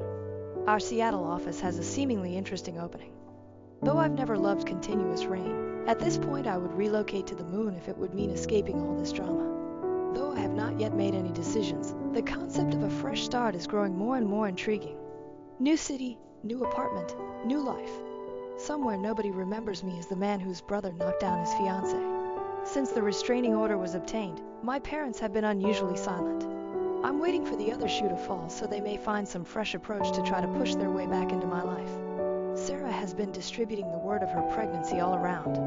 Emma tells me she has been sharing regular updates on social media, ultrasound images, belly shots, the works, always with a caption regarding how grateful she and Mike are, how thrilled they are to start their family. Every additional bit of data feels like a fresh wound opening, the hurt just waiting to resurface when I start to heal. Right now, then, is where things stand. I felt 2 weeks ago that my life could not become any more disorganized, but strangely it has. I still hurt and am angry, but I also am exhausted, tired of justifying myself. Thus Reddit, I suppose this is more of an update than a change of direction. Not sure, a cry into the emptiness. Right now, I'm not even clear about what I'm asking for. Advice? Affordability? Time machine? I could go back and never introduce Sarah to my brother. I'll attempt to keep you all informed whatever occurs going forward. More to me than you could realize is the result of your support. It's encouraging to be reminded that even if it seems as though lies and treachery rule my entire life, there are still decent individuals out there. Final update. Hey Reddit, I'm back with what I expect to be my last post on this entire fiasco after not updating for a week. First of all, I want to thank each of you for your help and guidance along this process. During the worst of my life, your comments have been a lifeline. Where therefore ought one to start? In just 7 days, a lot has transpired. I am still working to sort it all. I suppose I would begin with the most important news. I'm relocating. Indeed, that's correct. I jumped in and agreed to a transfer to our Seattle headquarters. Though it was not a simple choice, I felt I needed a fresh start following all that had gone down. The choice followed last week's really difficult day. I had just returned from another meeting with my attorney regarding Mike's assault allegations when I came upon a note in my mailbox. From Sarah it was. Curiosity won me over even though I nearly threw it away without opening it. Inside was a handwritten note discussing her and Mike's great excitement about their baby and an ultrasonic image. She continued on regarding how the baby would love to have its uncle in its life and how I could find it in my heart to be pleased for them. Red caught my eye. I had grabbed my phone, unblocked Sarah, and phoned her before I knew what I was doing. She grabbed up the second ring and I let loose. I informed her exactly what I considered her, Mike, and their contented small family to be. If she believed I would ever want anything to do with that child, I told her she was insane. As far as I could tell, Mike, the baby, and she could all go to hell. Though it wasn't my best moment, it seemed like I'd at last uttered all the things I had been holding back. I realized then I had to leave this city. That same evening, I phoned my supervisor and said I wanted to move to Seattle. To be really honest, he seemed relieved. He was probably concerned about how this drama would damage the business. He guaranteed to expedite the documentation, and by the next morning it was official. 2 weeks allowed me to pack my life and go across the nation. My family and social circle soon started to buzz with word of my relocation. Normally, my parents were rather angry. Once more breaking the restraining order, they showed up at my flat unannounced trying to talk me out of it. Saying I was deserting the family, my mother was crying. Red-faced and furious with my selfish and immature behavior, my dad was ranting. I stayed quiet. I just phoned the cops and had them taken off for breaching the restraining order. My mother yelled that I would regret this, that family was everything, and I was throwing it all away as they were being let out. I just closed the door and resumed packing. Mike responded in a different way. Presumably because of ongoing legal concerns, he did not try to personally reach out to me. Instead, he posted a long piece on social media on how some people struggle to see others happy and on how he and Sarah were overcoming hate to concentrate on their new family. Clearly meant for me, it sought to present himself as the victim. Though I'll confess it stung to see how many people liked and commented in support of him, I told myself that their viewpoint doesn't count as they don't know the reality. Among the most unexpected responses was Sarah's. Following our phone talk, she contacted her sister Emma, who, should you recall, had been keeping me informed on Sarah and Mike's developments. My statements apparently struck closer than I had anticipated. Emma informed me Sarah had broken down, confessing she was afraid of the future and felt what she and Mike had done was terrible. Bless her, my cousin Amy said she could help me pack. She even informed me further about the family situation. Amy informed me that my aunt, the sister of my mother, had a major blowout with her mother, calling her out for consistently favoring Mike and driving me away. It grew really heated, with my aunt remarking that with their years of favoritism, my mom and dad were reaping what they had created. That someone is at last calling them out on their behavior makes me somewhat happy. Although the legal matter is still under flux, my attorney tells me that my relocation has no bearing on anything. Mike broke the restraining order, hence we are still charging him fees, and we are contesting the assault accusations he leveled against me. Given Mike's track record of breaking the restraining order, my attorney feels sure the judge would see through his lies. Moving across the nation should also help prove that I am not a threat to Mike, thereby helping to have his charges dropped. After this, I'm not sure whether I will publish any more updates. Starting anew means bidding farewell to the past, and as beneficial as this community has been, I believe it's time for me to distance myself from rewriting this narrative. I have to concentrate on starting my new life instead of muckering the old one. This thus seems to be my last update. Hope for me, Reddit. In Seattle, I have a completely fresh life ready for me and want to maximize it. Dad planned to marry his young girlfriend just weeks after my mom's death, threatening to kick me out. Am I the asshole for ruining his wedding? My father has always mistreated me badly. He was obviously not interested in being a dad from a very young age, but I never could find out which he disliked more, being married to my mother or father to me. Given that he treated my mother no better than he treated me, I believe he must have loathed it equally. I lost my mother only 4 weeks back. I turned 17 some months ago. It was not surprising. She had been battling lung cancer for some time and at last passed away in a hospital. 3 years ago she was diagnosed. Since then, it felt like I had been holding my breath. I believe I at last let it all go when Mom died. She was my friend, thus even now it feels quite strange to be without her around. She was most crucially the only person there to guard me from my father. Every single day in the house where I grew up, my parents would argue over something or another. They obviously did not love one another, and I really have no idea why they were married. My mother would tell me that they had loved each other at some time every time I asked her why she had married him. They would always make up, but I never could forgive my father as fast as my mother did. She had been urged to leave him several times as occasionally he would say extremely terrible things to her during a quarrel. He would say things like how he wishes she died from her illness so he could go on with his life and how he regretfully ever was with her and had a child with her. She just resisted when I advised her to go several times. I'm not sure why. Regarding myself, I had wanted to go from the age of 4 years old but had nowhere else to go and no other relatives either.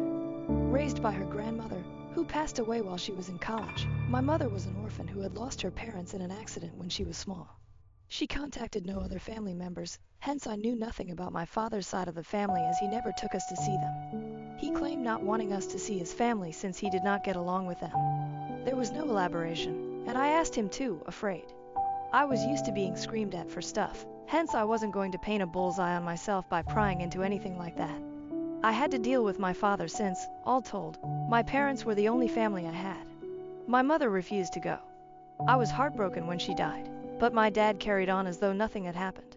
It was not shocking to me in the least since he had been acting the same way even when she was unwell. Knowing he did not love anyone, I did not expect him to be sensitive. He most likely lacked even that ability. What truly startled me, though, was that my dad brought home a considerably younger woman once we were finished with the funeral and paperwork 2 weeks after my mother died. She was simply here one morning drinking coffee in our living room. My father told me she was my new mother when I plucked the bravery to ask her who she was. When he was telling me that, he apparently also had the largest smile on his face, probably his creepiest one yet. Against my will, I found myself remarking on it. Since it had only been 2 weeks since my mother died, I'd told him it was a little too soon to bring his girlfriend home. That brought me to a lecture from him on how this would be my stepmother in a few days and on the need of respecting her. He told me he didn't care that I had just lost my mother. I had to treat her the same way I had treated my own mother. He dropped another bombshell on me and informed me he was getting married as I was over myself with rage trying to argue with him. Ever since her diagnosis, he claimed, he had known that she would not be able to make it as she had always been delicate and frail ever since he had known her. He had thus begun searching for substitutes. That is exactly the word he used. For the past 2 years he had been with Melissa, his girlfriend. Now that my mother was at last out of the way, he told me he was planning to be married once more and ensure her death had no impact on his life at all. It at once made sense why he had been untouched by my mother's illness and death thus far. He had replaced her. I honestly just turned away from him because I was disgusted. I told him I would not be attending the wedding, and expected him to say he was good with it since, really, why would he care? Then he informed me I had to go, which caught me off guard. He informed me he could only make this look regular and acceptable to other people if I attended, so explaining why it was. He seemed to be saying that by showing up for the wedding, I would have accepted it and that since his own daughter had not objected to this marriage, nobody else would have any cause to remark on it either. Basically, he required me to be there so it would seem less depraved, which in and of itself was really crazy. To be honest, my father seemed insane. Besides saying such strange and pointless things, he was getting married 2 weeks after his wife died without thinking about what other people would say. Not only that, the woman marrying him was only 25 at most, a few years older than I am. Her actual age is unknown, however she cannot be older than that. My dad falls in late 40s. This man, who recently lost his wife to cancer and should be in mourning right now, is instead getting married and expecting his daughter to act like this is all normal and that she supports it. It is eerie enough. He definitely belongs in a straitjacket in a padded room.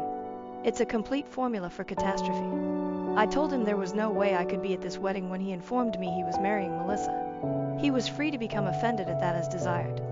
Then he informed me he would not only be offended but also kicked me out should I miss a meeting. He would also ensure that I never got access to the college fund my mother and he had been saving for me ever since my birth. Since, as he had stated, my mom's money had gone into the education fund as well as his, so I considered it to be essentially unjust. Although I think I was entitled to it, sadly I couldn't make him turn over the money to me as it is not required by law. There were no records to support it, hence it was not as if he had set it aside especially for that purpose. Basically, I would be tossed out and would not have any chances of attending college either if I skipped that wedding. On one hand, I did not want to seem like I was part of this or that I was encouraging this craziness in any kind whatsoever, thus I was in a quite tough situation. However, I also had to look out for myself as I had a few months left before I left for college and I couldn't afford to lose money since I had none of my own. My mother's will takes some time to process, hence I would only obtain the inheritance only then. For now, it seemed as though my only choice was to show up for the wedding and present myself as helping my father. Last week I was informed about the wedding, but I just couldn't get myself to welcome it. I thus resolved that I had to go all out to prevent this from occurring, or at least try to intervene. I told my father I would be at the wedding, but then I started searching for something, anything, to throw off the proceedings since I just couldn't bring myself to let this happen. I just wanted something. I really had no idea what I was looking for. When my father left his laptop alone, I got quite lucky, miraculously lucky. A few days back, he and Melissa went out to celebrate their marriage by dinner. I was alone at home. Leaving his laptop on the coffee table, my dad had, since it was locked. I expected nothing when I opened it, therefore I just tried to guess the password. Fortunately, I got everything just perfect. Melissa's name came first, then his own birthday, which was strangely startling. Still, once I arrived, I could hardly believe it. I first found nothing when I started browsing his social media. Then I saw he had 2 Facebook profiles, and I chose to review the second one, which I had not seen before. Surprising me was his hidden account set up for his side of the family. He had been telling my mother and me he did not get along with his family, but here he was on his other page hanging out with individuals we had never seen before who seemed to be certainly linked to him. As I searched, additional pictures from years past turned up. He obviously has been in contact with his family all along. He had simply been fooling us. I then chose to review his communications on that account and discovered that he had been in contact with his parents for really a lengthy period. I guess he also carried another phone. From the start, he had been living essentially 2 lives, and nobody knew. Although my mother had known about some of this, she had never shared anything with me. Neither had my mother. I was rather sure his family knew nothing about me whatsoever. Following his talks with his father on his account, I discovered that his father believed he was living away from home for business only, nothing else. He had a full family here, little knowing of it. I snapped brief pictures of those conversations and turned to my own phone to talk to my grandfather. Given all of this was so absurd, I was really anxious about whether he would even believe me. I could hardly believe it myself. Still, I went to my room and signed in using my own Facebook account. I got in touch with the profile I saw on my dad's page. As I had predicted, there had been no mutual friends, so I had never been able to locate him. I had never been able to track these people as I hadn't even known my grandfather's true name for all these years. Having his account now, I messaged him straight away and tried to rapidly explain everything. This was an emergency, hence I provided him my phone number and advised him to get in touch as soon as he could. I included additional pictures of the screenshots I'd taken, outlining how I had tracked his profile. I also sent some pictures of me with my parents so he would know this was not a hoax directed on him. After not hearing anything for the following 12 hours, I nearly gave up hope. Maybe he had chosen not to react since he felt someone was pulling a practical joke on him. But I eventually got a call from my granddad when Dad was at work. I was simply lucky that he had phoned me before that and had not mentioned this to my father. Anyway, I answered my phone and told him what was happening as soon as he called. For the past 17 years, he informed me, he had been made to believe that my father was working elsewhere. That is, away from Iowa, where he was originally from. Apparently, my dad had a separate house and everything here, which is where my grandparents had lived whenever they paid him visits. He had also visited his son several times. About none of this, they had the least of knowledge. They had spent the last 12 hours trying to get over the shock of it all. At first, this all seemed to them as a joke, but they came to recognize it was real when they viewed my mother and the family pictures I had emailed. Apparently, my father had told his parents he had broken up with my mother, so he had never told them about his marriage and the family he had. They disapproved of her 18 years ago, when my parents first began dating. He had informed my grandparents he had dumped her as they were quite clear they did not want my father to marry my mother. For the past 2 decades, it was the fiction he had been selling. Now he had at last been caught. My grandparents had not wanted my father to wed my mother for really serious reasons. It was because they accused my mother of being a gold digger and she had reportedly been trying to cheat on him. This was due in part to the first time my father had brought my mother home to see his parents. She had instantly targeted his older brother, a surgeon who clearly made more than my father. My uncle's refusal to keep his lips shut over something so significant led my grandparents to learn about it. My father had been asked to split up with my mother, but he had turned down their proposal. I believe it was because of me since, based on my calculations, my mother most likely already was pregnant by then. My parents were given an ultimatum. Either they would cut him off from their life or he would split up with my mother. They understood she was only with him for the money, hence cutting him off would drive my mother to leave him. Eventually, my dad told them he had split things off with my mother, although obviously he had not as they remained together. And this is the reason I'm here. If my mother had really done such things, I wonder why they stayed together. This fundamentally altered my view of both my parents. Once I knew these things though, I told my grandparents how badly I was being treated and that I had nowhere else to rely on. But I was depending on them now that I knew they existed and wasn't as alone as I had first thought. I still would understand if they turned away from me. Thank goodness they decided to assist me. I was able to stop the wedding from taking place. Like his parents, I returned to my father's house also. 2 days ago they flew down here. Yesterday, I managed to slip them into the wedding. All of a sudden, we were honored guests. Our backyard was the venue for the wedding as just a small number of guests were expected to attend. It was supposed to be a modest and private ceremony. Only my father's colleagues and boss, a couple of his acquaintances, and that was it. He had obviously not invited his family. They had not even received invitations to his first marriage. But I arranged for their attendance at the second. I emailed my grandparents and informed them it was finally time for them to show up as I wanted to halt everything before the vows were taken. Melissa had walked down the aisle and everything. I slipped out right before the vows, and then it was my turn to walk down the aisle with my grandparents for the theatrical purposes of it all. My father's face dropped and Melissa seemed fairly perplexed as soon as he saw me walking down the aisle with his parents. Once I drew close to him, I declared that his parents now knew the truth, that I had at last exposed all his falsehoods.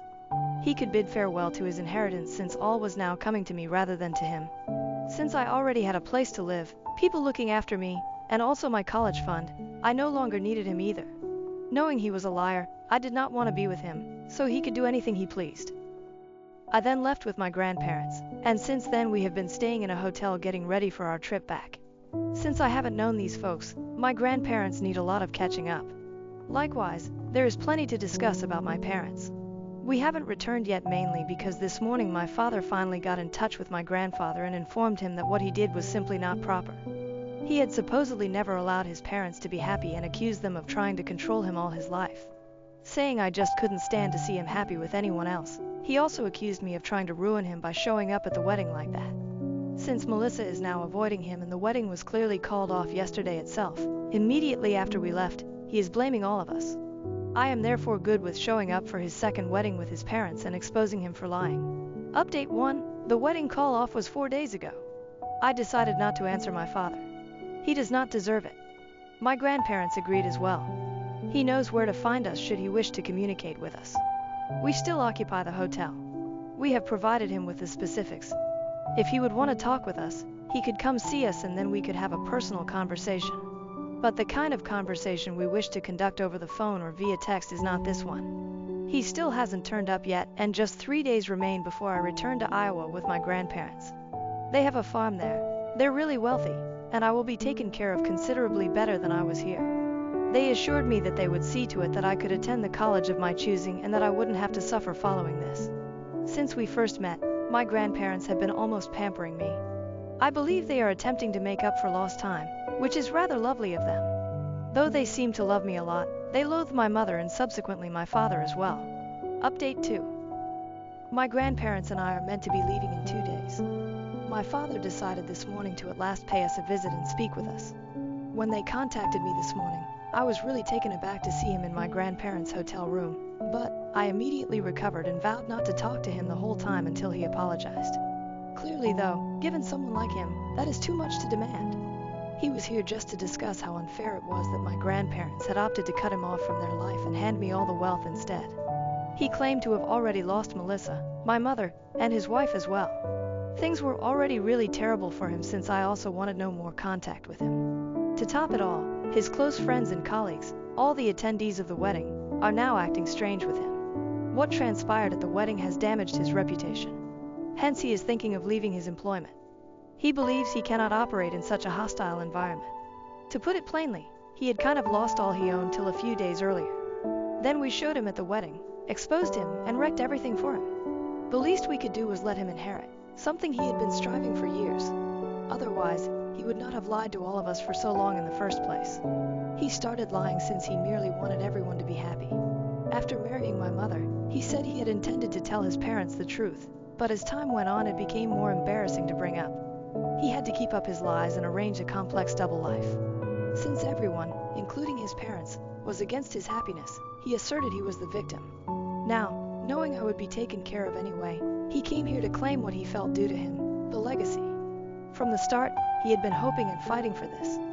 It would be unfair to deny it for such a minor cause. The way he was behaving as the victim infuriated me already. I lost it totally when he declared he deserved the fortune. I screamed out at him before my grandparents could say anything. If you really deserve that inheritance, then I also deserve to be treated like a human being for the past 17 years. He had never shown me any love, affection, or even the smallest of respect.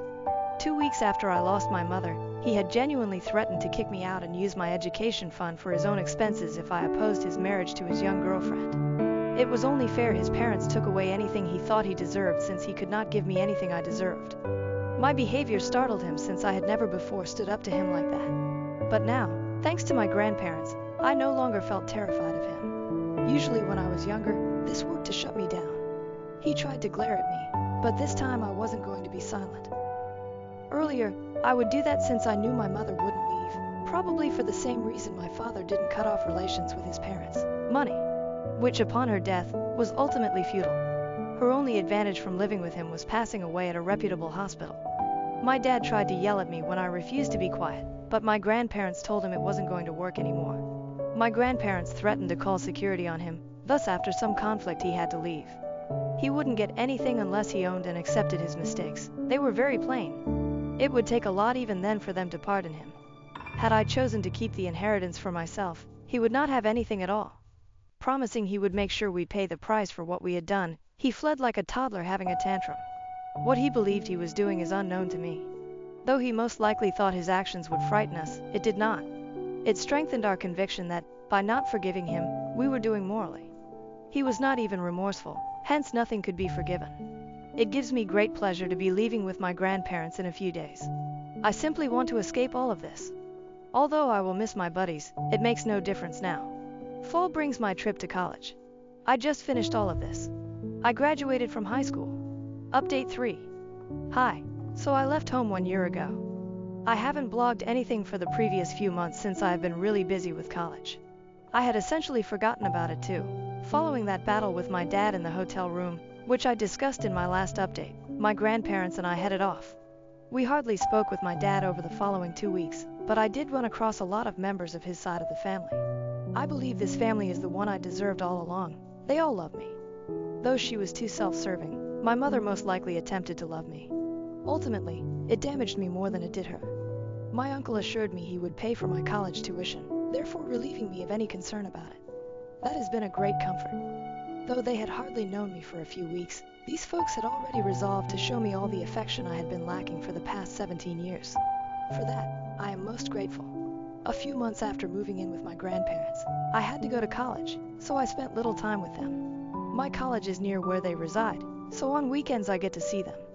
There are no grievances regarding that. Not to apologize, but rather to remind me that I wrecked him and should feel bad. My father has tried to get in touch with me multiple times. He continues asking me to check on my grandparents to see whether he fits the inheritance. He emails and chats from several accounts but doesn't understand that being defensive won't support his cause. A sincere and honest apology would be the only thing that could assist him. Yet at this time, it is too little, too late. I will simply ignore him. It is not worth it to reply to him. I lack the time or will to indulge his illusions. At last, I have the family I am due and am content with them. Right now, I'm loving my college life. So I will concentrate on the advantages in my life and attempt to forget about the past. I simply want to keep on improving personally. Karen claims to be the owner's wife in my parents' restaurant and ends up embarrassing herself. I am 18 years old. We offer snacks, cakes, candies, and several fast items in the small restaurant my parents run. Let us just refer to it as Joe's. It was named after my grandparents. Yes, I do pay.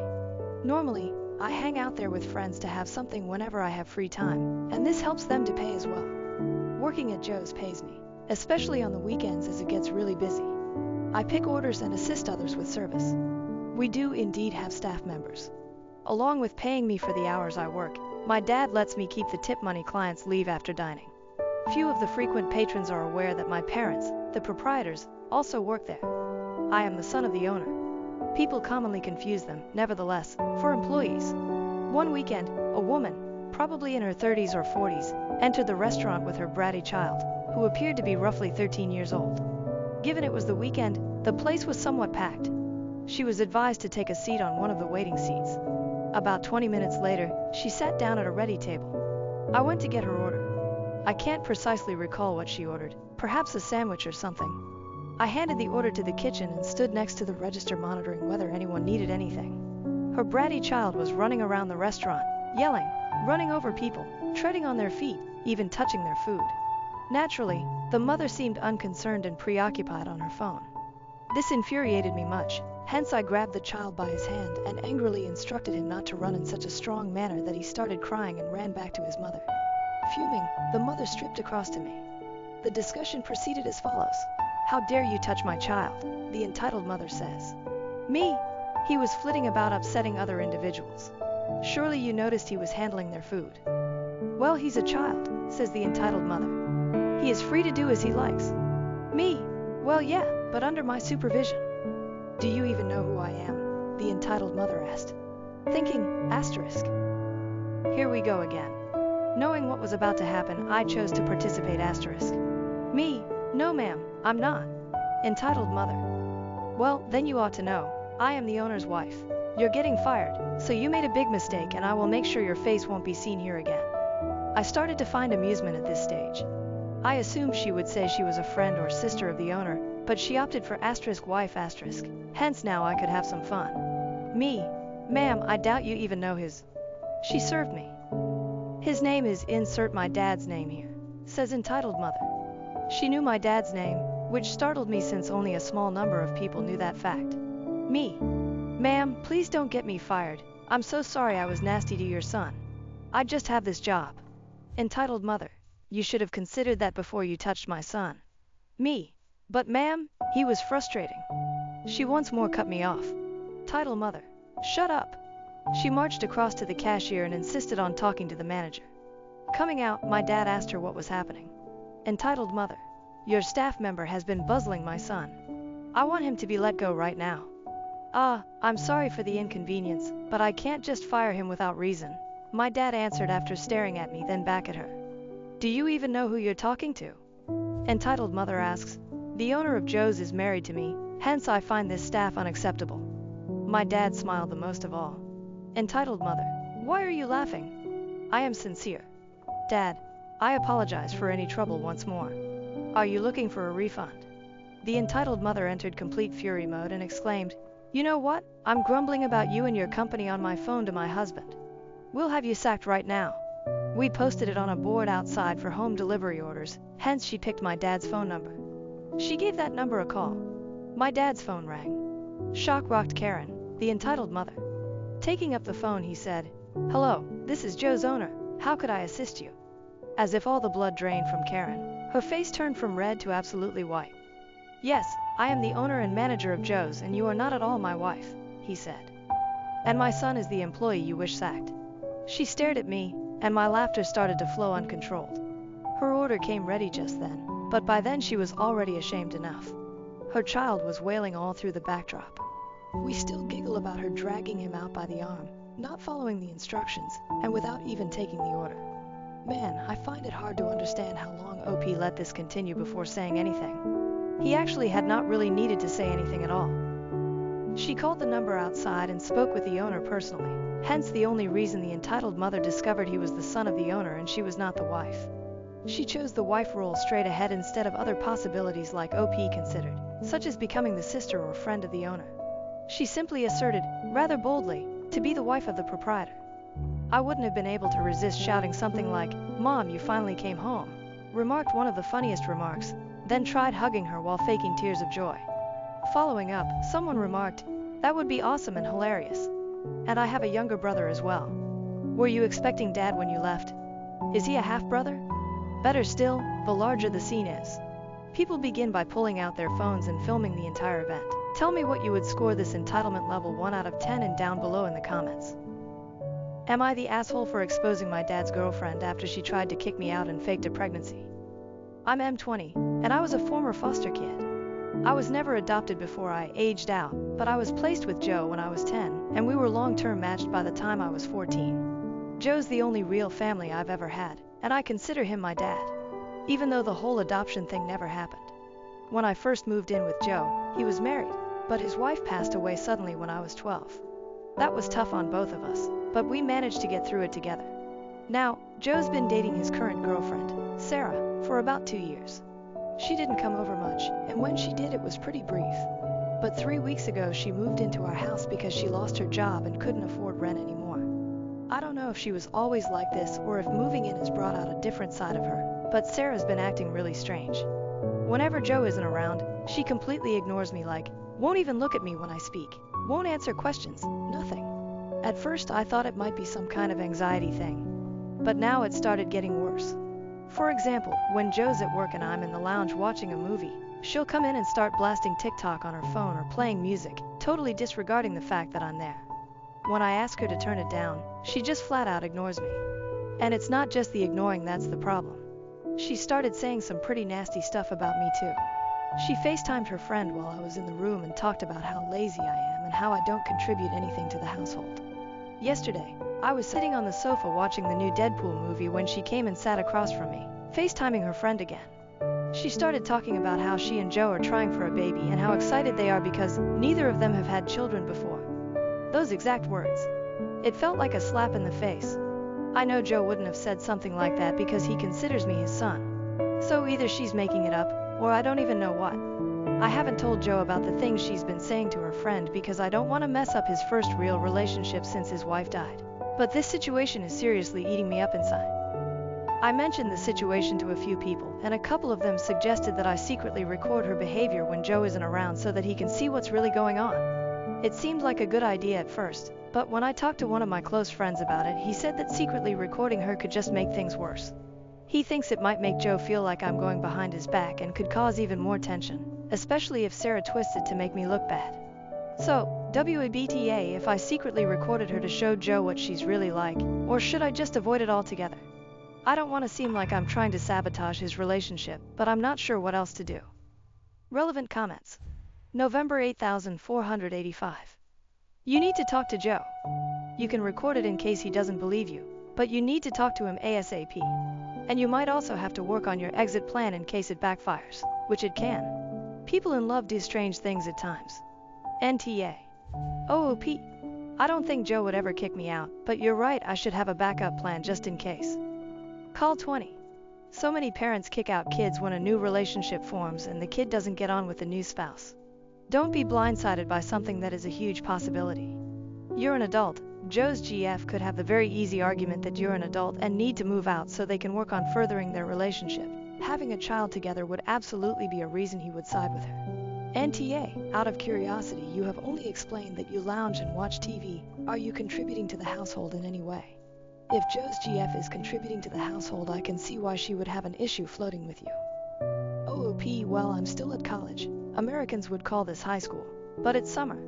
As a foster care leaver, Joe is paid £300 per week by the government to support me until I finish. This will carry on until I finish university or until I'm 25, whichever is first. I also get universal credit, which I use for most of my expenses. OOP goes on to state, high school usually ends at 18 here also, but I've had to redo some learning that I missed. Huge_Lime 826, get your ass off the couch and contribute to the home. Seems to me you are too stupid to realize that he will pick his girlfriend bedmate over a 20-year-old taking up space and pissing off his hot girlfriend. You don't realize it, but unless you start contributing, your days are numbered. So you're off school for the summer. Why don't you have a job to go to every day instead of sitting your ass on the couch? OP, who hurt you? Huge_Lime 826, nobody hurt me. But I did have enough common sense to get my ass off the couch and not play video games as a 20-year-old and then bitch about somebody who actually is contributing to the household. If he doesn't believe the girlfriend is more important to Joe than he is, he has blinders on. Just wait until she has a baby. He needs to wake up and get his ass off the couch and contribute to the family. 20 years old is not a time to be sitting on the couch playing video games to get a job. Automatic_mirror_ 825. It's time to fly out of the nest, find a job, and/or college. Build your own life. You are an adult, young, male, with lots of opportunities. Sorry_I_guess responding to automatic_mirror_ 825. This young man didn't have a stable home until he was 10. He went through a traumatic childhood, and his life's trajectory is not the same as most people's, so developmentally it may be important for him to take a little longer to feel safe and confident. Hell, he's still finishing his secondary education due to those complications. And you have literally no idea what opportunities he does or doesn't have. As long as his father is happy to have him there, who are you to tell him he needs to leave home? What a shitty, presumptuous thing to say. Silent Prune 8103. Going to school isn't contributing to the household. Doing chores, taking out the trash, preparing dinner, doing laundry, sweeping the floors, vacuuming, doing repairs around the house. Contributing to the sustainment of your family's home and health of it so it doesn't burden others. That's my responsibility. If she finds herself or Joe doing all of this, then I would be annoyed as well. You're an adult. As an adult, you should be contributing without being told the responsibilities of maintaining the home. I would say getting a job as well at your age. Many folks go to school and have a part-time job, but if that's not the case, you can help around the house. I guarantee if you're doing those things, Joe and possibly her will have a different positive opinion of you. Update. I decided to talk to Joe directly instead of secretly recording Sarah. I thought it would be more mature, sensible, and non-confrontational to handle things face-to-face. My mindset was that if he didn't take it seriously, then I'd consider recording to show him what was really going on. When Joe got home from work, I asked him to talk privately in my room. He seemed a bit confused at first, but I made it clear that I wasn't trying to sabotage his relationship. I just needed to tell him that some things Sarah was doing were making me uncomfortable. I reminded him about how she ignores me and mentioned how she plays videos while I'm watching TV. But when I told him, she said that he didn't have any children and that they were trying for a baby, he looked really upset. It felt a bit awkward, but Joe called Sarah into the room to talk with us. He asked her if what I said was true, and she immediately denied it. You could see from her body language that she was lying. I'm not sure if she just never expected me to say anything about how she's been treating me or what. Joe firmly told her that this is my house, not hers, and that while she's a guest here, she can't be disrespecting me. Things got a little heated, and in the end, she apologized to me, though it was through gritted teeth. I accepted the apology, even though I'm not sure it was genuine. After that, Joe asked if I was still comfortable with her staying with us. I said I was because I didn't want to break them up. I just wanted to tell him what was happening. However, she decided to stay at her friend's house for the night, which made the situation feel even more tense. I can tell Joe is really upset now, and I feel super guilty for making him feel this way. He insists it's not my fault, and we ended up having kebabs for tea, but even so, I can't shake the feeling that I've caused a huge fight between them. Joe went to bed early, and now I'm stuck feeling bad about the whole situation. I just hope that whatever happens next, things will settle down. Thank you, everyone. Update 2. So, about a month ago, things seemed to be getting better, at least on the surface. Joe and Sarah got back together, and I gave them my blessing because Joe really wanted it to work. Sarah even moved back into the house, and she was actually being decent to me, which was a change. But honestly, I always felt like she was just putting on an act. I had this nagging feeling that she still didn't like me and was only being nice because her other option was to be homeless. It all went downhill really fast, though. Less than a week after moving back in, Sarah announced that she was pregnant with Joe's baby. And that's when the real chaos started. She dropped this ultimatum on Joe. Either I move out, or she'd break up with him and make it impossible for him to be involved with the baby. Joe was torn because he didn't want her or the baby to be homeless, but he also made it clear that I wasn't going anywhere. I'm his family, and he wouldn't kick me out for anything. So Joe told Sarah that they'd have to break up for good after she gave him the ultimatum. He even kicked her out again. That's when things got even crazier. Sarah started messaging Joe, saying she was going to get an abortion because she couldn't afford to be pregnant. Joe, being the good guy he is, offered to send her money and even pay for her rent so she wouldn't be homeless, but she kept playing games. Anyway, I was borrowing Joe's iPad one day, and I saw that Sarah's iMessage was still linked to it.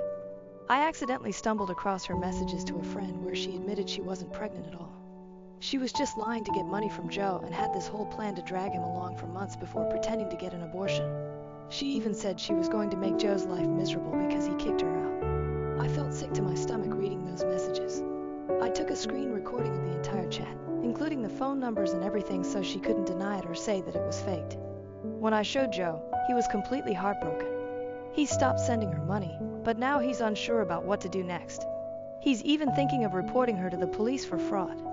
But part of him just wants to cut her out of his life completely and move on. I've never seen Joe this hurt, and I feel so guilty because I know all of this is stressing him out. I'm still in shock over how horrible Sarah turned out to be. Even with everything that's happened before, I never thought she'd do something this low. Now, we're just trying to figure out how to move forward from all of this. Karen yells at me in Walmart over apple juice and demands both bottles. My mother had to visit Walmart a few days ago to pick up a prescription and some food. She detests Walmart, hence we usually attempt to move quickly. My brother and I went to hunt the few things we needed as she stood in line for the prescription. We arrived at the grocery store and got to work shopping. There were just 2 gallons of apple juice left when we at last arrived at the beverages section. As I went to pick them, a woman walked up and watched me grab them. Turning back, I asked her whether she was likewise searching for apple juice. She agreed, thus I gave her one. We would take the other. Things started to get fast. She wanted them, hence she instructed me to give her both of them. I reminded her once more that I would give her one. We would retain the other. She started asking that I give her both as she wasn't satisfied with this. I told her no flat out. Since my brother only wanted apple juice and is not good with conflict, he was not saying anything. "Ma'am, do you want this one or not?" I asked. "Just give me both," Karen said. "How difficult should one find that to grasp? I want both of them." Looking nervous, my brother interrupted her as she was beginning to create a scene and said, "Look, we're just trying to be nice." Karen jerked back. "I don't care. Just show me these. You are throwing away my time." I eventually grew bored with the debate and out of spite filled our cart with both of the apple juices. I spun around and pointed for my brother to follow. She started screaming, but we proceeded toward the front. Really, it was the dumbest thing ever. Arriving first, the OP and his brother might have readily snatched both apple juice bottles without saying anything.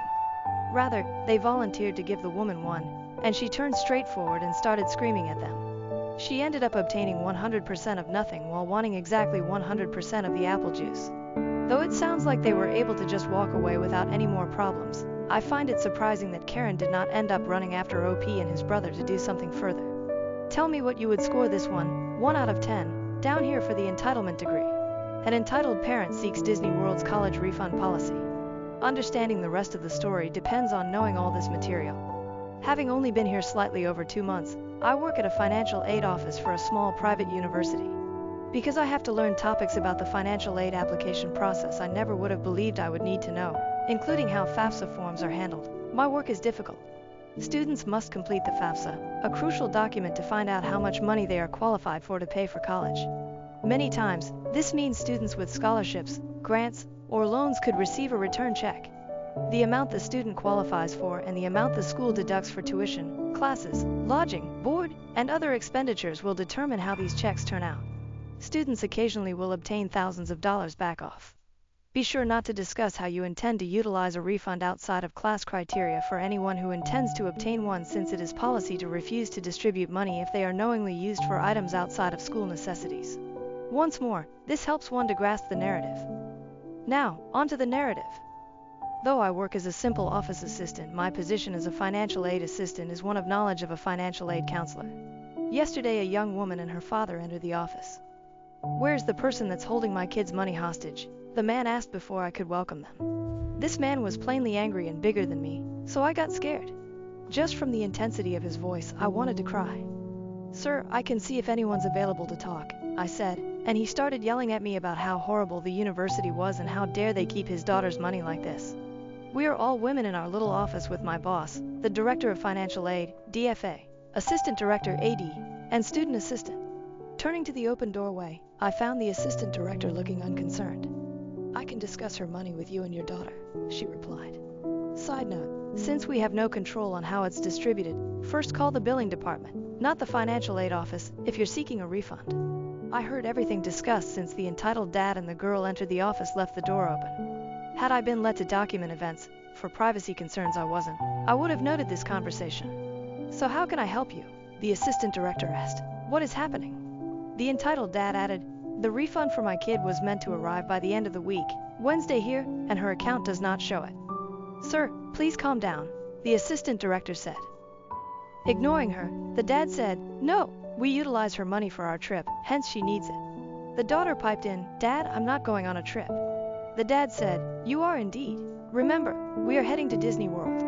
Knowing this, the assistant director remarked, "So you're using your refund to pay for a trip outside of school?" Saying, "No, I'm not," the daughter objected. But the dad cut her off, declaring, "Yes, she is. We now need it since she pledged to pay the deposit with that money." "Sir, I must tell you that I cannot let this money be released, as you have just told me your daughter will be using them for things outside of school. Please do not modify it." The dad said, "What? She can spend her money any way she wants and do anything with it?" The assistant director clarified, You only have this money for purchases connected to schools. Using it otherwise is regarded as fraud, a wrong use of money. OP explains here. You should never notify the financial aid office of your vacation plans and act like a jerk.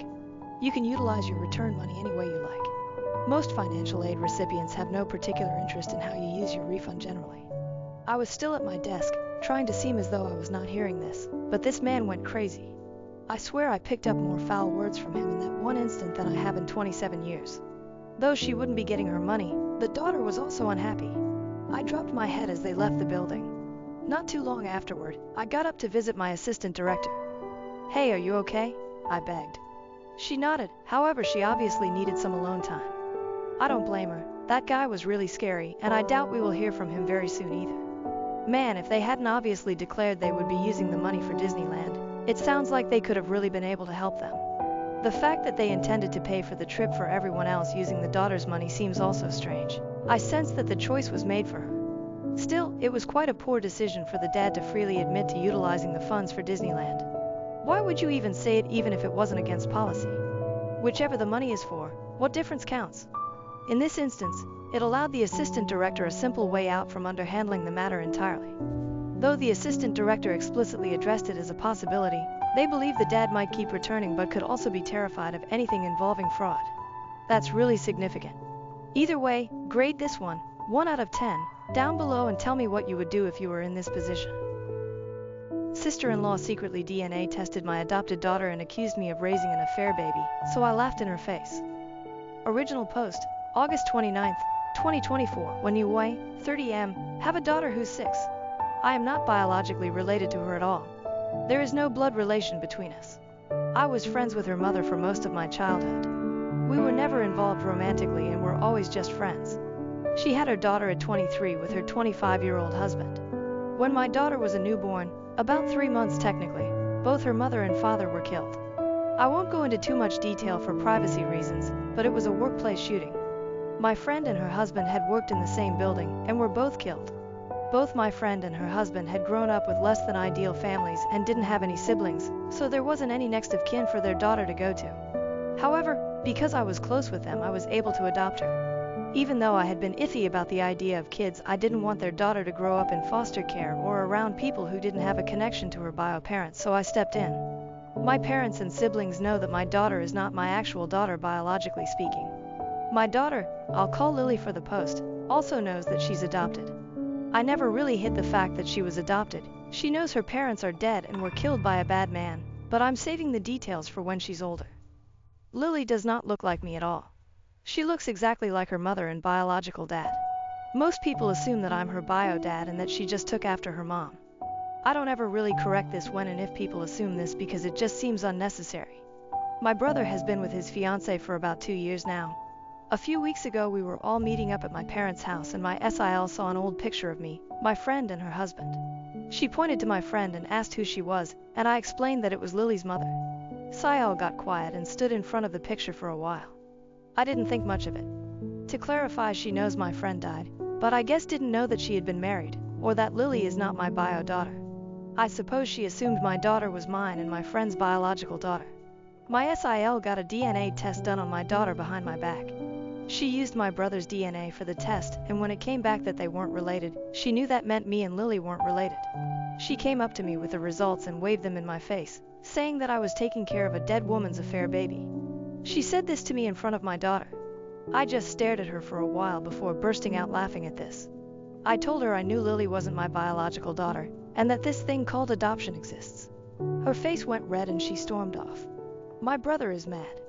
I embarrassed his fiancée, but I said she embarrassed herself by DNA testing a kid that isn't hers and then parading the results up to me. What did she want me to do? What was her goal with this? Did she want me to break down and abandon my daughter? My brother said she thought she was doing the right thing and called me an asshole. I don't feel like the asshole, especially considering my SIL was the one who stuck her nose where it didn't belong. I'm asking for Reddit opinions, mostly just for validation. So was I the asshole? AITA has no consensus bot. OOP was NTA. Did the brother's fiancé assume OOP was married to the deceased friend? OOP. I can see how she assumed that we were together. In the picture I had my arm around her shoulders. This was before my friend was married to her husband. At the time that picture was taken, they were just friends. Commenter, I think you're a hero. I'm proud of you. If anything ever happens to me, I know my daughter will be so loved and cared for and raised in a loving household. I hope somehow your friend and Lily's daddy are resting peacefully knowing she's got a papa that loves her. I'm going back to cutting onions now. OP, I appreciate that a lot. I'm doing my best to raise Lily with the values and beliefs her mother and bio dad had and wanted to raise her with, even if some of them differ a bit from my own. Does OOP know what kind of DNA test Sil took for his daughter? OOP, I believe they were doing one of those home DNA kits, though I don't know what company they did it through. Commenter, NTA, she wanted to stir some shit up. That's a hell of a lot of effort to help. Also, I'd be pissed about how she got Lily's DNA to do this. It didn't go the way she thought it would, so she got mad. Your brother is just trying to side with his soon-to-be wife. Update, August 31st, 2024. TLDR spoiler. My brother thought I had been having an affair with Lily's mom and thought I was Lily's bio dad. He tricked Sil into believing that I was in a relationship with Lily's mom and was Lily's bio dad. Sil then saw the picture of Lily's mom and her husband, and assumed Lily was an affair child between the two of them and was being led on to believe that I was Lily's bio dad. My Sil ended up coming to my house and apologizing, as well as telling me the full story. My brother put her up to the DNA test. When I first adopted Lily, my brother for some reason believed that Lily was my bio daughter. He thought that me and Lily's mom were together and just weren't telling anyone. He believes that when she got pregnant, Lily's mom told me that Lily was mine and that she was going to just say that it was her husband's, and I went along with it because I didn't really want kids. SIL was under the impression I believed I was Lily's bio dad. She saw the picture of Lily's mom and I, and after asking for clarification on who she was, assumed we were together in it, and then got suspicious when she saw that the other guy in the picture, Lily's actual bio dad, looked a lot like Lily. I also want to clarify, I didn't tell her that Lily's bio dad was in the picture because she had specifically pointed to Lily's mom, and I assumed she knew that Lily was adopted. I didn't know my brother had been telling her lies for nearly 2 years. She got the DNA test out of her own suspicions, and my brother helped her with it because he thought it would reveal that I was actually Lily's bio dad. He manipulated her into thinking that it would clear the air of suspicion, when really he was just trying to prove that I was really Lily's bio dad and lying about the reasons for adoption.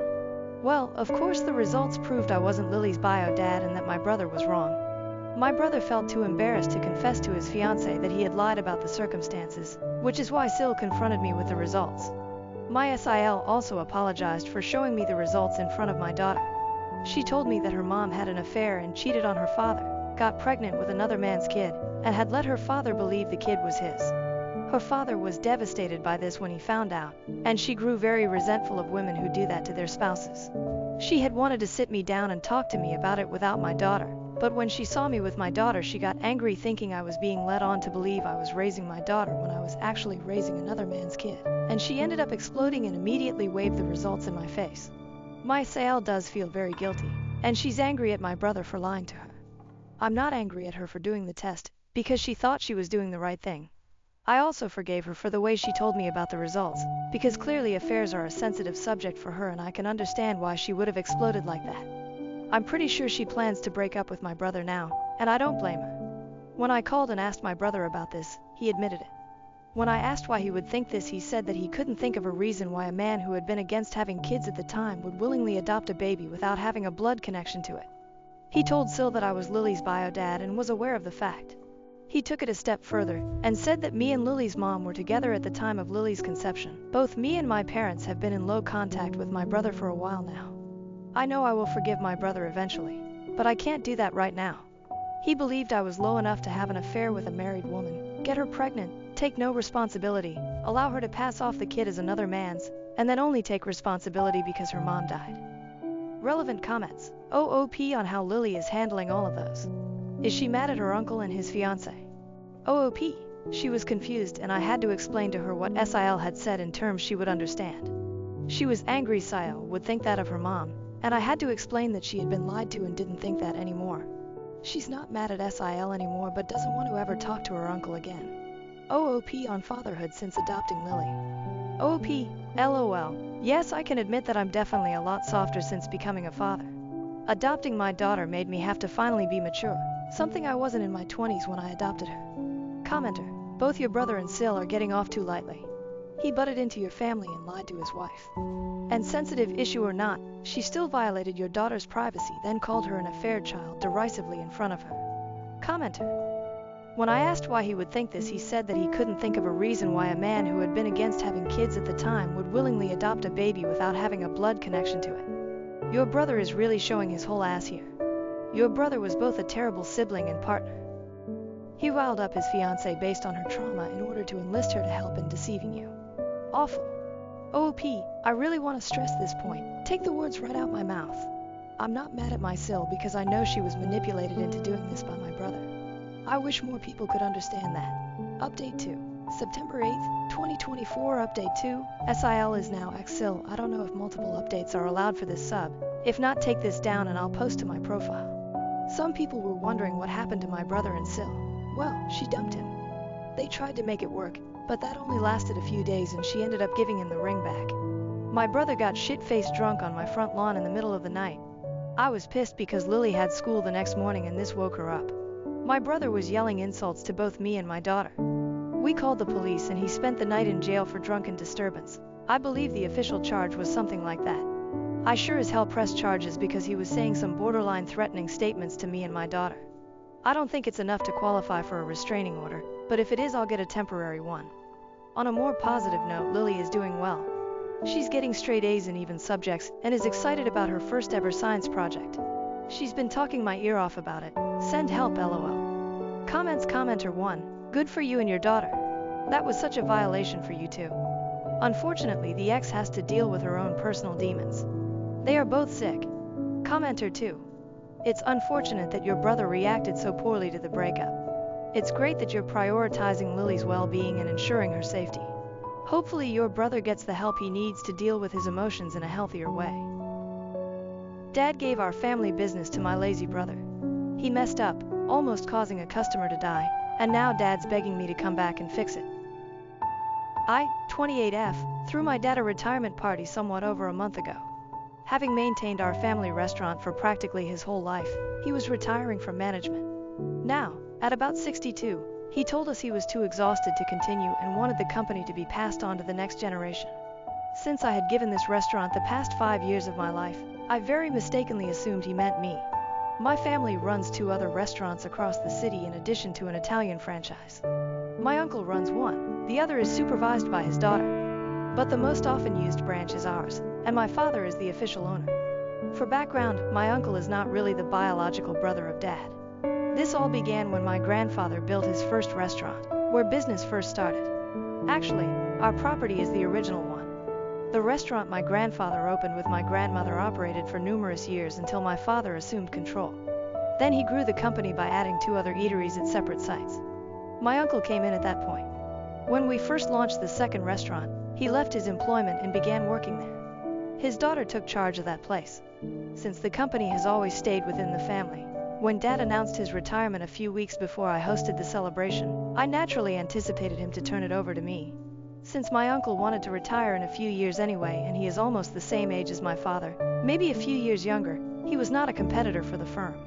Given my 5-year dedication to the first restaurant, his daughter's 2 years of running the new store represent significantly less experience than I have. I abandoned my corporate job to work with my father ever since I was 23. I wanted to one day inherit the family firm and carry it to unprecedented success. Since I was the strongest applicant to inherit the company, I simply thought it would be me. My cousin was too young and unskilled to manage on her own. My uncle was retiring soon. I knew then it would be me. Though it was somewhat stupid of me not to demand a written agreement, my father never mentioned it straightforwardly. I assumed this was merely understood. Still, at the very last instant my father threw me a curveball. He said on the day of his retirement celebration that my bratty younger brother would be inheriting the company. I have a younger brother and an elder brother. Charles, 34M, my older brother, took the medical route. He is a surgeon and shows no enthusiasm for the restaurant industry. Derek, 26M, my younger brother, spends nothing at all and does nothing all day. Nobody in the family likes him. He is a brat of good value for nothing. Though I have no issue with his lack of talents or his lack of activity all day, I absolutely find his attitude unacceptable. Though he has nothing to show for his life, he behaves as though he is the best and deserves every nice thing that comes his way. Mostly, it's my parents pushing this behavior. Anytime Charles and I try to talk about it, they shut us down and tell us he needs positive support so he could investigate job paths and avoid lifetime freeloading dependent on his parents. A few years ago, he graduated from community college. Since then, he has been let go from at least 5 different companies. He has a major attitude issue, so he can never make things stick. Though I'm not sure why he believes this, he feels he is on the same level as God personally and that nobody else can challenge him. We have to put up with it since we are family, but in the actual world, least of all his employers, none would accept this kind of behavior. It is therefore not surprising that he has been let off from every position within a few months. He is not very talented in anything, and even the jobs he worked at were guaranteed by my father via his contacts. For himself, Derek truly cannot accomplish anything. He is simply a huge screw-up and has no idea about his future direction. Since he was let go from his last job 2 years ago, he has been lounging about our house, draining our parents for the past several years. The worst aspect is his lack of any guilt or regret over it. Our parents ignore him and let him live this way instead of intervening, which makes it quite annoying. It is unfair, particularly because Charles and myself were continuously urging us to improve. Not to seem unappreciative, as Charles and I are doing in our life, but it stinks to see them be so forgiving of Derek. Still, I find him to be a somewhat spoiled brat that absolutely bothers me. As children, we were all wonderful friends. But, since high school, things have changed and I hardly get along with Derek in the least. Everyone was rather surprised when my dad said Derek would be inheriting the company, as he also lacks knowledge of the company or any notion of how things run. A few months before I organized the celebration, my father had announced his retirement. Everyone knew about it. Family members as well as workers. Having been my father's right-hand man, or lady, in my case, I naturally anticipated to take over after he retired. I regret not having a decent discussion about it. I had taken it for granted, and perhaps that was the reason I came undone. I regarded this as evidence that he was intending to leave me in control, even though he had expressed things about what he wanted me to do once he retired a few times. I trusted my father, therefore I never thought of him maybe not leaving the company to me. He had never offered me a justification not to. Though he handled Derek differently, that did not mean he mistreated me. As an employee as well as a daughter, he was always incredibly caring and polite with me. Still, I decided to throw him a party when he announced his retirement. It never occurred to me that he hadn't revealed who his successor would be, since I simply knew it would be me. I was shocked on the day the party was scheduled when he chose to declare Derek would be taking charge. Not only me, everyone at the party, from my mother herself to all the staff, was in shock. Everyone had assumed I would inherit the company, particularly because I had spent 5 years working at the restaurant striving for perfection. Still, after all of my effort, Derek was scheduled to inherit. I found none of it logical. It didn't really dawn on me until my father brought Derek to his side and he smugly declared he embraced his new post. Tears and total devastation drove me literally from the restaurant. 2 minutes later, my father trailed me outdoors. He wants to clarify that he made this very tough choice for specific reasons. Though I was unhappy, I chose to give him some time. Still, his motives were equally illogical and foolish as his choice. He knew it. He informed me that Derek was really useless and that this affected his decision. Derek had been sitting at home for the past 2 years, while my father had been trying very hard to convince him to go out, hunt for a job, and engage in meaningful life activity. Derek took everything lightly. Now my father reasoned that perhaps placing Derek in a position requiring responsibility, such as running the restaurants, would compel him to rise up and improve his output. Derek's heart wasn't in it, according to my father, because he was working for someone else and lacked an interest in his former employment. However, my father thought Derek would have more of a stake and would be driven to be a better worker, since this would be his own business. And if not, at minimum, it would get him out of the home. Then my father informed me that he still wanted me at the restaurant to perform exactly what I used to do for Derek, to be always present for him. He informed me Derek would only be the nominal head. I would be the actual boss. This would, according to my father, inspire Derek to become well. To me, that was quite nasty. Knowing that I was quite capable of doing a far better job than Derek, he expected me to be his shadow and assistant always. I am my own person. I am not the babysitter for my brother. By then, I had worked hard enough to land the job my father had just given Derek. I was still rather offended and not changed even with the justification. I warned my dad he would lose me permanently, or he could undo his words and offer me the job he had just granted Derek. I meant it. I had an ultimatum to offer him. Regretfully, we then engaged in a somewhat nasty argument. He informed me I wasn't thinking about my brother's future and I was being selfish and irrational. By not considering mine, he was also acting selfishly. I told him. We found ourselves fighting in this way. Having nothing to say left, I cut him off after that. He refused to hand the job away from Derek to someone who rightly earned it, me. I made up my mind not to return to the restaurant after I felt so degraded. My last day spent there was the day following the retirement celebration. 1 month after that, I still haven't gone back to the restaurant. Though I don't ask about the business, I have stayed in contact with my mother and Charles. They know how things are going, but they also know it bothers me and I don't want to talk about it. I therefore had no idea how the restaurant was performing until a few days ago. Nothing had truly altered on that front as I stopped talking to my father following that argument and avoided Derek anyhow. After leaving the restaurant, I had also begun submitting applications for other employment. Like any other employee, I did get paid for my work there, and I have some money right now to cover temporary needs. I reasoned I could survive off of my funds till I discovered another activity I wanted to engage in. I had even intended to travel next week, but right now I'm not sure since I might have to return to the restaurant. The cause is, like I had anticipated, my brother messed up quite extensively. For some reason, my dad felt it would be a good idea to let him do anything he wanted, without supervision, to inspire confidence in him. He knew nothing about running a restaurant. Apparently, Derek's emotions came before the family business and other pragmatic issues. Derek had been cutting costs on components in addition to making a lot of careless and foolish financial mistakes from the beginning. Now, it's causing them major difficulties. We offer a separate vegan menu and accommodate vegans so that none of non-vegan items come into touch with vegan meals in the kitchen for ethical reasons. We also set aside space specifically for vegan cuisine cooking. But in his infinite wisdom, Derek closed that compartment to create room in the kitchen and began tampering vegan goods in order to save money. This would only be a matter of time before blowback occurred. 2 days ago, the unavoidable happened. Derek had told staff members to use conventional dairy milk wherever they could avoid using the more unsafe higher-priced soy milk. That moron overlooked the fact that some people are really allergic to dairy, not just vegan for fun. You might fairly predict what followed. A client ordered a milk-based dessert and expressly requested soy milk or another milk substitute to be used rather than ordinary dairy. Usually, one of our regular staff members would have used the alternative as asked and disregarded Derek's ludicrous orders. Regretfully, Derek had chosen a fresh, inexperienced man and given him rigorous instructions to document anyone in the kitchen defying his directions. Derek had discovered that the regular staff members were neglecting him since they were too quickly running out of substitute materials. He recruited this new guy as he wanted someone to spy for him. Sadly, this new employee ignored the customer's request and used conventional dairy milk for the dessert following Derek's directions exactly. He did a really poor job with it as well. Things went south rapidly, and the client experienced a strong allergic response. They now seem ready to sue the eatery. I know all of this since my dad contacted me in the evening a few days ago, the day the incident occurred, to let me know what happened. He looked to be panicking. He told me he had sacked Derek right away since he had no idea what Derek had been doing behind his back.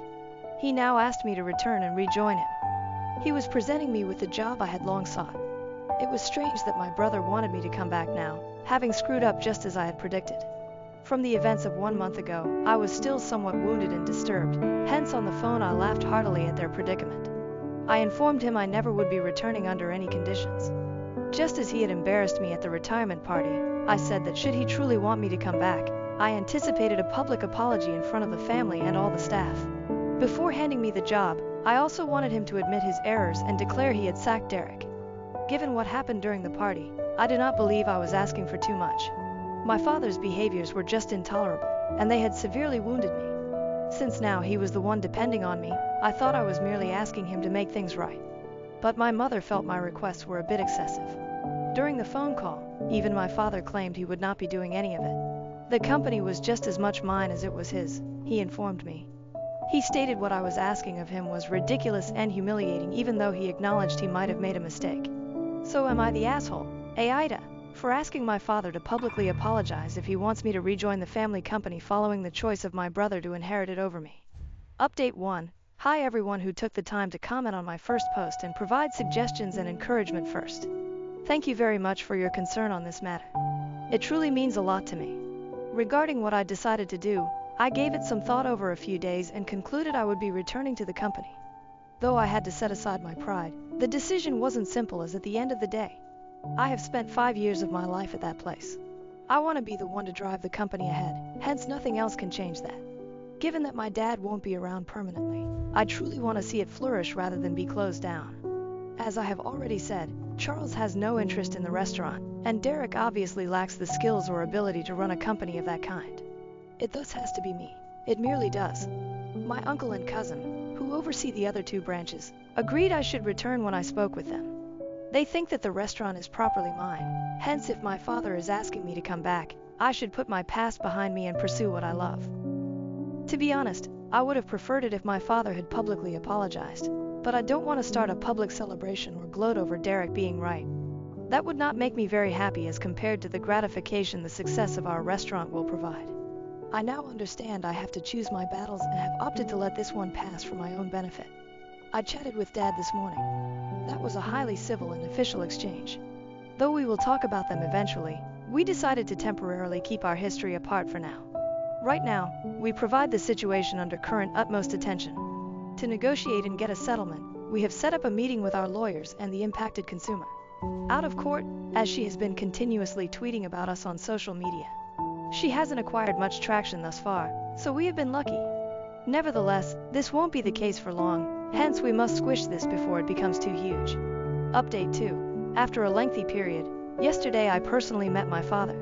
We met before our customers meeting, and one last time we spoke with our lawyer on everything. Seeing him after so long was odd since, 5 years ago, I had seen him practically daily. Until I actually saw him, I had no idea how much I missed him. Since our lawyer handled much of the conversation, we didn't interact much.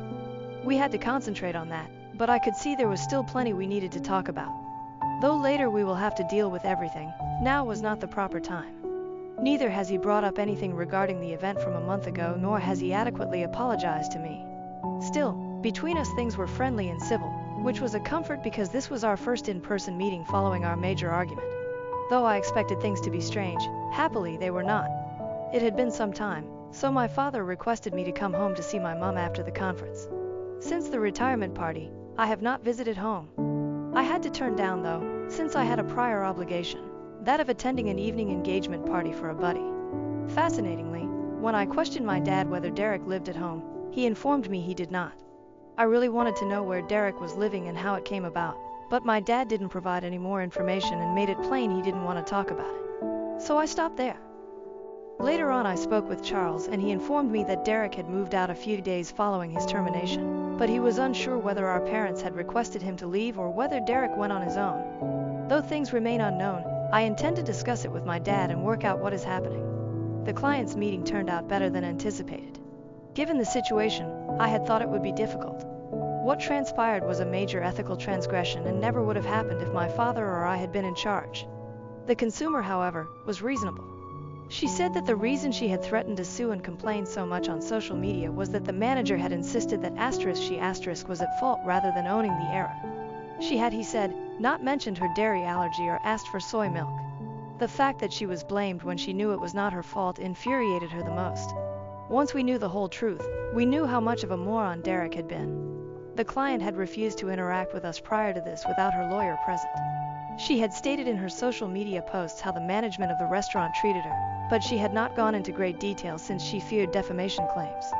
She hadn't completely explained the matter because Derek had got in touch with her accusing her of lying and threatening to sue her. Until now, my dad and I had not known exactly what transpired. The waiter who ordered her sided with Derek since he feared losing his employment. I don't blame him, even if it means covering for their company. These folks need their jobs and are not ready to jeopardize them.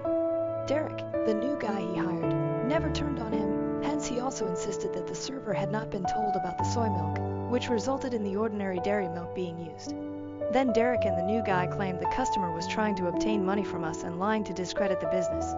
We told the client that Derek, the guy in charge, had been let go. So right now, we were running everything ourselves. Nothing like this will never ever happen again, we assured her. Fortunately, we reached an understanding. She agreed to remove her social media entries and let it go. Although we lost quite a lot of money in the process, at least we were able to tidy Derek's mess. My dad and I can at last relax. Update 3. Hi, I have never been happy. I returned to the restaurant a month ago. To be honest, it took me some time to see how unhappy I had been absent from the workplace. Though I have problems with my father, I love this place. I am going to soar to new heights as I wish. Regarding my father, we are working things out and have come quite far. Having spoken with my parents, We as a family have decided we should spend more time together. A few weeks back, after returning to the restaurant, I had a lengthy conversation with my dad. He and my mother said they handled Charles and me poorly. They wanted to develop Derek to a point where he could compete with us and not feel inadequate. They knew he was the weakest link among us, but they raised his ego to an irrational level in doing this. Now, Derek sees the world of himself without really trying to get better. The day my father dismissed him, Derek moved out and shut everyone off since his pride suffered. Later, my dad discovered Derek is working at a nearby video game store and living with a friend. At least he's trying to make it on his own and acting. It's good for him. Every weekend my family gathers for dinner, including Charles and his wife. Derek has been invited multiple times. It would be disrespectful not to, but he has not responded, as asked. It scarcely counts to me since I have nothing to do with him anymore. Though I would like him in my life, I wish him the best. For me, hanging around with my family has been fantastic. I adore it since my father and I are at last returning to a state of normality. Recently, life has been very wonderful. I have no complaints. At last I am creating something I believe in and doing what I love. I am back on good terms with my family and I do not think I could ask for more. All a person truly needs to be happy is that.